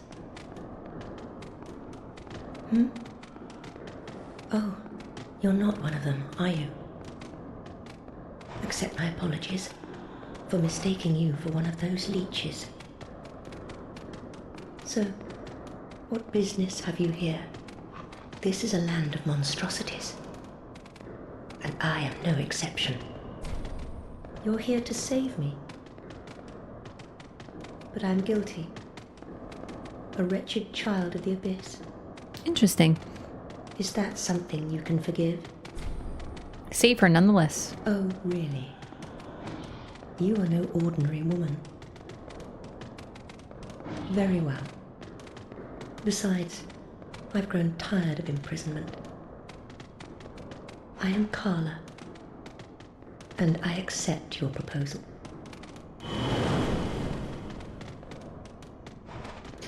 So Carla in this game is basically exactly the same as Yuria in Demon Souls, to the point that I actually get them confused and I can't remember which is which. Yuria is also imprisoned, does not recognize you when you first talk to her and then references you as being one of her jailers before realizing, oops, you're actually not one of them. Claims to be evil and a dark witch, and you should not save her because she's just like so evil and a dark witch, but really you find out that it's just sort of something that she's born with and she was treated badly for it, similar to Dark Souls 1's Anastasia, who just sort of says, don't talk to me because I'm evil. Meanwhile, there doesn't seem to be anything inherently bad about her at all.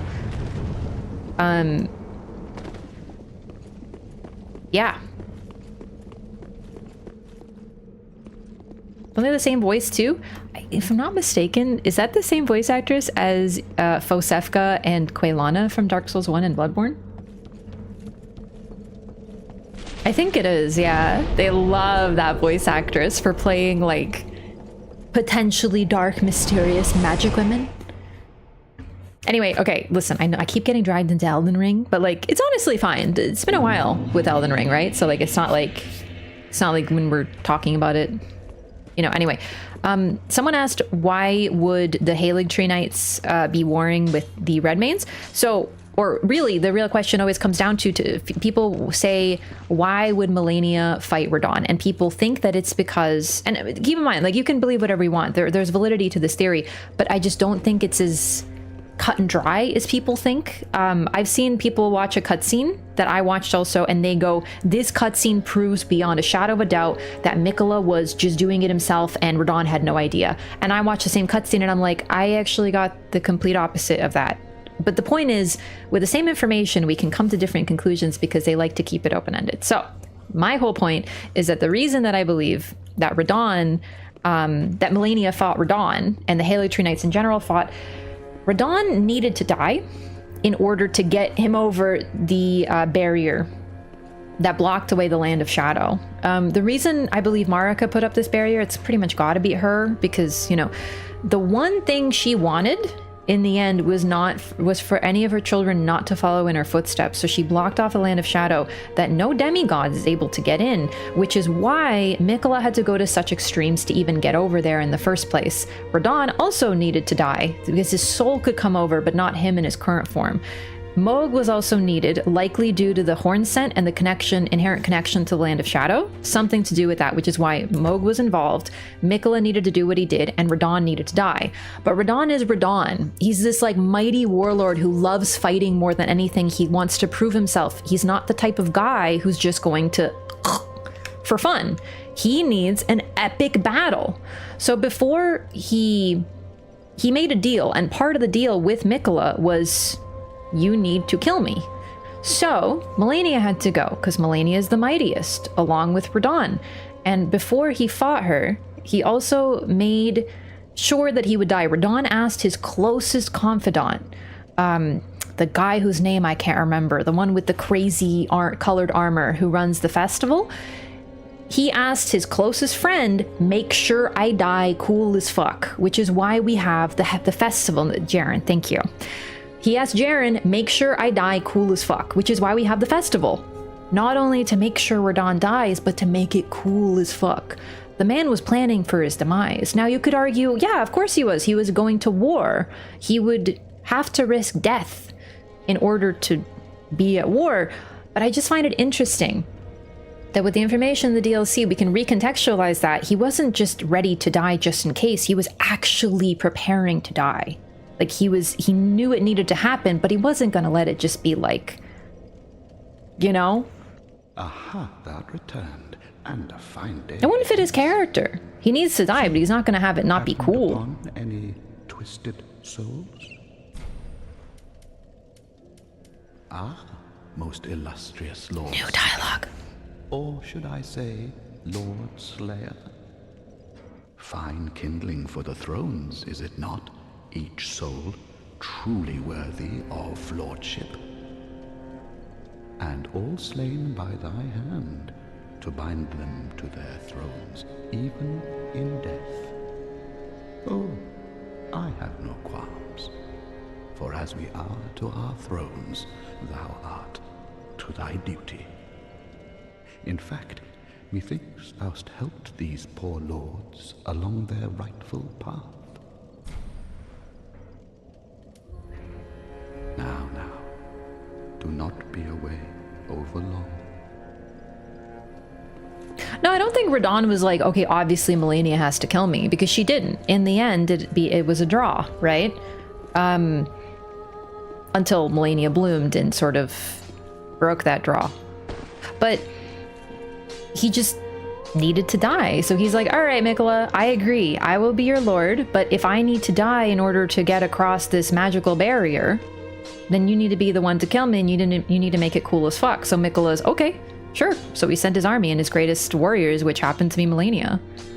So that also, in my opinion, makes it a little bit more twisted. Like, Miquella, under this theory, Miquella sent his beloved sister to fight and die, potentially for nothing. Well, for his grand plan, but still, it's just...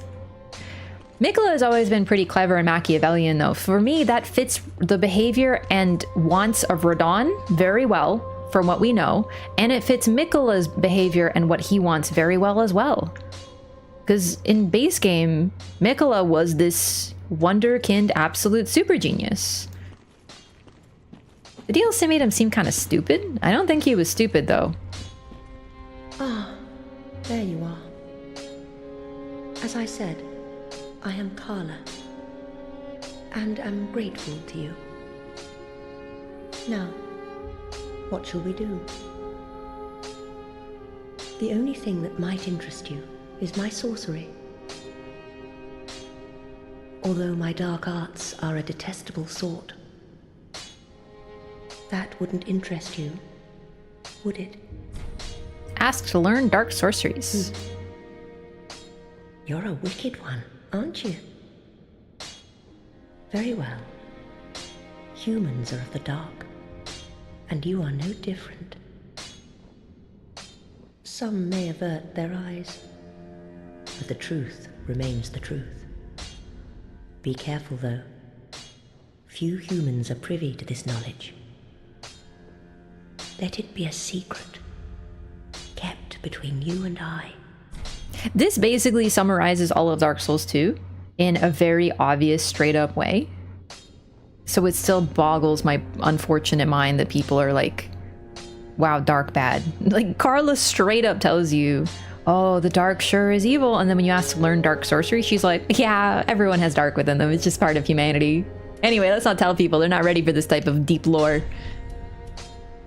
Affinity, a forbidden dark sorcery, casts a dark manifestation of humanity. It appears to be an expression of envy or perhaps love toward another that will tenaciously pursue its target, even if, like so many human desires, it amounts to nothing but misfortune. This spell, I always forget. Spells are my weakness because I don't ever use them. I think it's called Pursuers in Dark Souls 1. You get it from Manus directly, from his soul, by trading it with the crows. And or is it the pendant? Either way, it's associated strongly with Manus. And then in Dark Souls 2, I think it's also called Affinity.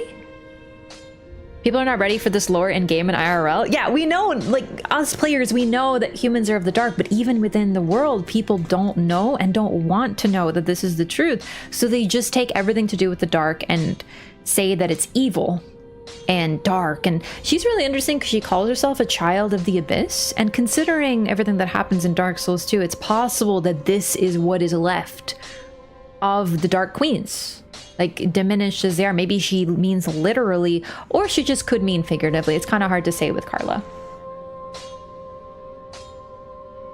Sumi watch Ode to Mikola? No, I don't really watch Elden Ring content. Mikola says that Melania's deeds would be praised in song. Yeah, exactly. That's, oh my god, thank you for the reminder. When you walk into the boss fight at the end of the Elden Ring DLC, Mikola says he thanks you and also his loyal blade. That is not you. That is Melania. So when you walk in, he's basically saying, thanks so much for your service, time to die. But he also thanks Melania and says that we will praise their deeds in song. And the fact is, however you read it, but the way I read that is he sent Melania to fight a rather needless war, but it still needed to happen for the greater good.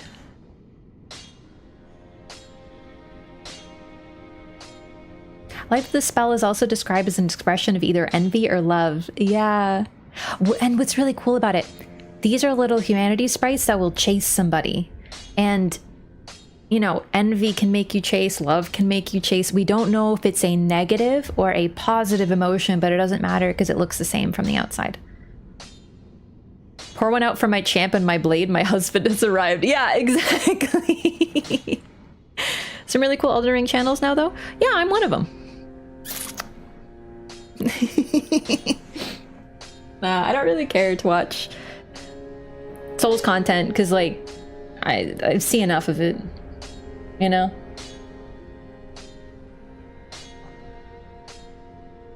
I just never have.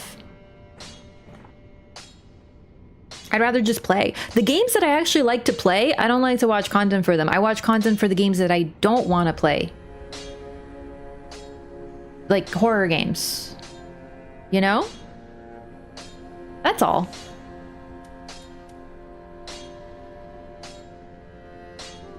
I've seen like the games I played the most, I have seen like no content for. Some people are like that. Some people are the opposite. They watch content for the games that they play the most. You know? That's all you have, huh?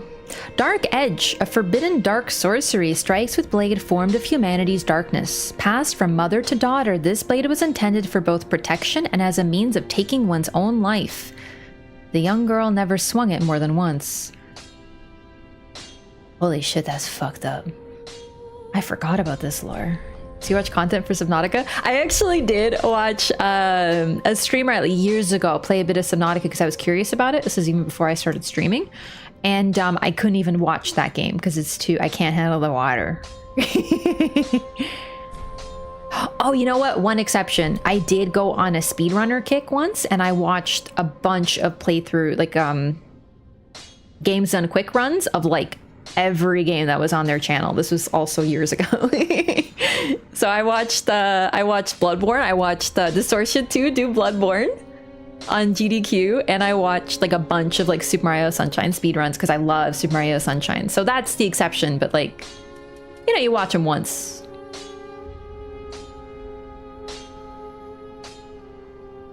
So many lore creators now since Elden Ring. Yeah, you know what?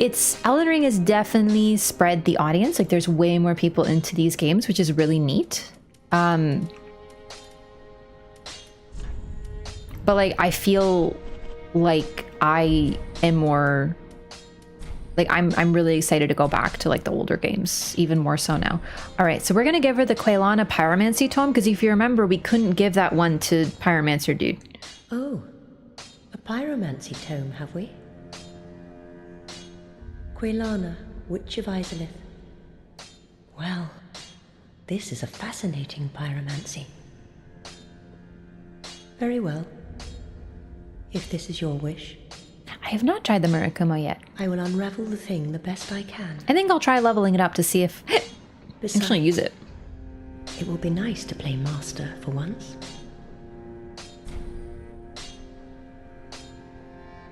Loreathons are really nice to watch. Yeah, it's been really fun to play through like all of the games. Of course, the Loreathon started with Elden Ring, right? So we've kind of been going backwards largely.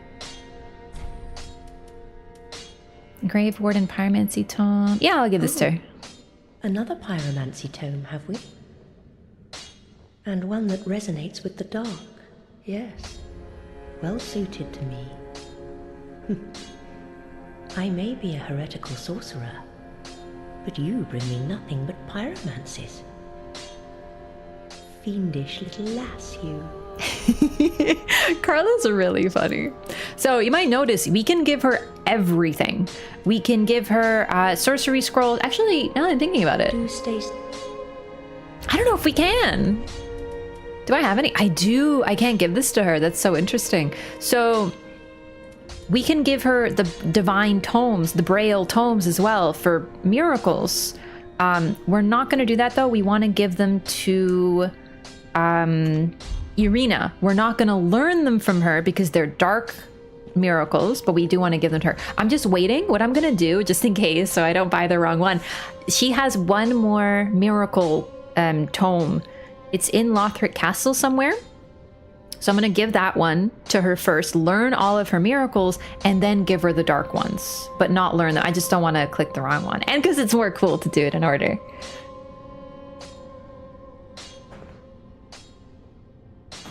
The DS2 PvP, the no gesture. Oh my god, DS2 is the best gestures. Hello, Zerabi, welcome. Yeah. All right, we're not going to give them to her, but I do want her dialogue, so. All right. Fire Whip, primal pyromancy taught by Quelana, daughter of the Witch of Isolith, sweeps foes with a fire whip. The caster manipulates the flames at will, making this an extremely difficult spell to use. Pyromancy is at once the knowledge of controlling flame and the knowledge that control is impossible. Oh, I love that. Firestorm. Primal pyromancy taught by Quelana, a daughter of the Witch of Isolith, surrounds the caster with multiple pillars of flame. The raging storm is indiscriminate. Such is the intrinsic horror of the flame. I feel like Carla as a character, in general, is just another very absolutely not subtle at all idea. Like it's introducing us to the idea that light is not good and dark is not bad, which she herself embodies the entirety of Dark Souls 2. But like, people still miss that in Dark Souls 2, which kind of bums me out. But still, you know, that whole idea. Because from her, we learn, you know, pyromancies that teach us the horror of fire. And we also learn that dark is just a part of humanity. Rapport. Advanced pyromancy of Quelana, a daughter of the Witch of Isolith, charms the enemy, making them a temporary ally. The living are lured by flame, and this tendency is elemental to the art of pyromancy. The return of double whip wrath. I do miss Elden Ring whips very much. Black Flame. Pyromancy discovered by grave wardens after High Lord Wolnir fell to the abyss. Black flames born of the abyss bear no shadow. They are said to be the impenetrable fires of humanity.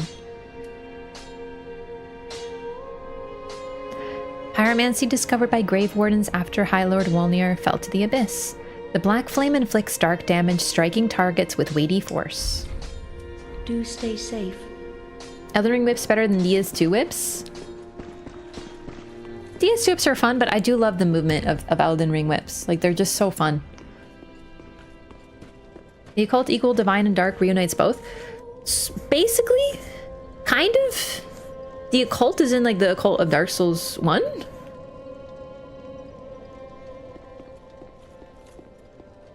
They are too weird in the older games. Dark Souls 2 whips are sick as hell, I will say. They're so neat.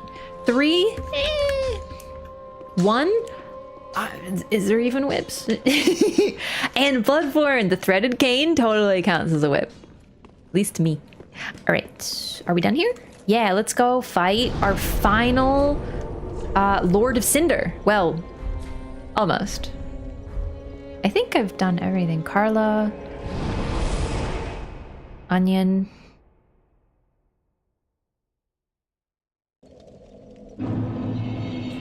I missed something, I think.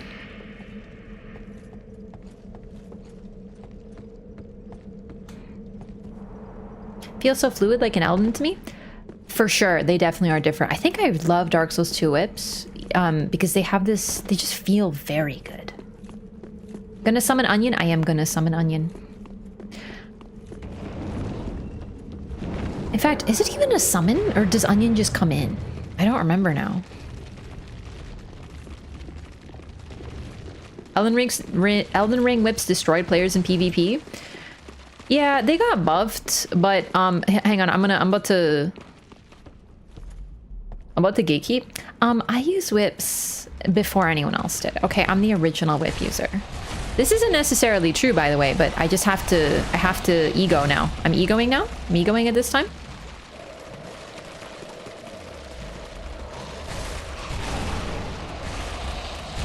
I used them before they were cool, okay?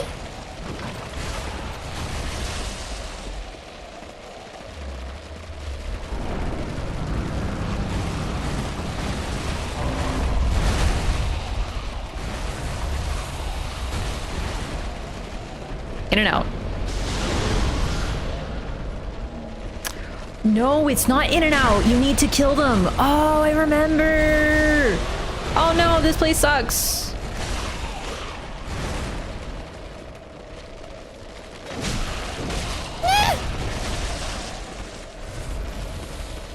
I'm surprised you gatekeep. Yeah, I'm gatekeeping right now. No, seriously. Now everyone's like, ah, oh, whips are good. And I'm like, I was there on the ground floor when whips were potato and I was still loving them. I was there when people were like, whips are the worst thing ever. Why are you even using them? Except for when I won, then people would be like, oh my god, dude, whips are so OP, clearly. Whips are like so easy to use. There it is, the Eleonora. I can't believe it's actually called the Eleonora. I totally forgot. Well, I didn't, but I thought I was wrong.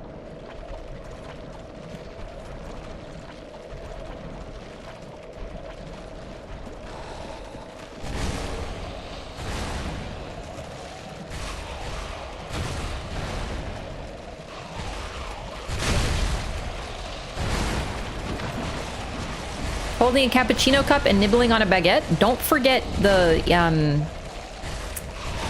beret. I need a beret at this time.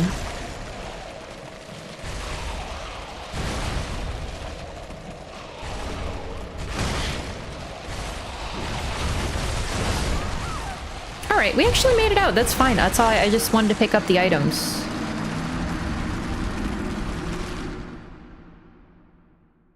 But you're wearing one already? I don't wear hats. Except for if I get a good haircut that I don't like.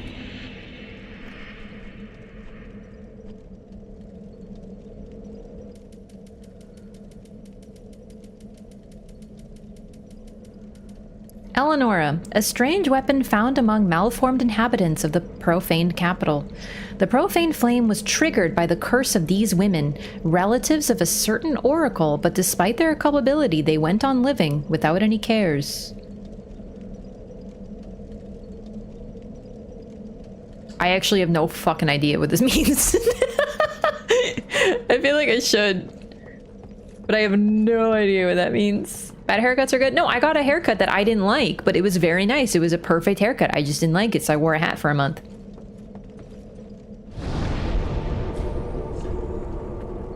It was cute as shit. I just didn't like it.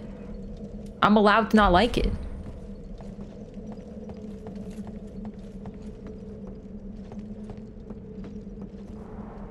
What about ears? Do you wear ears? Yeah, sometimes, like, you know, the... Hang on.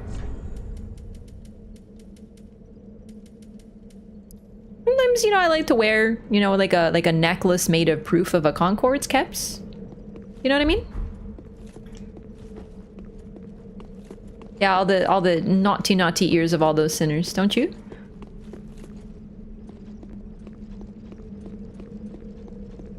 Screenshot of that first day stream? Of course you did. It was a cute haircut. I just didn't like it. Remember the cat ear headphones? Yeah, I do too. I still love them. It's just, I don't know, man. I got so many headaches when I was wearing those. Too polite to tell the barber I don't like it. Too polite. I'm telling you. I understand.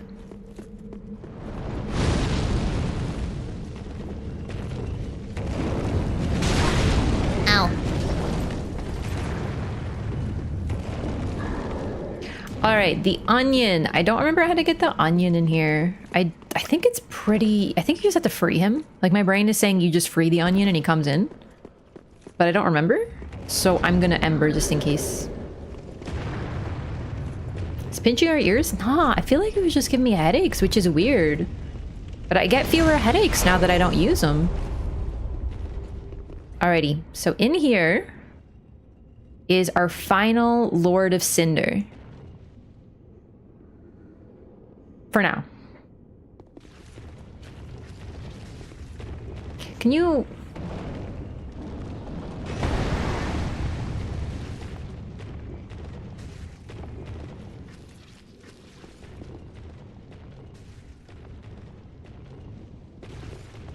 Character kind of looks like Nefeli Lu. Yeah, I really do, actually. It's the hat. She has a sort of same, like... This is like Nefeli Lu if she was, like, sparkly. Because she's very, you know, not. Alright, I think we just go in. I don't remember, though. So we'll have to find out.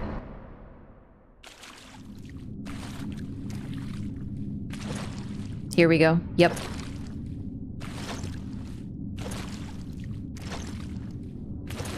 He's here.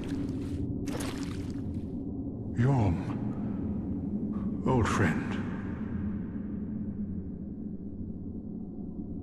I, Siegward of the Knights of Catarina, have come to uphold my promise. Let the sun shine upon this Lord of Cinder. It's fascinating that this giant has a face. The giants, as far as we know, have not had faces in Dark Souls 2.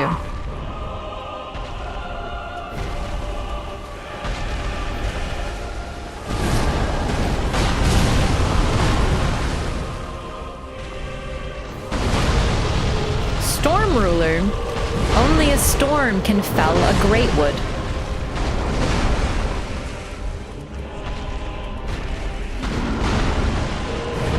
Where the fuck is it?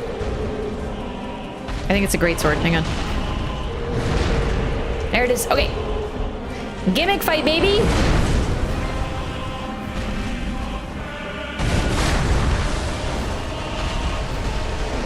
Ouch! Okay. So far, so good.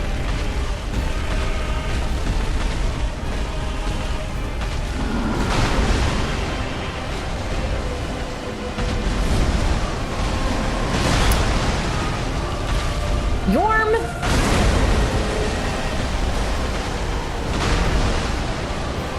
I don't need to be so close, I know.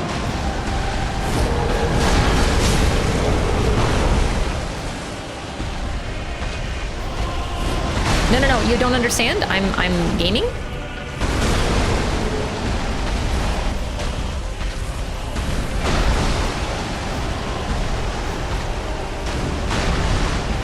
Where's my onion? Is he dead already? Like, in the time it took me to equip the Storm Ruler? Is he fucking dead?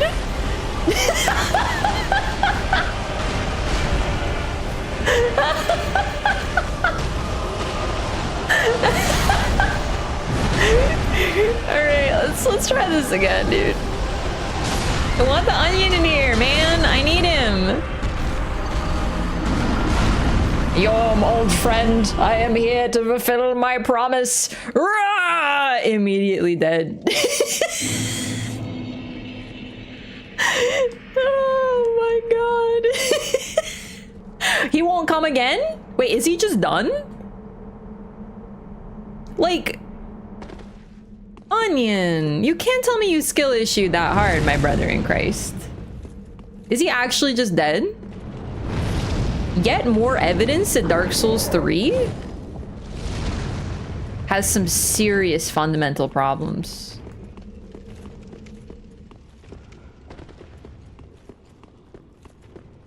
Like, what? I've never seen him die. Wait, hey, we'll find out. If he spawns again, then I've never seen him die. Oh, you know what? It might be that, yeah, I think I die, not him. God, look at it undulate. So weird looking. Don't tell me Onion's dead. Holy shit, he is.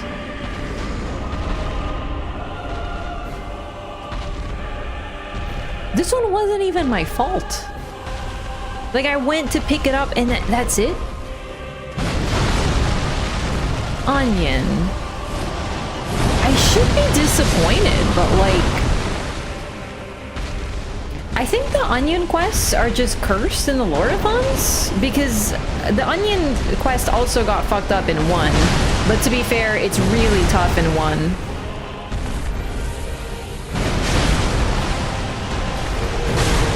Oh, right! It holds the charge. That's how it works.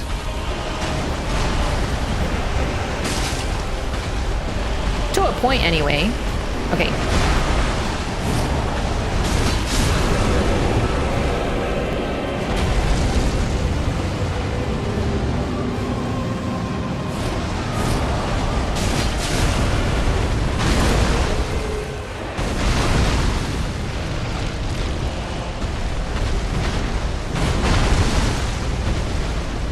So you don't have to use the Storm Ruler on Yhorm. It's just like he takes like no damage. But some people enjoy this for some reason. Couldn't be me.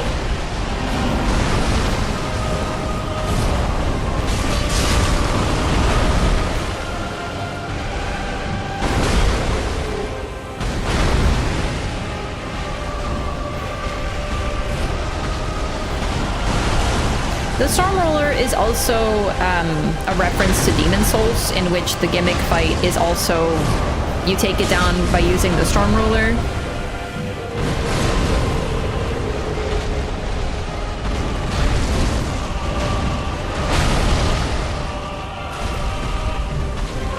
It's a flying enemy that you can only hit by using the power of the wind. Ow.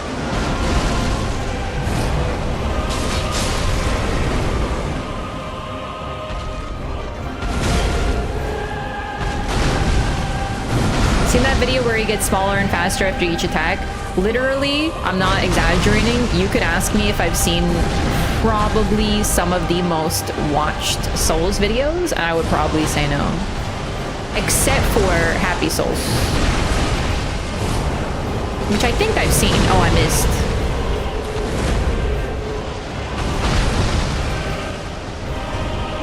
Like, I think so.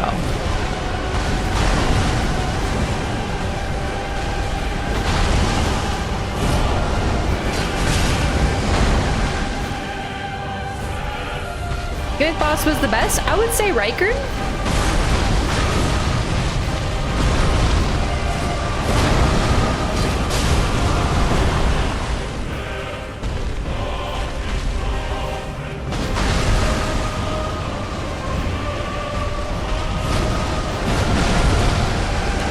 round Onion died, but that was like the fastest. I didn't even think he could. He's never died for me before. I've died and done the fight again, and he's back, waiting for my ass, but I've never seen him die like that. That was a yikes situation.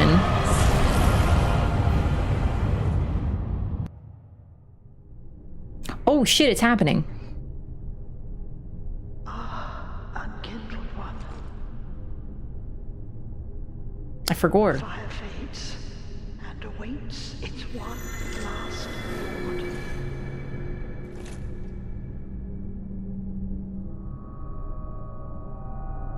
Prince Lothric is in your hands.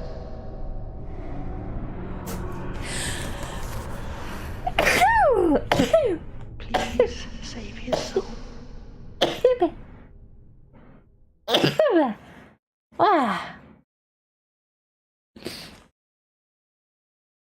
I don't even know how he died. I ran in, picked up the Storm Ruler, equipped the Storm Ruler, Onion dead. I have no fucking clue what happened because I was in my goddamn menus. I was beelining to help him. My man died. He got off-screened. Straight up. Cinders of a Lord, Soul of Yhorm the Giant. So, after the final Lord of Cinder, as far as you know, you get yoinked here by Emma. You remember her from the cathedral? The very start of the game before we even fought Vort. Prince Lothric is in your hands. Please save his soul. Tell him what he must be. Anor. Basin of Vows. So she told you that Prince Lothric is not here and to go elsewhere. And she was lying, but it was more to make sure that you're the one, effectively. So once again, you're just passing a bunch of tests to prove that you're the chosen one. Place the basin at the statue of the beheading knight. And if you see, there is indeed a statue of a knight who is beheading himself. Fuck, it triggers. I thought it was a thing. It's uh-oh. I thought it was you click a button, but it's you just walk toward it. No! Uh-oh. This is the best boss in the game, bar none. In every shape, way, and form.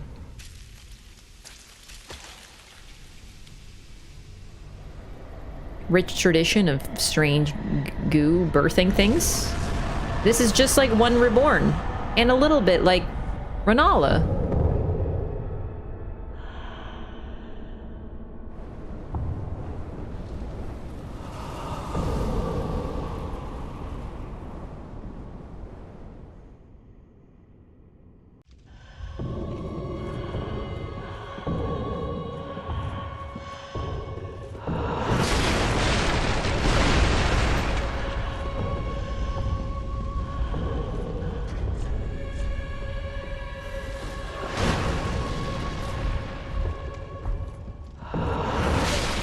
Good stuff. All right, listen, Emma fucking kidnapped me. I'm not ready for this. I have 4 Estises and a lot of souls. And honestly, I'm not really good at your timing, apparently. All right, I have a plan.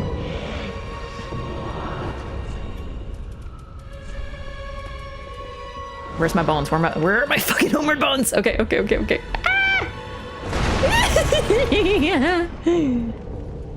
You notice how she's lighting things on fire as she hits them too? Because her sword is a flame?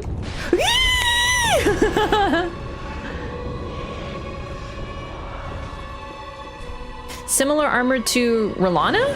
Very much so. R'hllana is very much inspired by her. But she is very inspired by Kieran from Dark Souls 1 as well. Kieran is kind of the Dex lady in Dark Souls 1, but she's not really a boss. I don't know if we can, like, include her. Ah, well, how? Ashen 1. Oh. Welcome home, Ashens. Very well then. Is that flame profane? You know what? It probably is, because it's the same flame that is used by our boy, Farewell, Pontiff. May the Dancer's are my favorite in all the Souls. Like, Dancer for me rescues this game because it gives me a good fashion, and I just love it. I'm like obsessed with the answer. I don't think I have any shards. Okay, give a call. Here you go. Lords, where did you happen upon this coal? This is much too dark. I see the abyss in it. Yet a smith I remain. I won't turn down a request. But forget not, your fight is for the flame and for your fellow kin, just like mine.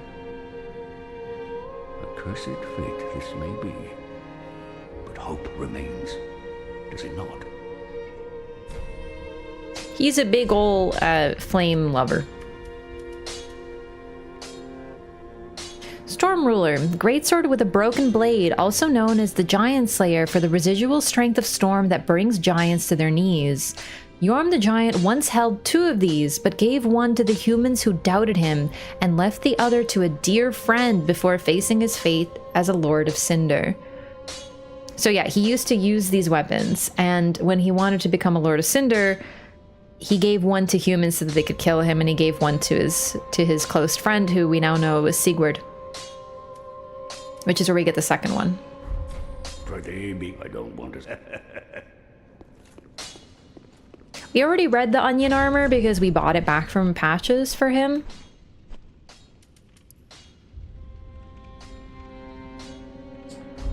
And then we got the second Storm Ruler, and I don't remember what the other items were, unfortunately. The Doubters failed. His friend also failed. Yeah, the Doubters failed because, well, they couldn't compete. And actually, I actually did want to take a close look at this skull. Like, look at it. This is Aldrich's. What's really, like, it's disgusting, obviously. Eaten up by maggots. But if this is his skull, then has he become the maggots? You know? Yeah. Creepy. Pierce shield? I think I got one already from Patches. Yeah, I already read it. Same thing. Everything from Patches. Aha, that's all. Ooh, Yhorm's soul. Now,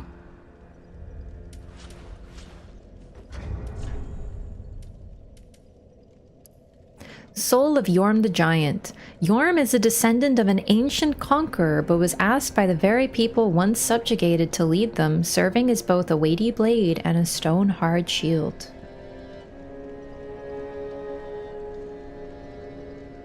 Interesting.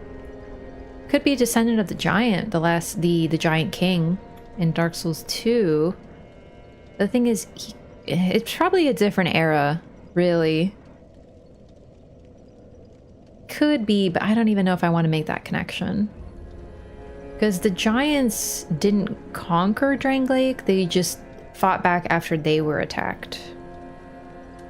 To try to get, you know, their thing, their object back. Oh. I don't think I read this when I got one. Proof of a duty fulfilled by the Aldrich faithful who patiently await the devourer of God's return. Dregs are the heaviest things within the human body and will sink to the lowest depths imaginable, where they become the shackles that bind this world.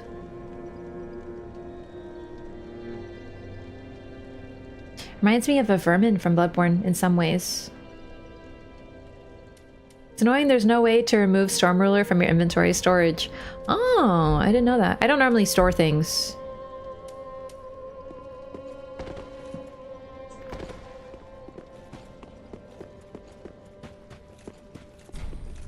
St. Aldrich, you are Ludleth the Exiled. Alright. So, I would like to go back to... Okay, good. It gives me Yhorm the Giant.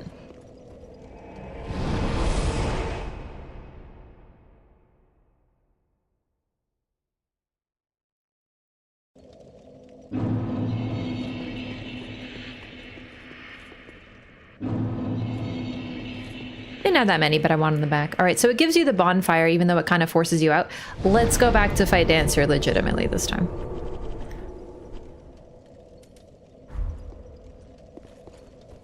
Haven't asked to give the maiden. What have I told you about backseating? Because you said it earlier, I was like, it can wait. I will give the ash to the maiden eventually. Mule too many items? Yes. So when I played the Elden Ring DLC, I decided I wanted every single item in my inventory for lore purposes. So I got every single item muled. It was my first playthrough character, and I had most things actually, except for a few things that were like drops and stuff like that.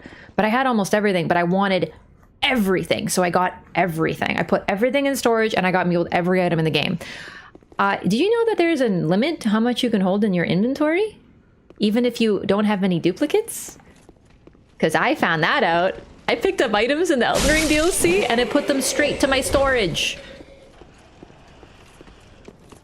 So when I went to the Shaman Village, I picked up the items and it put them in my storage. And I had to go run and get them and then go to the Shaman Village for like gravitas.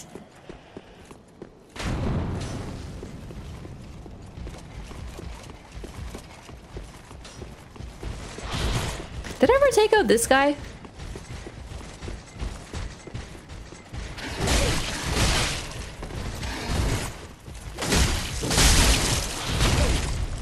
The fact that even when you're like OP as shit, comparatively, these guys are still annoying, says a lot about you Lothric Knights, doesn't it?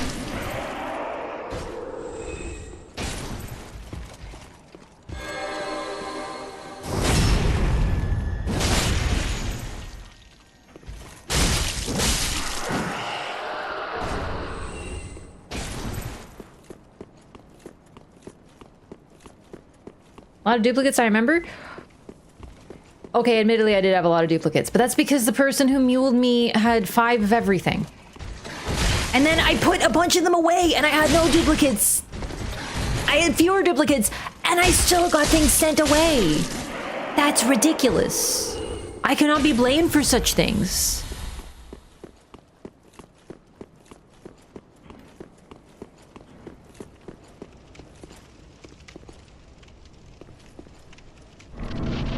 Alrighty, Dancer of the Boreal Valley.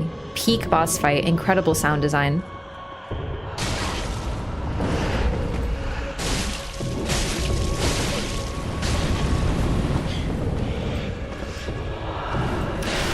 That grab is probably the worst in the game. It's got the worst hitbox of all time.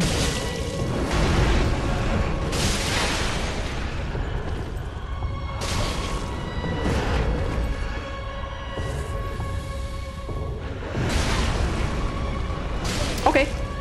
Oh my god, I can't tell what's an attack with her.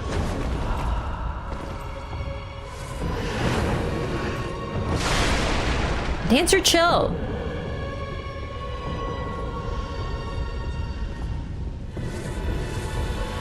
It wasn't my fault, I'm just a little guy. Yeah, it wasn't my fault, I can't be blamed. I did nothing wrong. No, it happened. But I did want to show off the grab at least once, so. You get freaking shish kebabbed and skewered.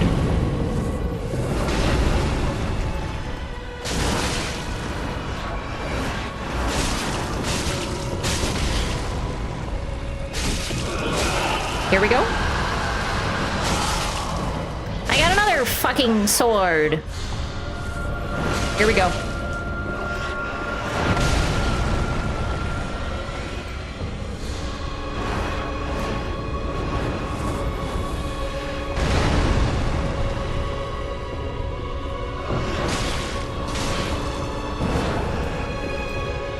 Help.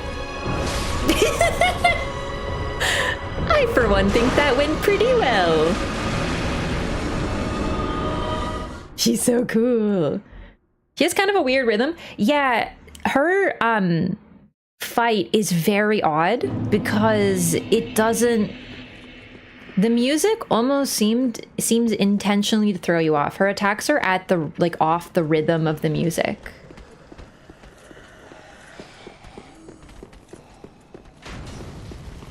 Means are really determined to cook you today? Yeah, I keep getting cooked by ladies today. It's true. I feel like I'm in a cooking anime. Like Delicious in Dungeon or something.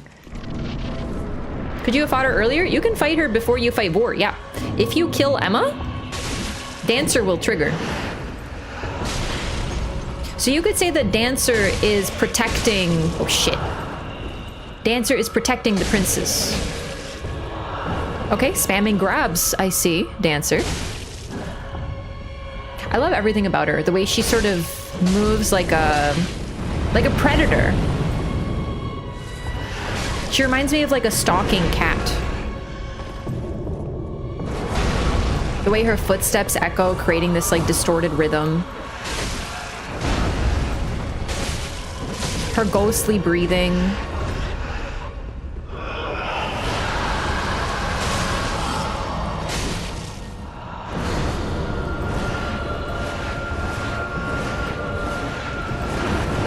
I live, bitch.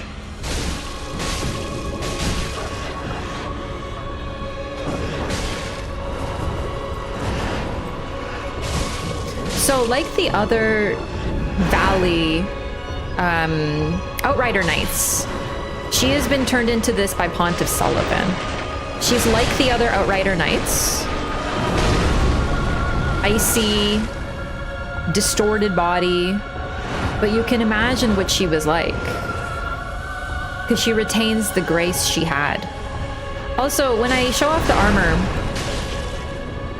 compare it to Kieran's armor, because you will notice how it's exactly the fucking same as it was in Dark Souls 1.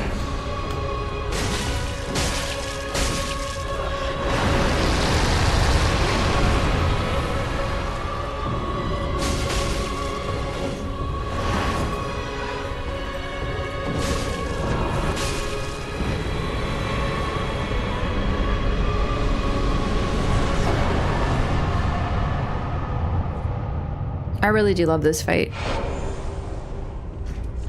Honestly, wish I'd struggled with it a little bit more. First time was rough. Okay, we read this. Soul of the Dancer. The Pontiff Sullivan bestowed a double-slashing sword upon a distant daughter of the former royal family, ordering her to serve first as a dancer and then as an outrider knight, the equivalent to exile.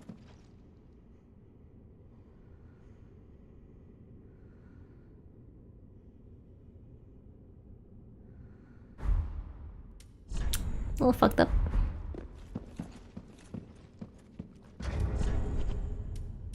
The Basin of Vows. So we got this from Emma. You get it from her body, whether you kill her otherwise. Serta the Pontiff guarding the prince. It's a bit odd. It could just be that she's not guarding the prince like Pontiff was like, hey, make sure the prince is safe. But the Pontiff doesn't seem to want the flame to be linked.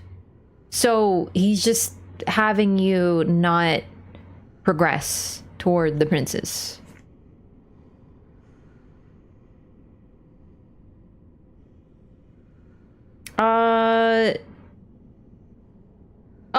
I still don't see any evidence of the Rebus, to be honest with you. I don't see any of it at all. The occult shit is like basically Dark Souls 1, and it's pretty vague in that. I think there is very little that can convince me otherwise. Because Dark Souls 3, you know how people say nowadays, it's not that deep? The only thing that's deep in Dark Souls 3 is this. That's it. Sorry, Dark Souls 3. But the fact is that I don't see any of that with Henri. I just see a step backwards in everything else. Think she cared about Pontiff or was just used by him? Used, guaranteed. Guaranteed used. It's interesting because... Okay, let me get the armor first because it's really beautiful. Did I read the basin? Chalice used an old ceremony in which Lothric knights take their vows. It is only a formality now, but it remains as an empty practice. Place this basin at a statue of a beheading knight.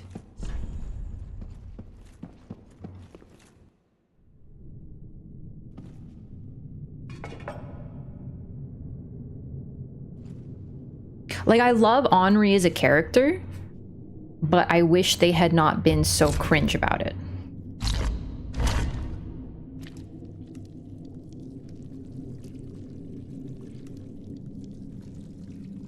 Opposite of Renala with Mesmer? The thing about... well, I don't really see them as that similar, to be honest with you. I know that there's definitely that evoking the same sword thing going on. But the thing about the Dancer is she doesn't seem to have had much choice in the matter. None of the Outrider Knights did. And exile was, especially for a member of the royal family, it's like a sign of you have no more power. The royal family means nothing anymore because I will turn your daughter into a monster as I see fit. Versus Renala, like a lot of other members of the royal family, was like, dude, this Mesmer guy's got Riz, I'm gonna follow him.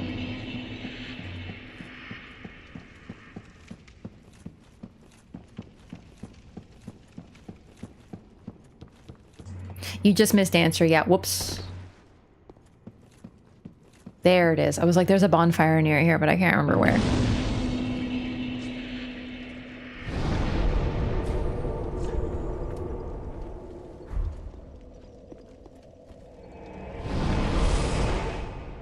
Pontiff doesn't seem like Pontiff doesn't have any Riz as far as we can tell. Like, there's no lore descriptions that say that he does. Oh. So we have to kind of assume that he doesn't as a result. There it is. Crown worn by the Dancer of the Boreal Valley, the mirage-like Aurora Veil is said to be an article of the old gods, permitted only for direct descendants of the old royal family. The black eyes of the Pontiff eventually transformed the Dancer into a beastly creature, her armor fusing with her own hide. Oh, I love this item description, because first of all, armor combining with skin is terrifying, but even though, like, it doesn't say skin, it says hide like that of a beast, because beneath it, she had already become a beast. Oh, I love it. It's like the coolest. Yeah, hide. It's a really interesting choice of words. It's very intentional. But beyond that, we have the best armor set in the entire game. If you don't remember what Kieran's armor looks like in Dark Souls 1, feel free to pull it up because it looks eerily similar to this.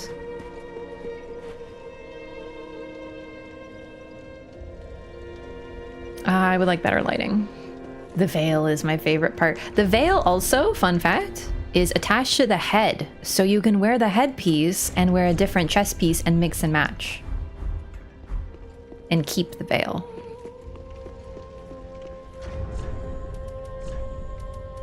I'm so pumped.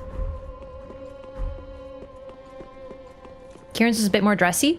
You'll notice with the lines, like the, I'm not saying they're exactly the same, but you can really see how they're inspired by one another, implying that it's sort of what's left of Kieran. Not to mention the dual wielding of the blades. It's very similar.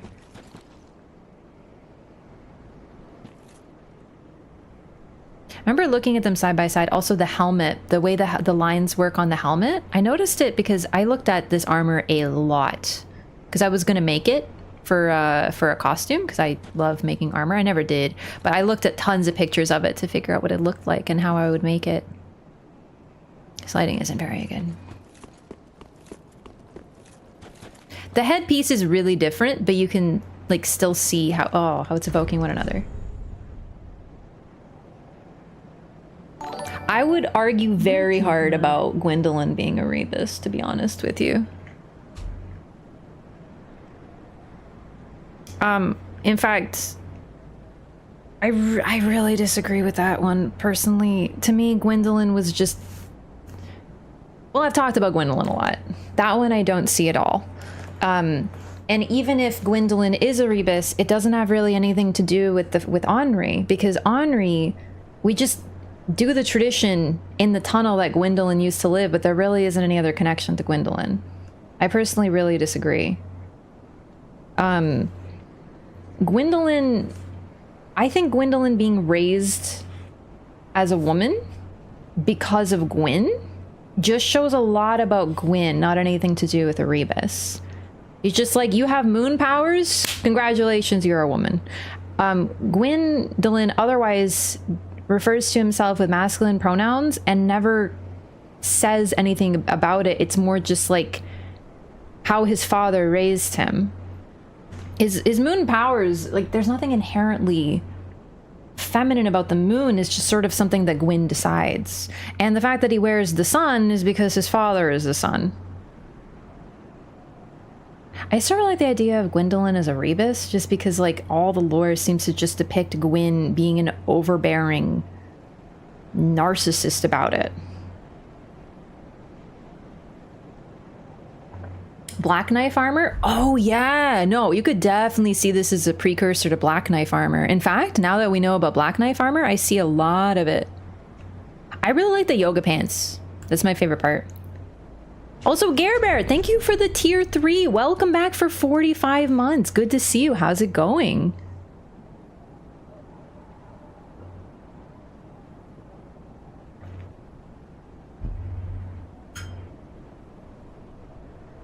I kind of gone over all this with Gwendolyn, so the point is I don't think it explains anything for me.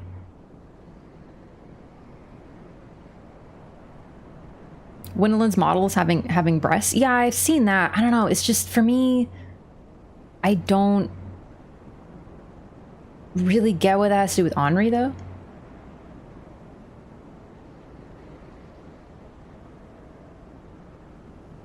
Cloak appearance more in this. Yeah, I think this armor is definitely more dainty. The Black Knives in the end are assassins. This is the armor for a dancer, so it's supposed to be a little dressy.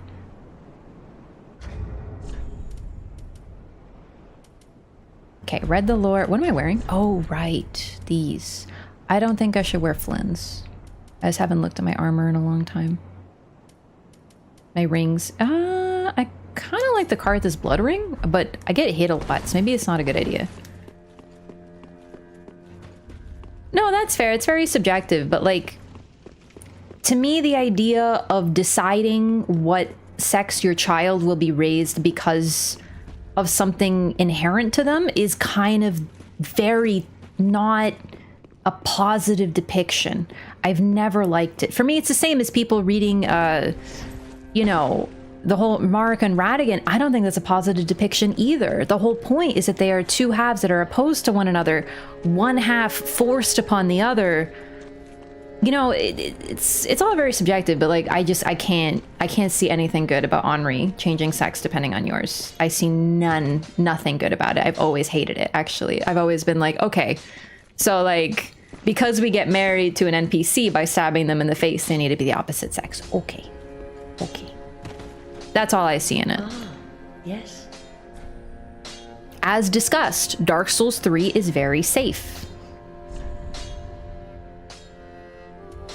That's it. I'm very passionate about this. Do stay safe. What do I want to spend my souls on? I'd like to buy these sorceries so I can read them anytime.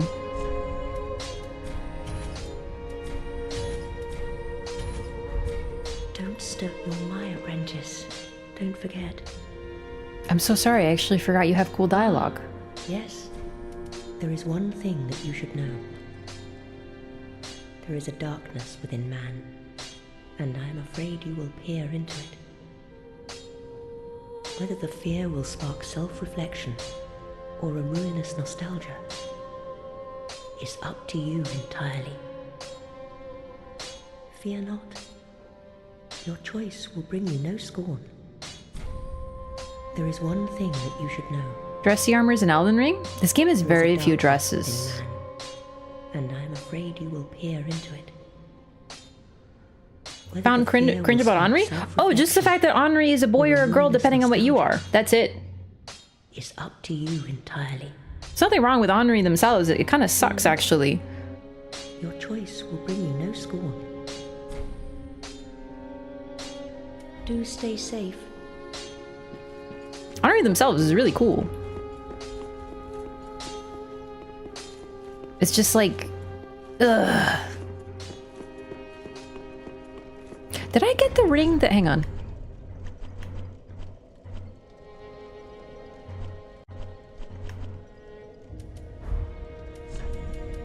I don't think I want to use this one. I just don't know what's a good ring to use. Sorceries. Oh, you know what? Why don't we do Covetous Gold? Although I would like one that maybe helps my combat. Maybe the Ring of Favor. Maybe get more drops for lore.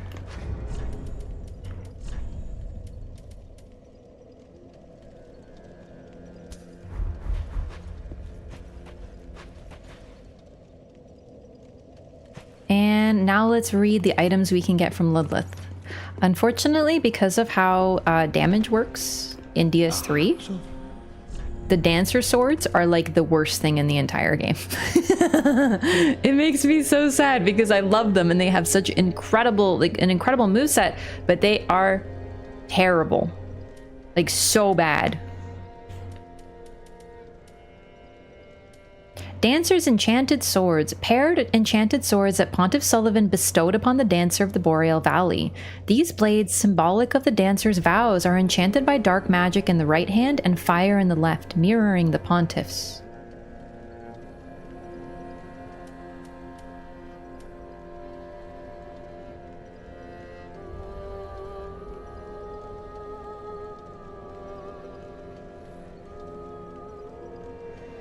Never tried them. They're really bad. You can still use them. I'm not saying don't use them. I know I've used them, but they will just always be bad. It's something about split damage, if I understand how it works in Dark Souls 3.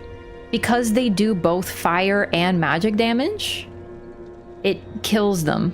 And I don't really understand why. You'll have to ask the people who understand these things. I just know that I've used them, and I've used them, and I've used them, and they're just so bad.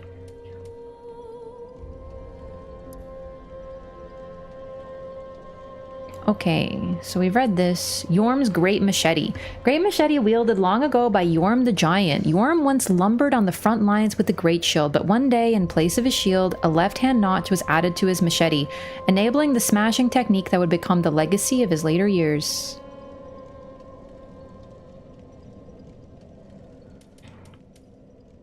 Great Shield used long ago by Yhorm the Giant increases the user's poise. As a lord, Yhorm risked everything and fought unflinchingly as a one-man vanguard. Following the loss of the one he wished to protect, he forsook his shield. Yhorm is pretty tragic, but we don't get the full details of his story in the first place. Yo, Silent Rose, thank you so much for 18 months. Welcome back. I appreciate that. Dark Souls 3. Dark Souls 3.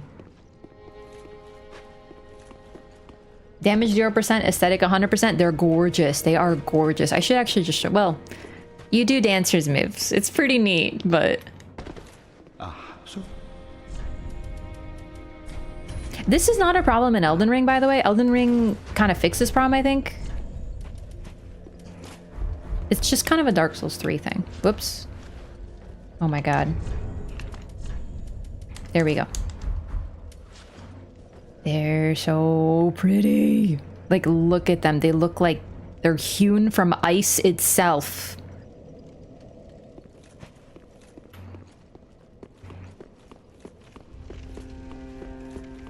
Even the level they did such pitiful damage to people? Oh, that sucks.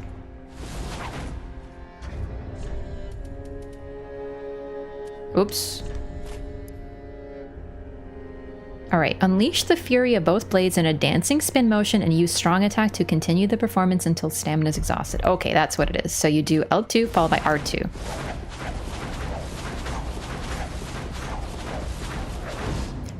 Not only is it gorgeous, it's pretty much one-to-one of the Dancer's weapons in Elden Ring, whatever they're called in Elden Ring, the weapon from the Dancer. Not in terms of moveset, but the concept of them, that you attack and then you keep on going until your stamina's out.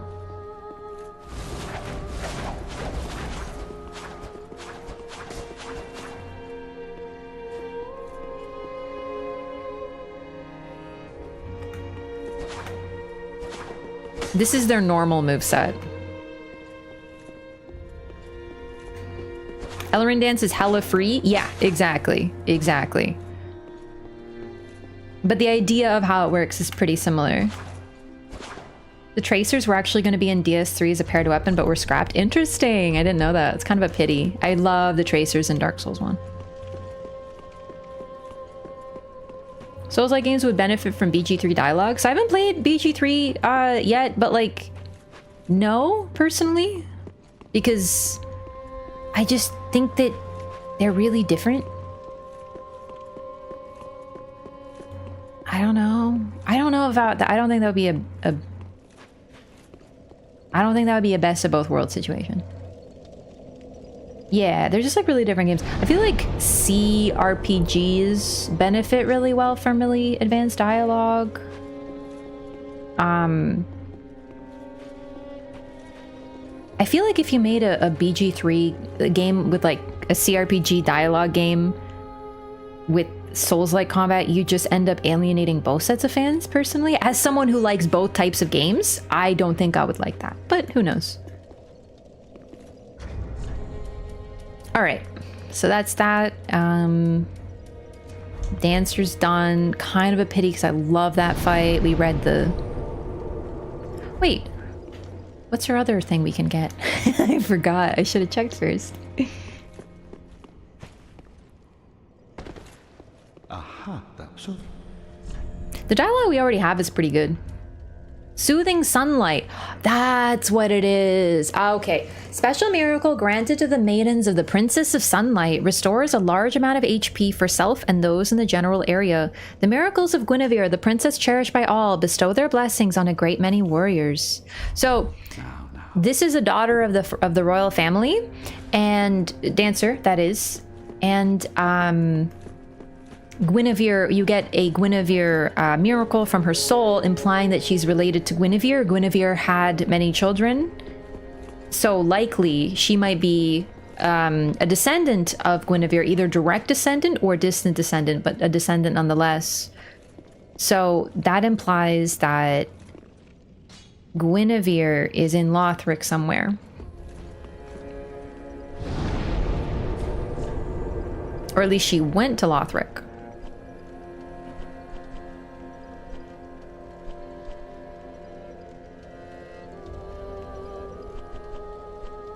Here we go.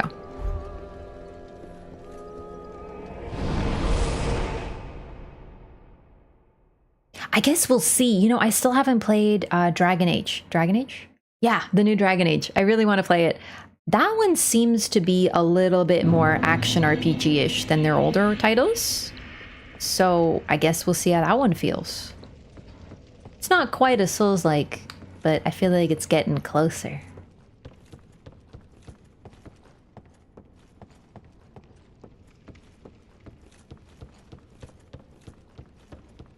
What do you consider the Siegward ending? Oh, right. I was hoping someone would ask that. The one that I'm doing with the dark, what's it called? The darkness?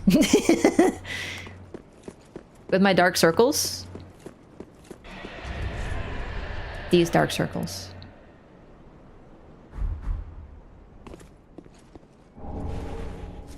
It's kind of clickbait, but like also kind of true, because I would argue this is like the most secretest ending. Oh my god, that was such a nice thunk sound. Holy. Did that thunk not just like reverberate through your soul or what? My god, such a good thunk. One thing I'll say about Dark Souls 3, it has some damn good thunks. Apparently I didn't fucking know about it. Wait, really?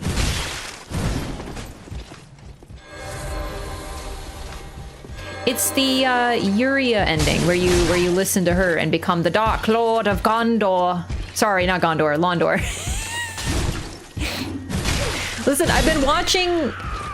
Dude, I've been watching Lord of the Rings again. So I'm very... I just started the rewatching the first one, but like it's very close to the top of the brain, I would say, I guess. You will not believe that I've never noticed that Londor and Gondor are that similar, though. Just been that long? Oh yeah, no. It's not really any secret endings or true endings, but I just thought it would be just clickbaity enough to have someone ask. So thank you so much for asking, Maestro Shay. You're watching Lord of the Rings, but not Rings of Power? I knew you'd say that. Listen, okay. You know when you're in the mood to rewatch something because you already know it's gonna happen, but you're not in the mood to watch something new? That's me right now. Like, I don't want to watch anything new. I just want to watch comfy, nice things that I know exactly what's gonna happen.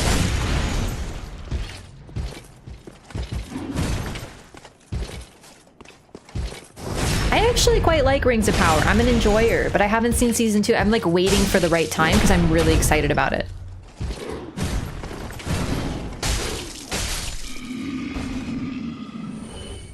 Arwen getting chased by Nazgul. Wait, what did I pick up, chat? Fuck. I instinctively clicked X on all the shinies. Arwen getting chased by Nazgul scene makes me emotional for some reason. That is such a good scene. It's different from the books, but I actually really enjoy that change. I'm glad it was Arwen. I think we needed a little bit more Arwen. The books don't get enough. I like how they changed Arwen from the cool guy, but like Arwen's still really cool. God, this is so pretty. Raph with another passionately held incorrect take. I am honestly, arguably sometimes known for like what I would consider highly correct takes, but that the unbased might say are incorrect. Not that I'm hinting at anything though.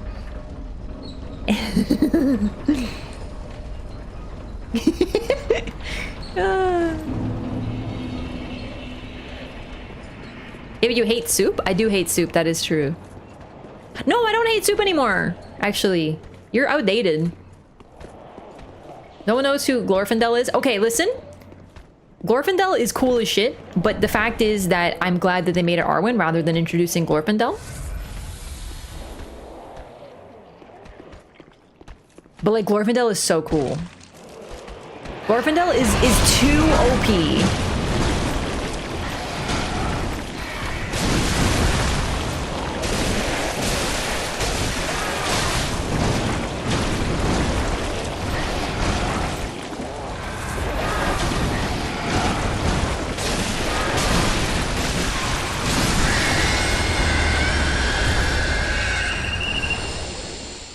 Examples, Galadriel randomly jumping to the ocean, somehow that's not suicide.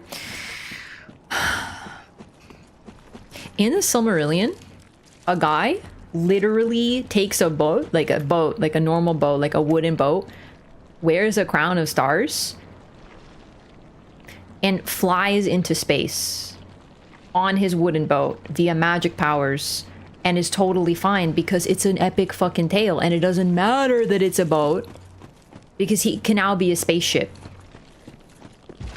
So, like, honestly, nothing in Rings of Power is even that fucking weird compared to the Silmarillion.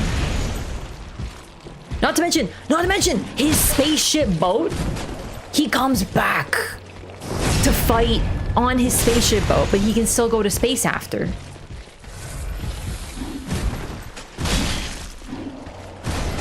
I'm not using any fire damage.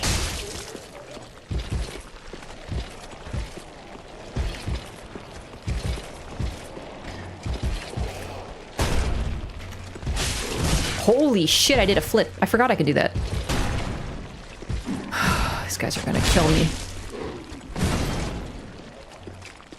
Absolutely adore the second season. That's what I've heard, Nascent. Bowl, boat, or bow? Listen, I'm not good at talking.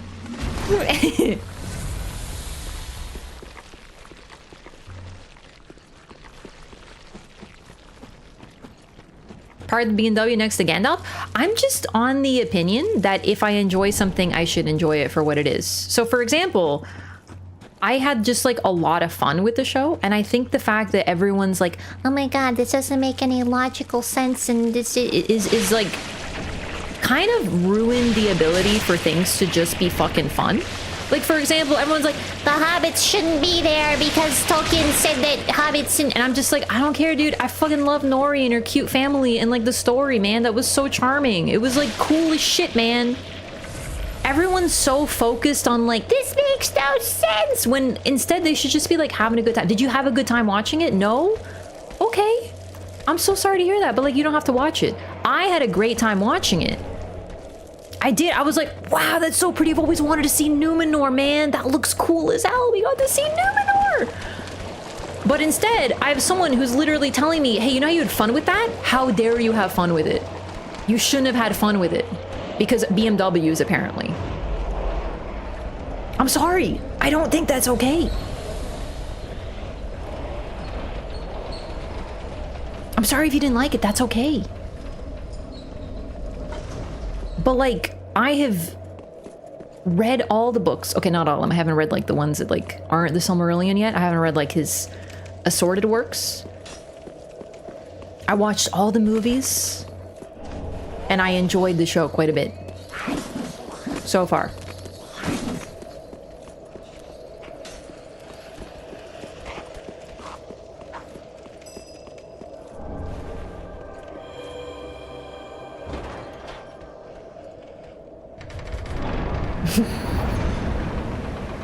It's like seeing Tolkien's universe come to life. That is actually a big part of my enjoyment.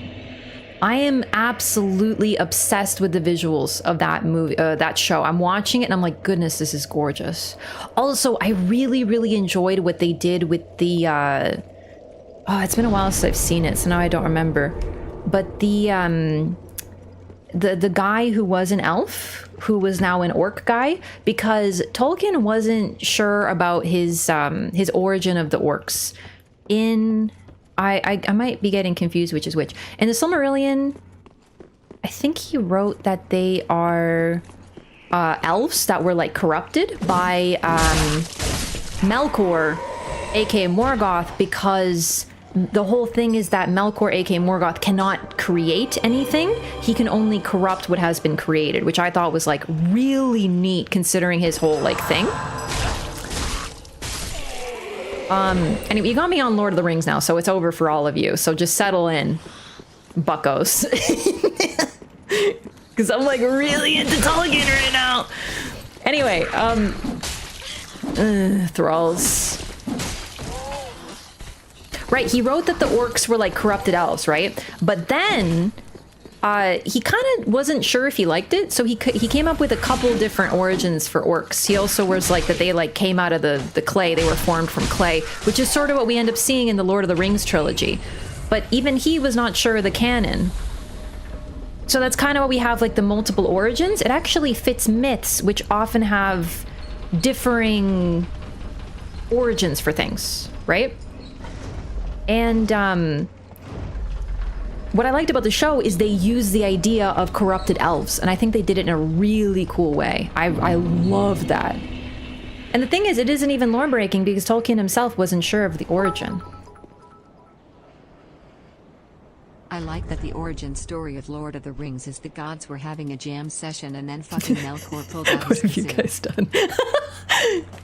Origin story of Lord of the Rings is that the gods were having a jam session and then Melkor pulled out his kazoo. That is effectively, yeah, pretty much.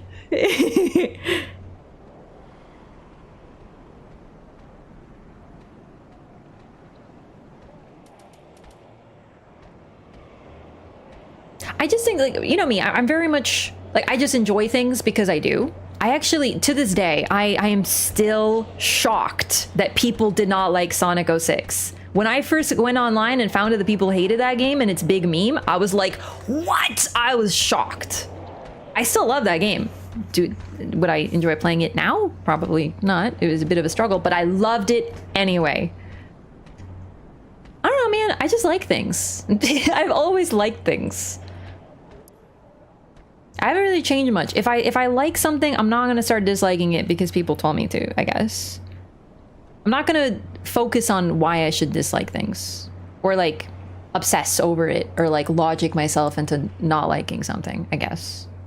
I like something or I don't like something. I'm pretty like that. You know, it's like eating an avocado. Do you like it or do you not like it? You didn't get Shadow Generations? I wasn't a big fan of Sonic Generations, but I'm probably gonna play Shadow Generations. I just haven't played a Sonic game in a long time.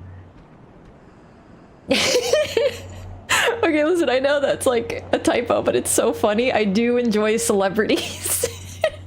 Meaning Celebrimbor? Yeah, no, I feel you completely. I think I called Celebrimbor Celeborn or Celeborn. I forget how its name is actually said. And then I was like, wait, no, sorry, it's the other Cella guy. Unless you're trying to get views on YouTube or something. Yeah. Yeah. Listen, if you don't like something, like, I'm so, like, it's totally fine, whatever, but I dislike how so much media has been, like, you know, I don't like it, so I'm gonna put a video on why no one should like it sort of thing. I don't really like that, because I try to be positive on things. I obviously don't like things sometimes, and I'll tell you if I don't like things, but it's just, you know, like Dark Souls 3. Brimbo! It's Galadriel's dude? Yeah, I know. It's the names, man. It's the names.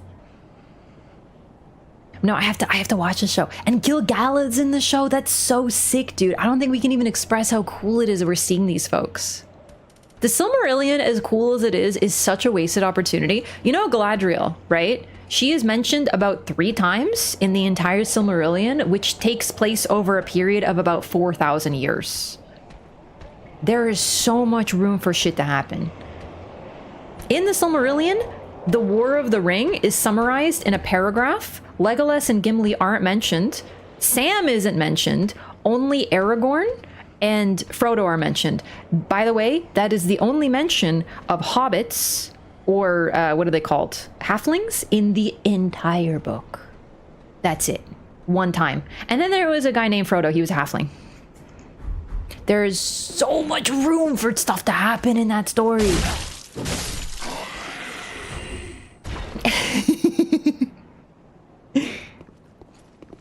I agree there's some lore breaking, but like I have to see how they do the whole Sauron thing, because I didn't necessarily like that at first. But I do love me some, like, twisted star-crossed lovers and love and evil dudes. So I think I could come around on it.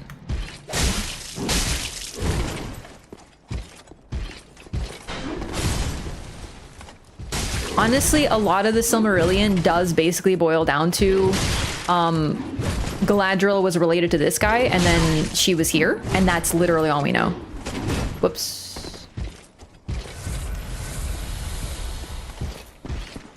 Even Glorfindel barely gets mentioned. I don't even know how he came back to life, by the way. Because it just says that he died. It doesn't say that he came back to life. I don't even know where that comes from. I just know that he did. Sauron's gonna be another war crime boyfriend? No.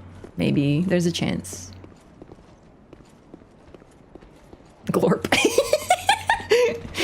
Alright, so, I guess I should talk about this, like, nightmare town we're in. There's a lot of dark, a lot of pus of men.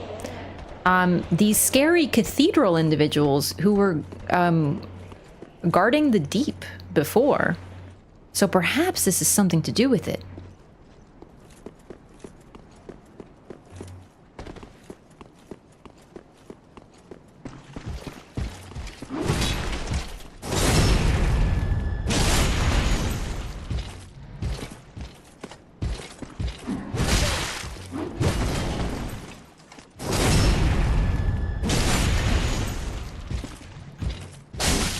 He's in.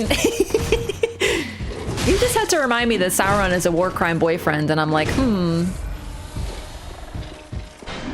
Oh, dude, and the dwarves getting to see Moria. It's not called Moria. What's it called? Dude, that is so sick. The visuals in that show are just like so cool. It's just like a feast for the eyes.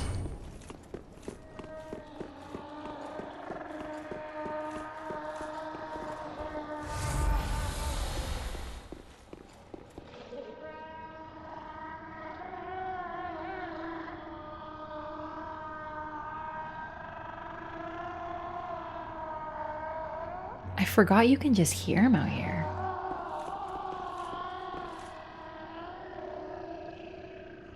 Khazad-dûm, that's what it's called. Yeah. Some of the time, he's just gargling. He's brushing his teeth.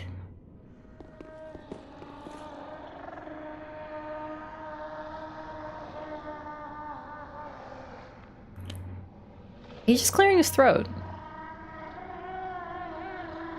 I personally think he's screaming, but it's a little hard to tell, admittedly. What is that? That is the boss on the other side of the fog wall. But beyond that, I have no answers for you.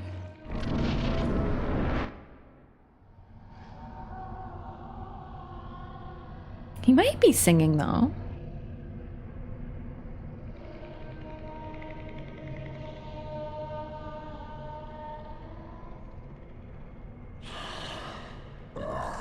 You ignorant slaves. Finally taken notice, have you? Of the power of my beloved Ocelotte, child of dragons. Well, I will not give him up. He is all that I have. Very Bloodborne coded. Like an undersea creature. You might notice he looks very similar to those strange, distorted creatures we saw in the Irithyll Dungeon. The golems. Not the golems, the Schmeagles. Osiris, the Consumed King. And you can also hear a baby crying. You might notice he's also cradling something in one of his hands.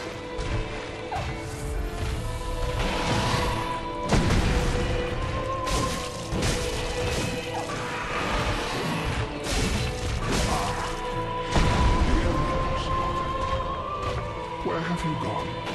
Are you hiding from me? Come out. Come out. Don't be afraid. You were born a child of dragons. What could you possibly fear? Now, show yourself, Ocelotte. My dear little Ocelotte.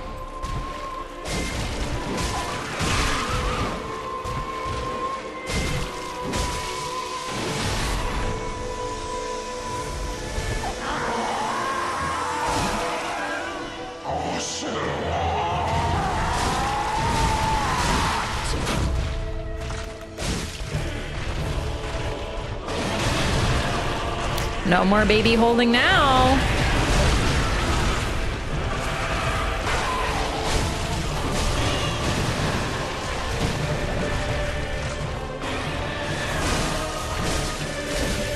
Spitting out crystals. A pale drake spitting crystals with no scales.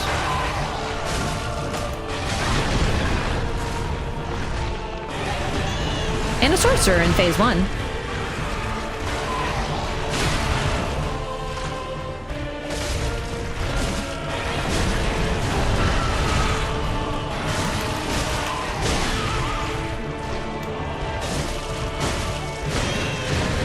Baby's still crying. Insane as well?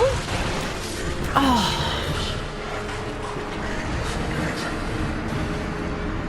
Honestly, it's fine. It would have been bad if I killed him because I would have missed the death dialogue. But like, man, that was really close. It was mean. He's connected to Seath somehow. I would call him a spiritual successor to Seath. So, this is Osiris, the Consumed King, and considering his proximity to Lothric Castle, we have to assume, considering we're looking for the twin princes, not the king. Well, okay, maybe a spoiler.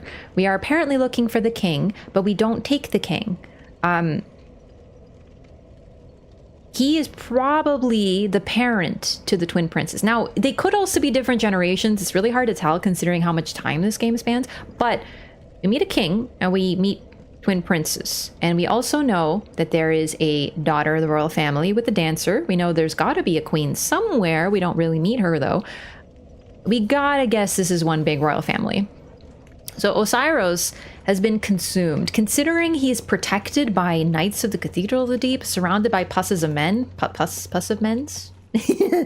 who are associated with the dark, like humanity-driven wild, very much abyss-coded. He's been consumed by multiple things, but what's happening to him seems to be linked to the dark in some way, shape, or form.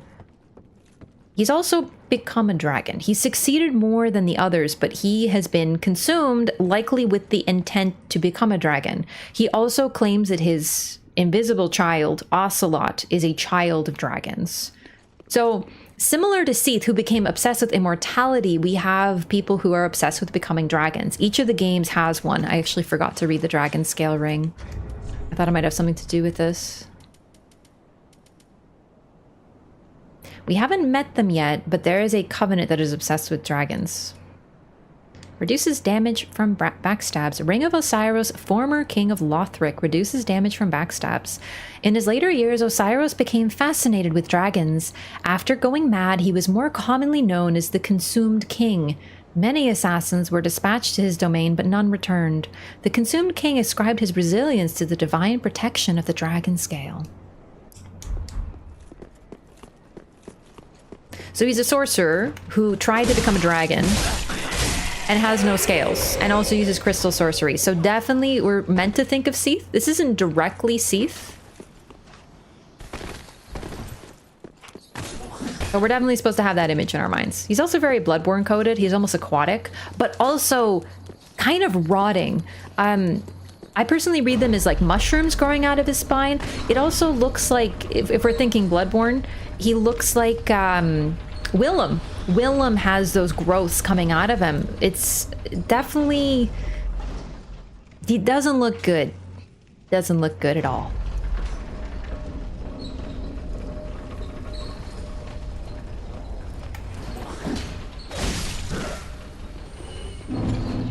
Consumed King's Garden.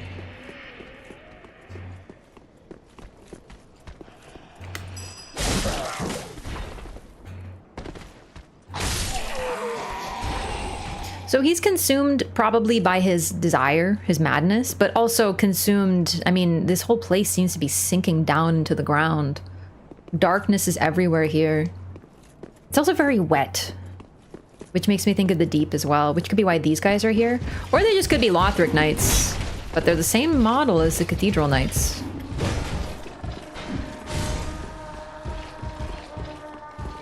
So, I don't know too much about it, but I know there's some cut content associated with Osiris. We hear the baby crying, but we don't see the baby, so we can't be sure if there is even a baby at all. Is the baby invisible? Is the baby formless? Sort of like Bloodborne again? But apparently there was like a cut.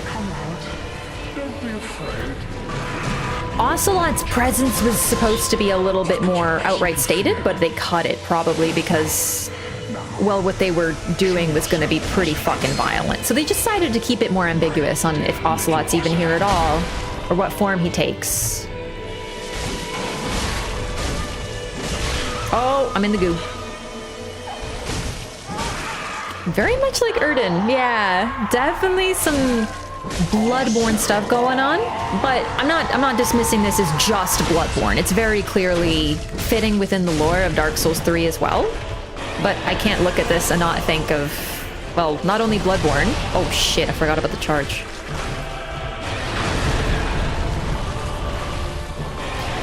It's also very similar to Ludwig. Like the reverse of Ludwig. Pretty standard. He starts off more man-like, and then he becomes bestial.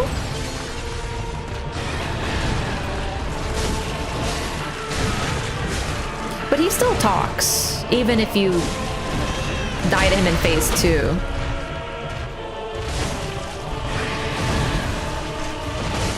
Also, when he does the tail swish, it looks very much like deep magic. It's got that black-blue color.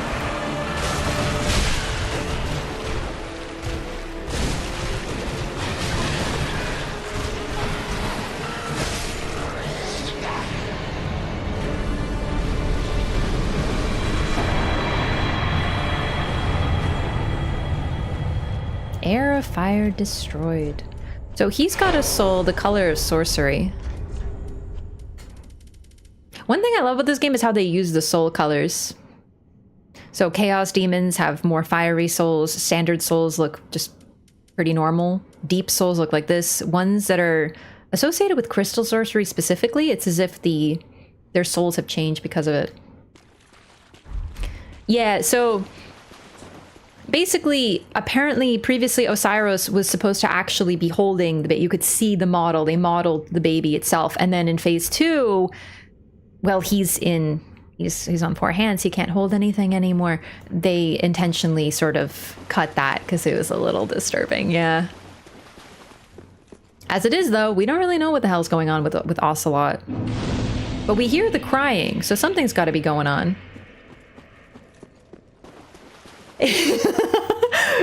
The first time I played Bloodborne, I thought Erdun was pronounced like Udun, so I was constantly saying Flame of Udun. I love that.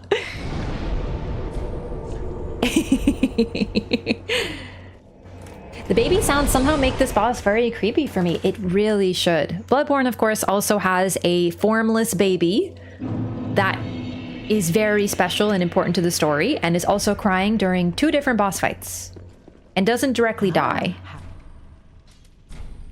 Gracious. Passing fine ash thou with left. Thanks.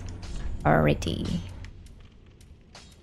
Right, we get Carla's garb. Hat of the Dark Witch Carla. A pointed hat is the signature of a heretical sorceress.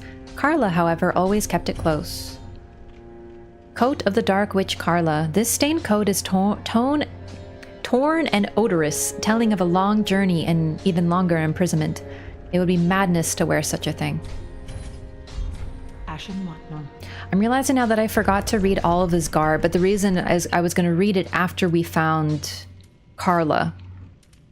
It's been a while now, though. Alva Helm. Protection of Alva, Seeker of the Spurned. This steel helm was trimmed to reduce weight. To this day, troubadours sing of tales of the wandering knight Alva and his travels and of his involvement with the saint and the witch. Needless to say, the songs traditionally end in tragedy.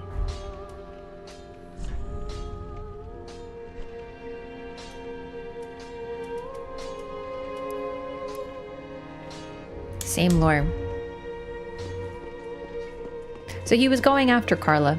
We only get his armor there if we defeat him in the invasion. Oh, how... Sniffa? She was in prison. She couldn't take a shower. But yeah, it's stinky. Very stinky. Ashen. Welcome home, Ashen One. Speak thine heart's desire. Very well, then touch the take nourishment from these sovereignless souls. It's a bit hard to say what's going on with Ocelotte, but clearly he seems to be somewhat formless. Osiris was not a real dragon. He got arguably kind of close. Like, he sort of looks like one, I guess, but he's not a real dragon. So he claims his child is a child of dragons, but he also probably considers himself a dragon. So, you know, I don't think he did a very good job with that. He's probably not right about any of that. You're stinky. Thanks for the $2. I'm not, though. I showered. Be safe, I prithee. I'm not stinky.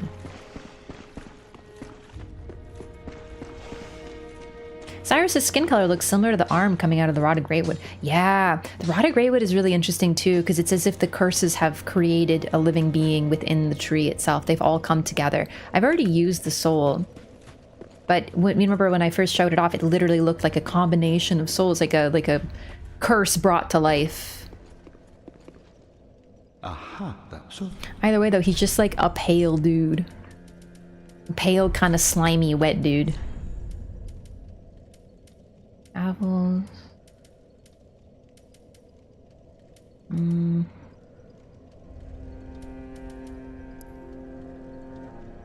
Okay, where is... Here we go. Moonlight Greatsword. Legendary dragon weapon associated with Seath the Paledric. Ah, that's another reason. He's got the Moonlight Greatsword out of his soul. Charge strong attack to its limit to unleash Moonlight Wave. Osiris, the consumed king, was infatuated with the search for moonlight, but in the end, it never revealed itself to him. So, following in the history of these characters who are guided by moonlight. Like, you know, we have Ludwig as well, who was where we get the moonlight greatsword out of him. They're all people who kind of went insane and or were potentially led astray by what they were obsessed with. White Dragon Breath, sorcery of the deluded, consumed King Osiros. Wow, they really do not pull any punches with him, do they? Deluded. Emits crystal breath of Seath the Scaleless. Crystal breath has piercing qualities. Seath's research seemed to strike a chord with old Big Hat, who, in his mad, disrobed state, made divine work such as this his own. Osiros was no doubt edified by this. Wow, it really talks about how Big Hat got naked and went crazy, huh?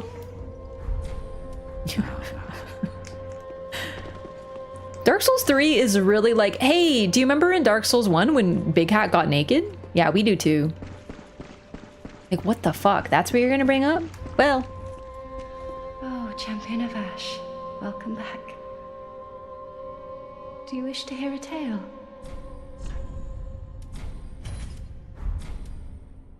Have a pleasant journey, Champion of Ash. Oh, I'm so sorry I interrupted you, but it's fine.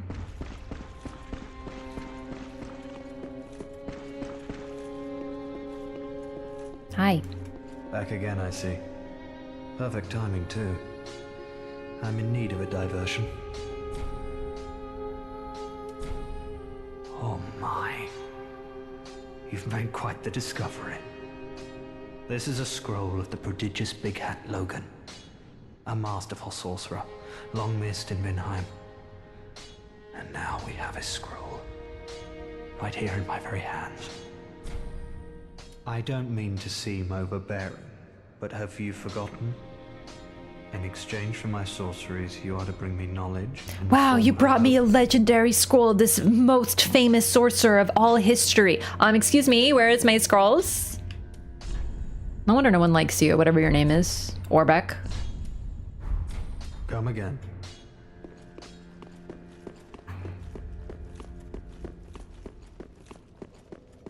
Oh my god, I forgot to talk about it. Okay, Aldrich. So, my first playthrough, I fought Aldrich last.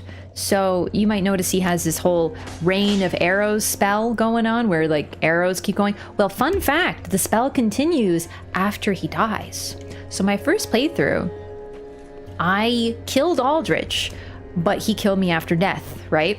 Not the biggest deal in the world. I know I'm not alone in this. I know other people have had this happen, which is why I'm sharing this, because it was, you know what I'm talking about. So I got the cutscene with Emma, but I had no idea. I just heard some talking and I teleported, and then suddenly I was in a place I didn't recognize, and then I died. And I went back to the bonfire and I'm like, where did I go? I had no idea where to go.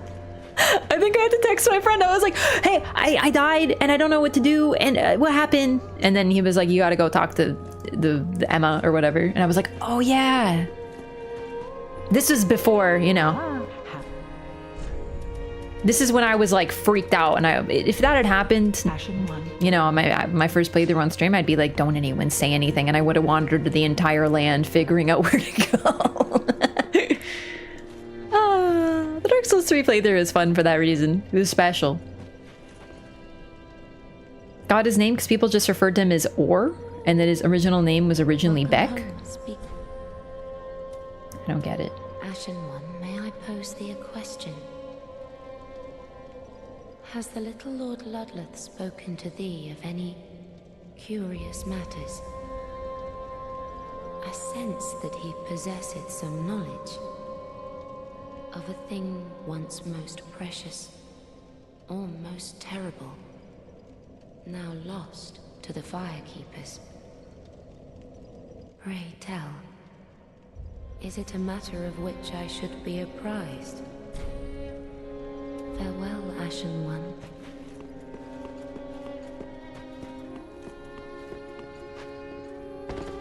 Aha, so. I think he's talking, or I know she's talking about the Firekeeper soul. Or should I say, look, fine kindling for the thrones, is it not?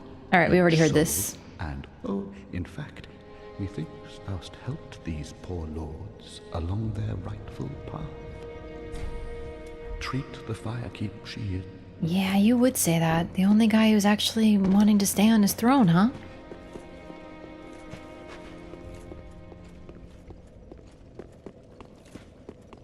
Alright, I just want to read this throne one more time. Holy King Lothric, last hope of his line.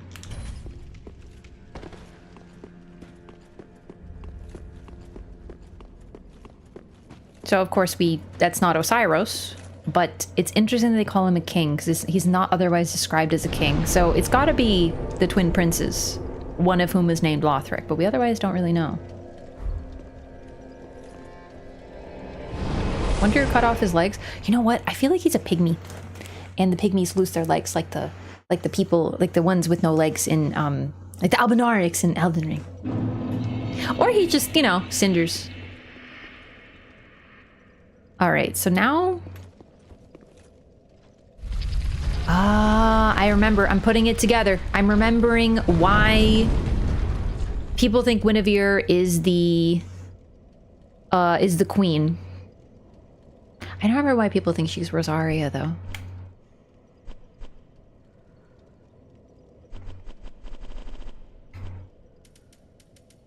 No, where is it? Where is it? Where is it? Don't I have like an Ashen Estus ring or something like that? It was like blue. I remember reading it. Sage ring? No. No. She could be both? She could be both. Yeah, but I'm just like, I don't want to just say that that's why people think. I don't remember why that is the general conclusion. But now I'm remembering why. Where is this? I could have sworn Ashen Estus ring, something like that. No, I remember. It's this. Divine Blessing, but there's like an Ashen one. Not like me, Ashen one. Oh, where did I see it? That's why I buy everything, so I have it all in my inventory. Yeah, Hidden Blessing. Maybe I didn't buy one? Maybe it was in a merchant's inventory that I remember seeing it? Ugh, let's go check. This is neat. I'll come across it, but I already have. That's the thing. Like, I know, but that's what I'm saying. I want to put all the pieces together right now, because it's a good time.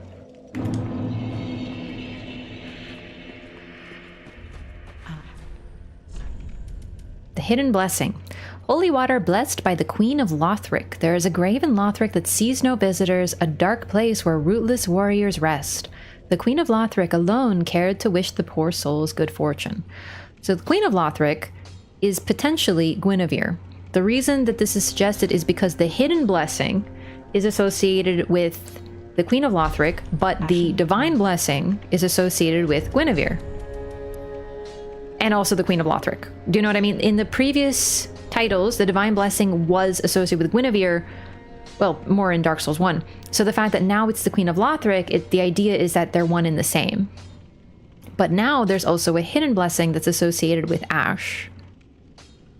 Quite befitting of an unkindled, an Ashen Estus flask turns a bonfire's heat cold. So there's something different about this one. That is what needs. We also know that Guinevere had children, many heavenly children, and was of the old royal family, so perhaps she became a part of the new one. Guinevere's mark. No. Now, the reason I'm checking this out here is because of what is behind Osiris. There's a lot of weird shit behind Osiris, actually.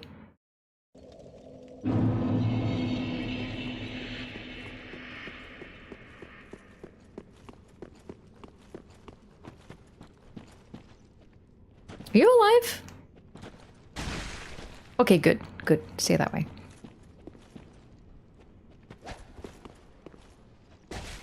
Bunch of graves, similar to what we heard about. These guys. They're serpents.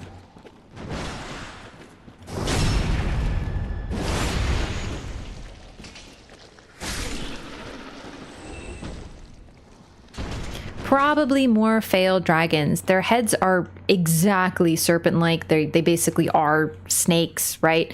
We know that snakes are failed dragons. This has been true since Dark Souls 1. So they tried, but they failed. And then we get a gesture here, Path of the Dragon. And here is one of the most interesting things in Dark Souls 3. Where is it? Here we go. If we do this gesture at a certain location, we will get taken to a different zone. It's very well hidden, very clever. The only hint is a dragon guy sitting somewhere doing that gesture, but it's kind of hard to tell because his body's fallen apart. You might remember where that is. Irithyll Dungeon. And that's it. Dead end.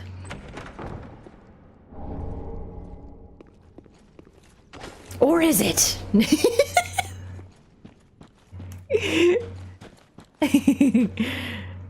Wow, it's fucking dark in here. Untended Graves. Had to do it for the drama. I caved and used Google. I don't know how I found this out, honestly. It might have been one of those, like, someone told me, friend of a friend, like, ooh, there's a secret hidden or something. I don't know. This is really, really neat. Dark Souls, this is when Dark Souls 3 is at its peak, in my opinion, when it has really difficult to find things. This is pretty cool, too. So we just broke an illusory wall behind the Consumed King and ended up here. Just suddenly we're outside, also. So, also, you remember how the Consumed King's Garden, it looks like it's sinking and there's, like, dark everywhere. There's things associated with the dark all over the place. Well, it could be because this is what's under it. But the thing is, we're not necessarily only in a different place. We might be in a different time. And this is when shit gets real weird in Dark Souls 3.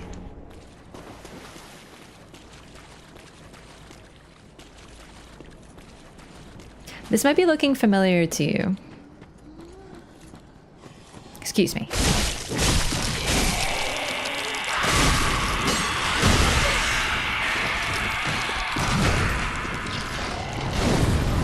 It's one of those if you know, you knows. All right, you're ruining the silence. Shut up. Jesus.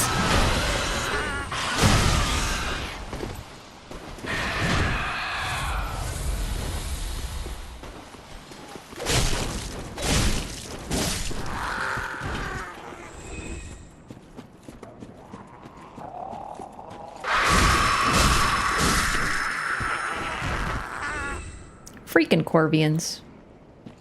This is where it is. You get it here. That's why I was thinking about it. All right, so this is the Ashen Estus ring. Gray crystalline ring crafted from shards. Increases FP restored by Ashen Estus flask. Once a treasure brought before Lothric's queen, she had it enshrined in the cemetery of Untended Graves, so that one day an unkindled might profit from its use.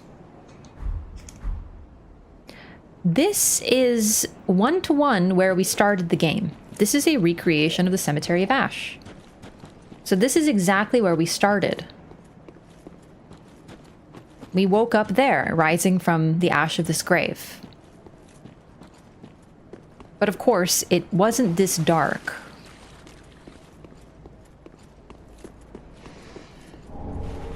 It's a recreation of the tutorial zone, but evil. Specifically because of... Where is he? Where is he? I can hear you. Oh, not you! But also you dogs! Where is he? I know he's here. Oh my god, there's so many dogs.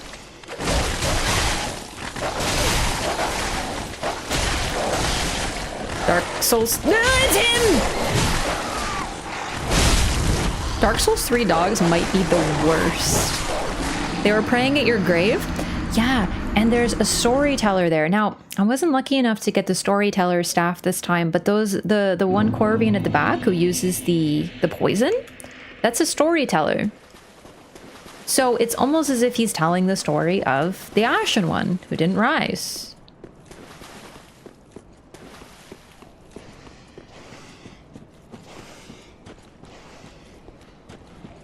be another world parallel to ours? Basically. Bro, why are you here early this time? For fuck's sakes. I can't believe Dark Souls 2 is the game that got the reputation as too many enemies. That was literally 2 dogs and some dumb nerd who won't stop swinging, and I'm immediately dead. They call it Dark Souls 3 because there's 3 many guys.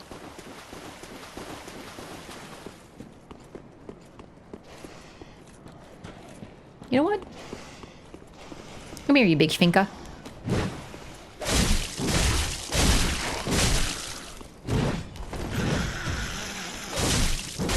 Yes, teleporting dogs. Actually, so true.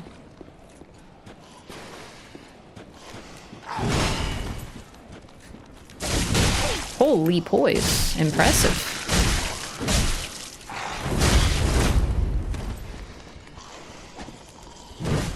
God, that was a really cool move, actually. I liked it. I love their weapon, too. I used it on my first playthrough.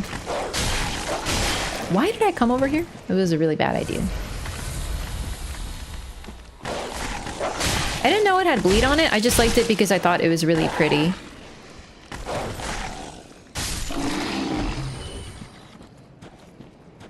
Also, if I remember correctly, there's an invasion here, so I'm gonna have to ember up. Holy fucking shit, dude. Dogs in this game are the worst.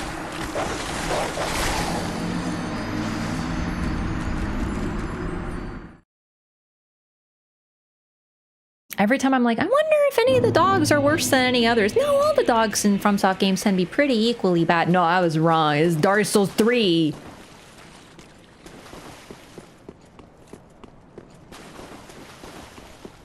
Dog Souls 3. Dog Souls!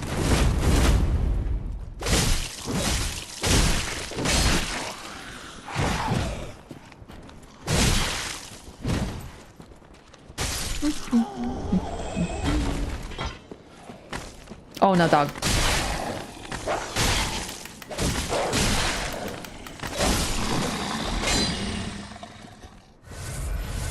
Sometimes they teleport above you and then flinch you when they land on you. Yeah, so, teleporting dogs, apparently... I'm just, like, explaining for folks who are, like, not in the know.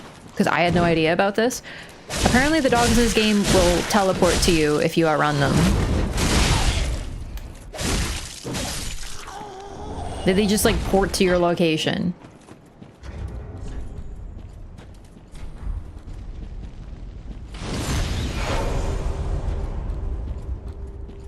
Once again, eerily dark. It's... God, this place is so uncanny. It reminds me of the, well, the Abyss from Dark Souls 1.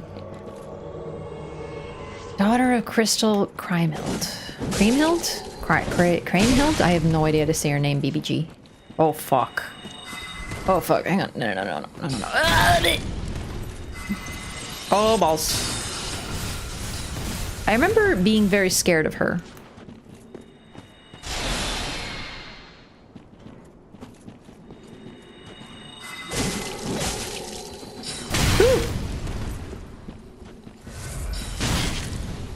Oh my god. Well, maybe she should have been scared of the edge rather than me being scared of her. Problem is, when I get a drop, I might have to reload.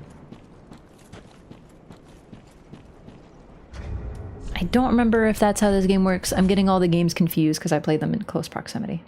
Ow! No. No. Ow. The best thing Elden Ring ever did was remove that. Black Knights and the Artorias gear threw me when I found this place. Ooh, yeah, good point. Doesn't have a drop, just souls? Okay, just making sure. So you can kick her off the edge. Good. All right. See, if you didn't notice right away, you'll probably notice about now. I spent a lot of time in the tutorial area in my first playthrough because I was practicing parrying. For some reason, I remember practicing parrying. Dumb. I never parry in this game. Never parry in any of the games except for Bloodborne. And I guess Elden Ring. I guess I parry in Elden Ring.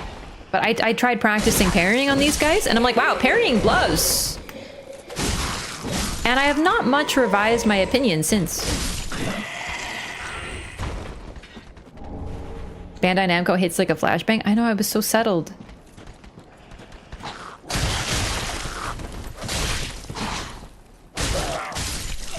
Oh my god, I forgot. I forgot who we're gonna face here.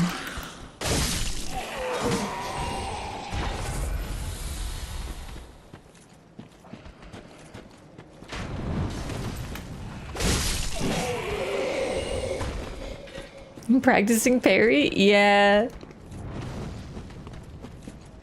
For a little, because everyone was like, dude, parrying's so OP, you gotta learn to parry. So I was like, okay. And then I was like, no, I hate it.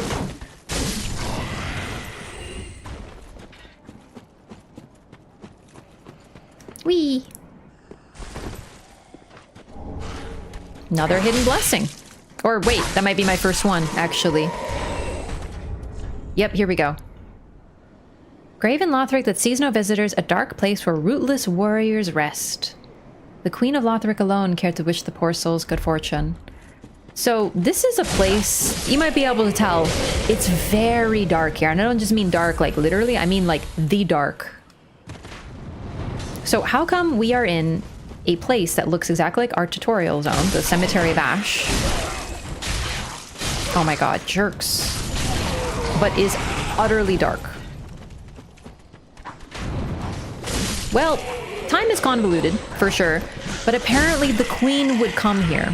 And what we know from all of the Dark Souls games is if you go to a place that is of the dark, your soul can become inundated by it. Oh my god, I forgot you could summon the Sword Master here. The guy we fought outside of Firelink.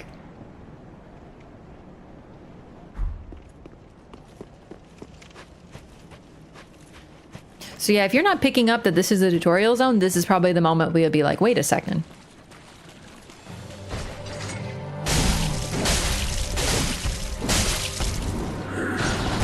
I'm too short! Fuck.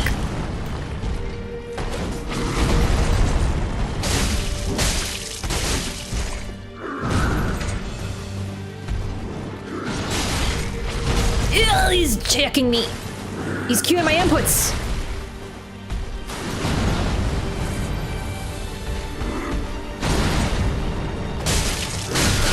He kicks you so hard in the face that he breaks your camera in real life.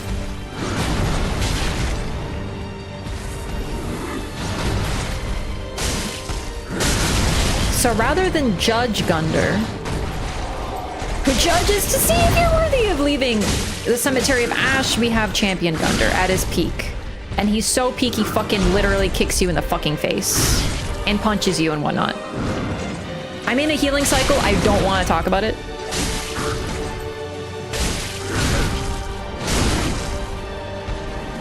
The man's got abs on his armor. Because his abs were so good, they needed to remind people by putting it on his armor. That's next level shit right there.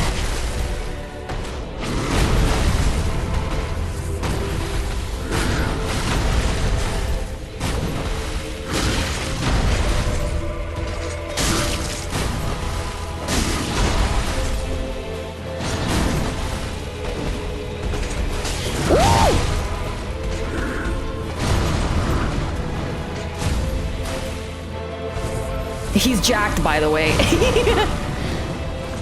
Dude, he's flipping around so much. What is this, Elden Ring? Oh my god, can you literally... I actually feel like I'm playing Elden Ring right now. Can you stop fucking moving for 2.5 milliseconds, Gundy? Jesus Christ, no wonder. Champion of what? Being a dick? Huh? 8 HP in a dream? No, there was no problem. I wasn't worried at all.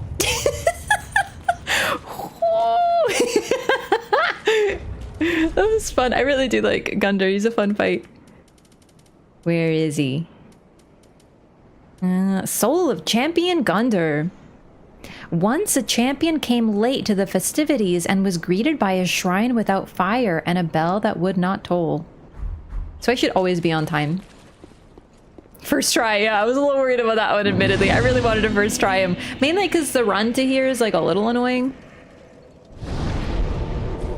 And because it's cool. Went easy on him. Oh, the Black Knight Glaive.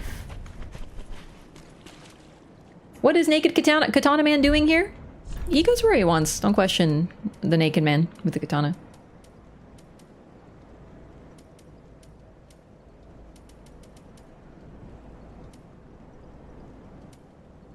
So the idea is either that we are in another time or in a parallel world. So we know in Dark Souls, we have always known that the phantoms that we see as we play online, as well as the NPCs, are all basically the main character in their own journey. There are many other yous that have found different fates. Some have failed, some have given up, some have succeeded, some have chosen to link the flame, some have chosen not to. All of these things are occurring in tandem at the same time as one another. So basically here, we have somehow entered a different universe where the dark, where there was no champion of Ash, where champion Gundyr was late, where things happen just a little differently.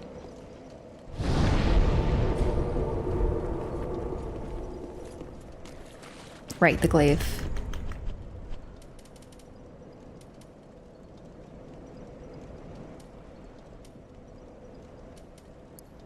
Glaive of the Black Knights who wander the lands used to face chaos demons. The unique attack of this glaive greatly reduces enemy poise, reflecting the tremendous size of the enemies that the knights have fearlessly faced.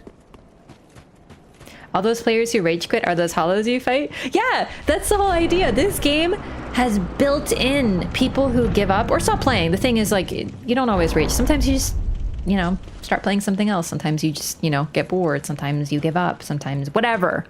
Maybe you don't like the game. You went hollow. You just never picked up the game again. Your character went hollow. That's it.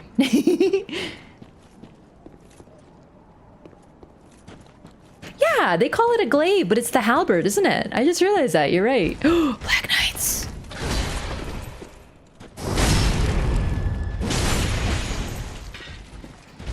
If it's the past, that means an age of dark has happened before. Yeah, so apparently, I didn't even know about this, but apparently, actually, I either did know and I forgot, or I didn't know. There's like a 50-50 shot.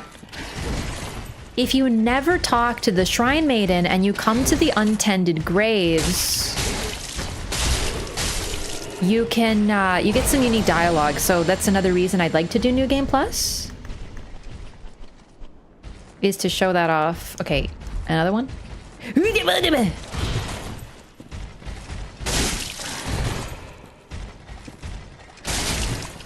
I am the queen of unfinished games, like not finishing games. So like, I'm not, you know, I did that for Sekiro for like 2 years. I made it to the end and then I was like, I'll come back to it, and then I never did, and I was on the final boss. So like, I'm not roasting anybody.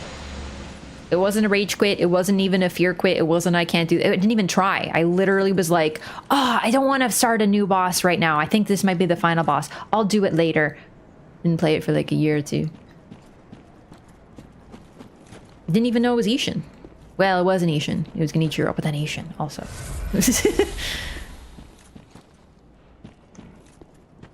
Sometimes you just, you know, don't finish.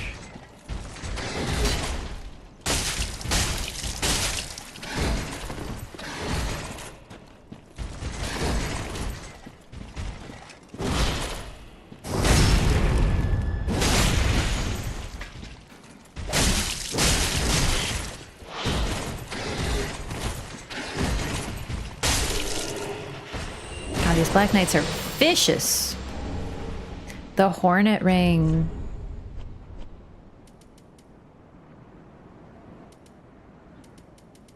Ring associated with the Lord's Blade Kieran, one of the 4 Knights of Gwyn, the First Lord. The masked Kieran was the only woman to serve in Gwyn's 4 Knights, and her curved sword granted a swift death to any and all enemies of the throne.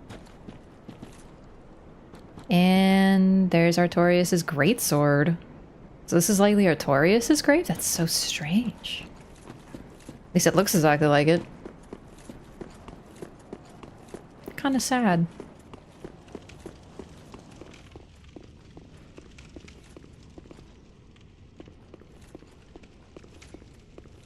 This is probably one of my favorite things that Dark Souls 3 does as well, is an empty hub.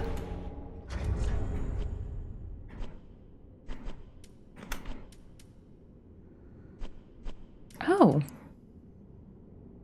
I totally forgot to read this.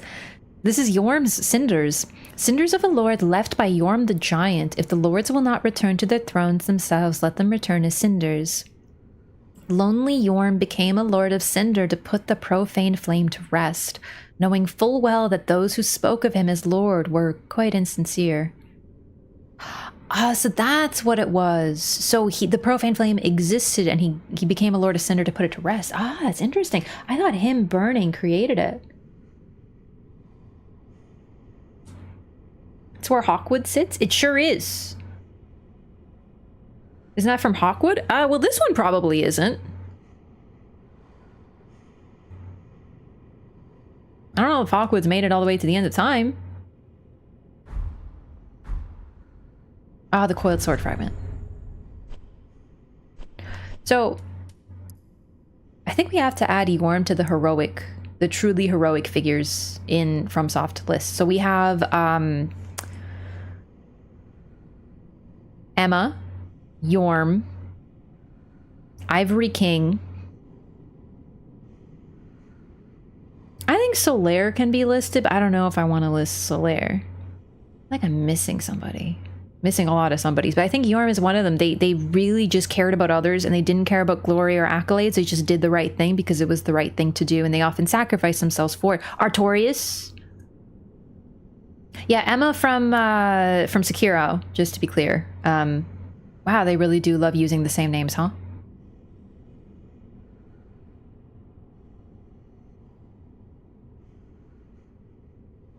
So yeah, Artorias, Yhorm, Emma. Totally forgot that was her name. I don't blame you. They use a lot of the same names. Yeah, I don't know if I want to list NPCs though. I don't want to list people who just like didn't really do anything wrong. Because like Siegward and Siegmeyer for that question.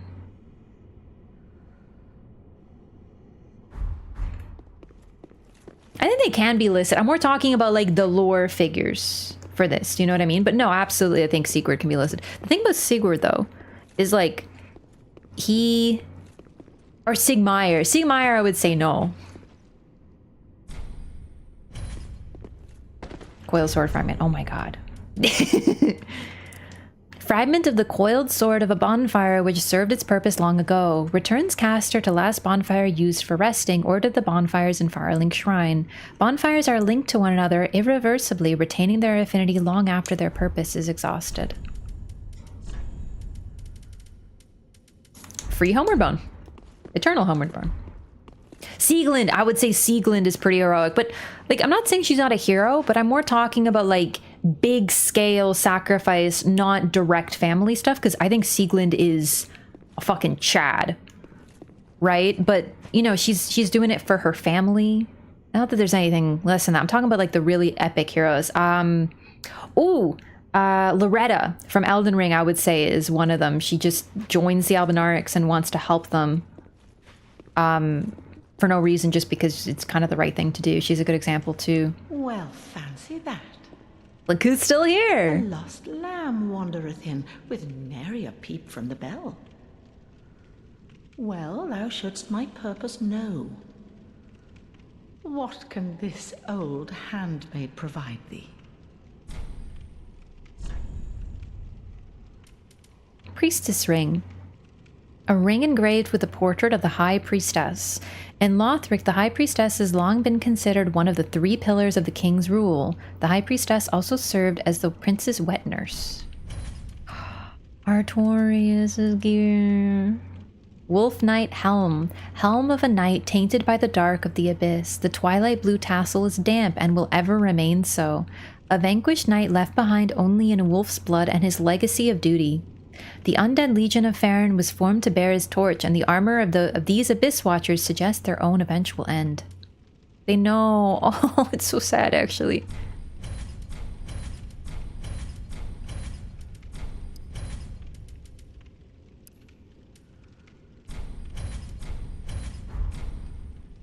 Best not tarry long.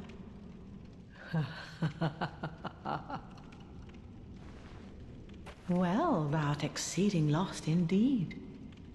What can this old handmaid provide thee? To skirt the curse's grasp, tarry not for long. 'Tis dark for now, and not a soul stirs, but remember, fires are known to fade in quiet.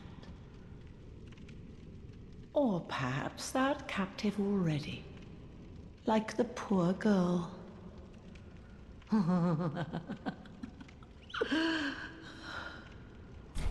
To skirt the tarry's door like best not tarry long. Ominous. She's the only one still here. Blacksmith hammer, we know who that belongs to. Metal hammer passed down amongst blacksmiths of the shrine, serves as a strike weapon but also excels at reducing poise and breaking the guard of a shield. Of course, a hammer's true potential is revealed in the hands of a blacksmith. Handmaid and Emma share the same voice actor? I really don't know. Possible. Is she evil? Nah. She's just chilling. Illusory wall. You can tell because, well, you know this path. Hidden behind this is the eyes of a firekeeper. This is our firekeeper. Or, well, not ours, but maybe. Blueberries. A pair of dark eyes, said to be the eyes of the first firekeeper and the light that was lost by all firekeepers to come. It reveals to the sightless firekeepers things that they should never see. They look like Ronnie's cold moon. They're like bleeding dark out of the pupil. It's... Ugh. This is what they meant. Right. I thought it was the soul, but right, it was the eyes that Ludleth, that the firekeeper talks about, like things that we shouldn't know about or whatever. Speculate that this is the Queen of Lothric. Ah, I see. I don't know about that personally. I think it's just like the firekeeper. She's wearing similar garb, as faded as it is. Her eyes are occluded with wax, though. Very demon souls. Maybe to prevent her from seeing, but she still has eyes. That's the difference versus the other firekeepers. Apparently don't have eyes, period. So we can give these to the firekeeper. Leads to an ending. We're not going to do that one, though, because we were already doing the secret ending. Bringing her blessing her here? Yeah, but the thing is, the items say that she comes here, so that makes sense, right? I don't personally think that. I think it's more likely that she's either absent or Rosaria. Rosaria, I think, makes more sense. Because Rosaria we find in the deep. The Cathedral of the Deep. She's kept there. Potentially imprisoned there. So that could have something to do with it. That maybe her visits to this place, while potentially noble in spirit, she came here to tend the graves. Well, the dark may have afflicted her. And the sunlight became cold. Those are the eyes of the first firekeeper. Just as you give them to your firekeeper, those eyes have been passed around. Yeah. First run is too difficult. That's actually really normal. Have you played the other titles, or is this your first entry, Shigalicious? Wouldn't say evil, more a little off her rocker. She's like, okay, so this is, I'm not saying she's the same one, but she is an ex-firekeeper most likely. She wears the same garb as the ex-firekeepers, retired firekeepers of Dark Souls 2 in Things Betwixt, and they're very strange. They literally exist between places. They're very mysterious. There's 3 of them as far as we know. They're old women associated with fate. They guide you, sort of, but they're a little mocking about it. They are sort of outside the curse, so that's why she's still here. Dark, light, doesn't really matter to her. Firekeepers are associated with both. They're very much between things. Dark Souls and DS2 when it was released on Xbox 360. I see, yeah. Honestly, as much as I like DS3, it was a tough... It's a tough game. It's very quick.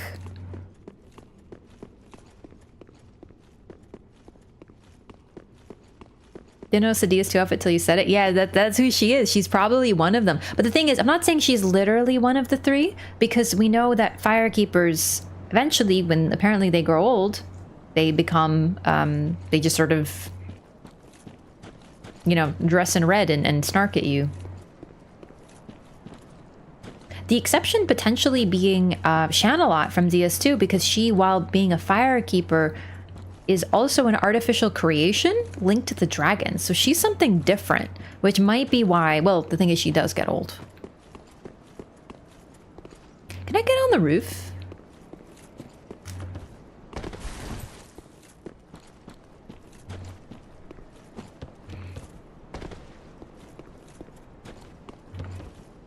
Oh! Gaming? Tech? Talking to the handmaiden, and she would vaguely recognize you when you talk to her for the first time at your Firelink. Yeah, I'd really like to try that at some point. We're actually going to do that in New Game Plus. We're not going to talk to the Shrine Handmaiden at all. And we're going to go to the Untended Graves. Cool, so you can get up here. Like... Not really supposed to. But you can.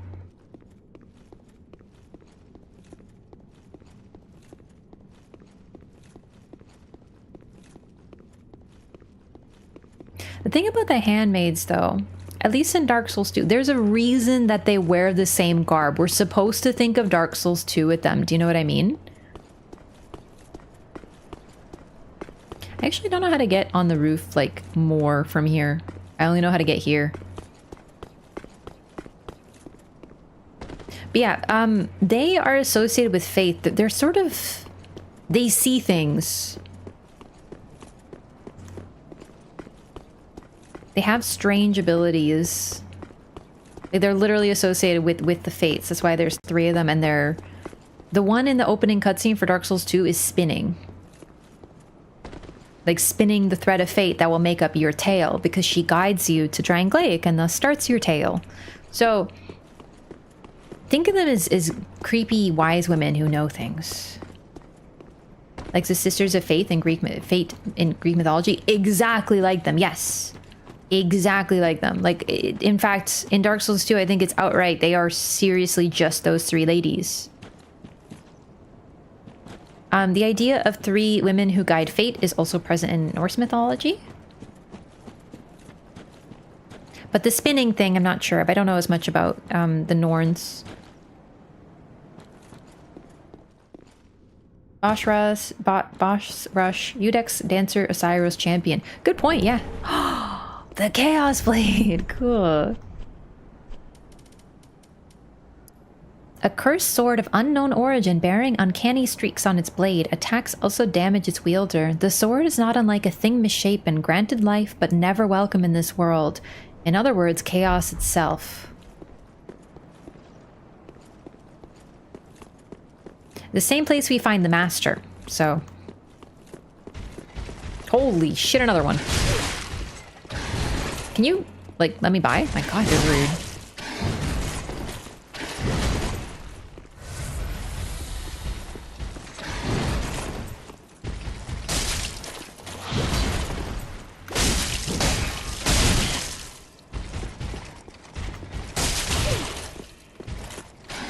I don't really love the backflip. I miss kick.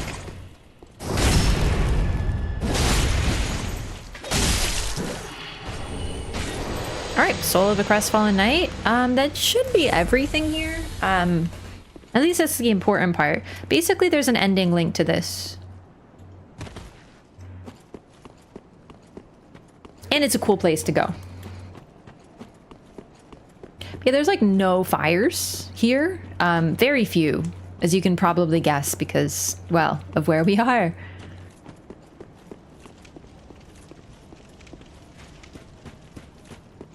There's none in Firelink Shrine.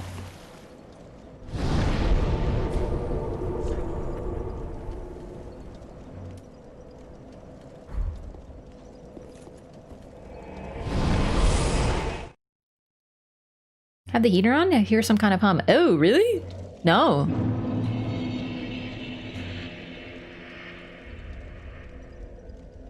I don't know what you're hearing. Because I don't even hear any hum.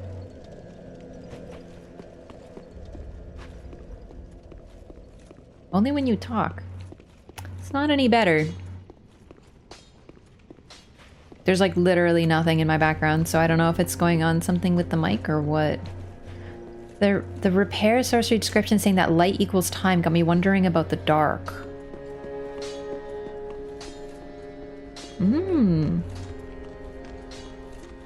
There is a hum. No, I'm glad you told me, because it could be there's something going on with my audio. That's very strange, though. In a hum. What is going on with you this time, microphone?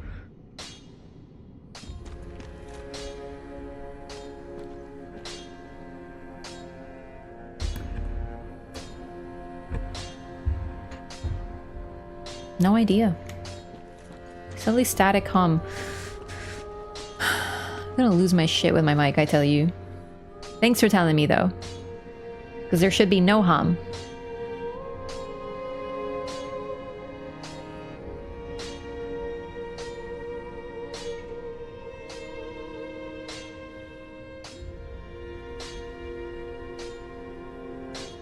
Okay, well, either way, I'm gonna check on that for next time. I don't like this mic. I know everyone, like when I use the other mic, people were like, oh, this mic is so much better, but I don't like this one. Can I play the DLCs? Yeah, we're doing the whole game, everything, every boss, quest lines, like everything. Slight electrical interference, I guess it could be. All right, well, gamers, I'm gonna call it here either way. Pretty good stopping point. We did a lot today. And thanks so much for telling me about the audio issues, because I need to know about stuff like that. Thanks so much for watching. We will continue tomorrow. We're gonna play more Dark Souls 3. Cell phone nearby? I mean, not that close. Thanks for the applause. It shouldn't be enough to interfere with it. I normally have my phone here. No, thank you. Seriously, I really appreciate it. I'm not annoyed at chat. I'm annoyed at the microphone, at my technology that has always caused me problems. I don't want there to be any hum. Here's some applause in the background. Yeah, that's Marlo. That's my cat. I'll try to fix it if I can, or at least figure out where it's coming from.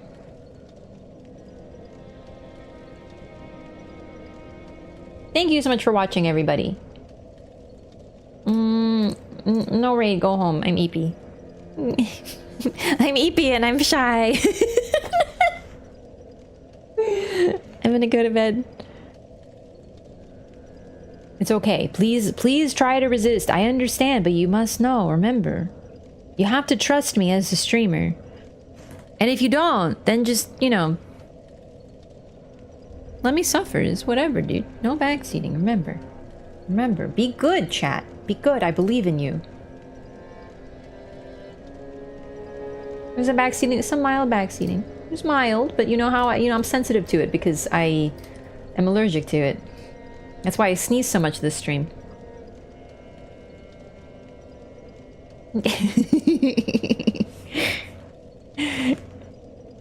have those urges. Yeah, I have urges to kick people into pits, and I've been pretty good lately. It's not hard, yes. Please be good. Parry? I'm gonna parry that comment. Alright, everybody, good night. Yeah, I'm an influencer. The hum is gone now? What? Really?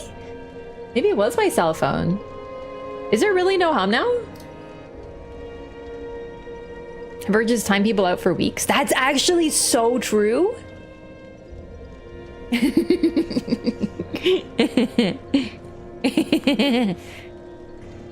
Noise cancellation or the noise gate closing a bit slower than it should. Oh, I did change my audio settings recently, so it could be something with that. Have a good weekend, everybody. Tomorrow, Sunday, today, technically now, is my grandfather's birthday, so I'm gonna call him. I'm very excited to wish him a happy birthday. That's just like a little fun fact for you. I'm really pumped. Get some soup. I'm actually so hungry, actually, so I just might. Good night, everybody. Thanks for hanging out. I'll let my grandpa know that everyone said happy birthday.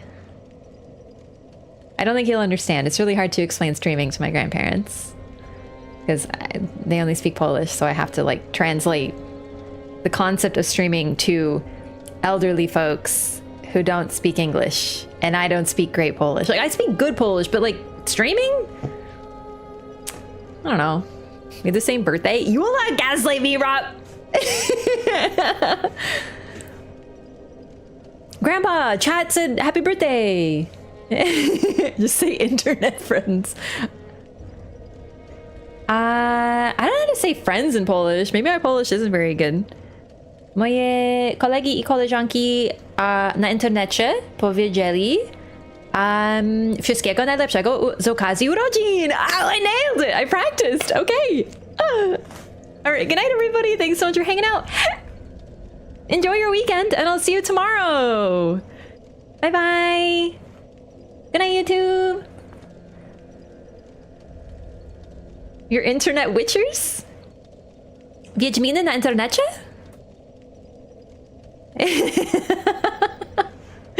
Night, everybody. Bye, Rob, Lyco, Flame Bait, Sunrun, Hostile, Girl Painting, DJ, Comrade Bork, Oppo.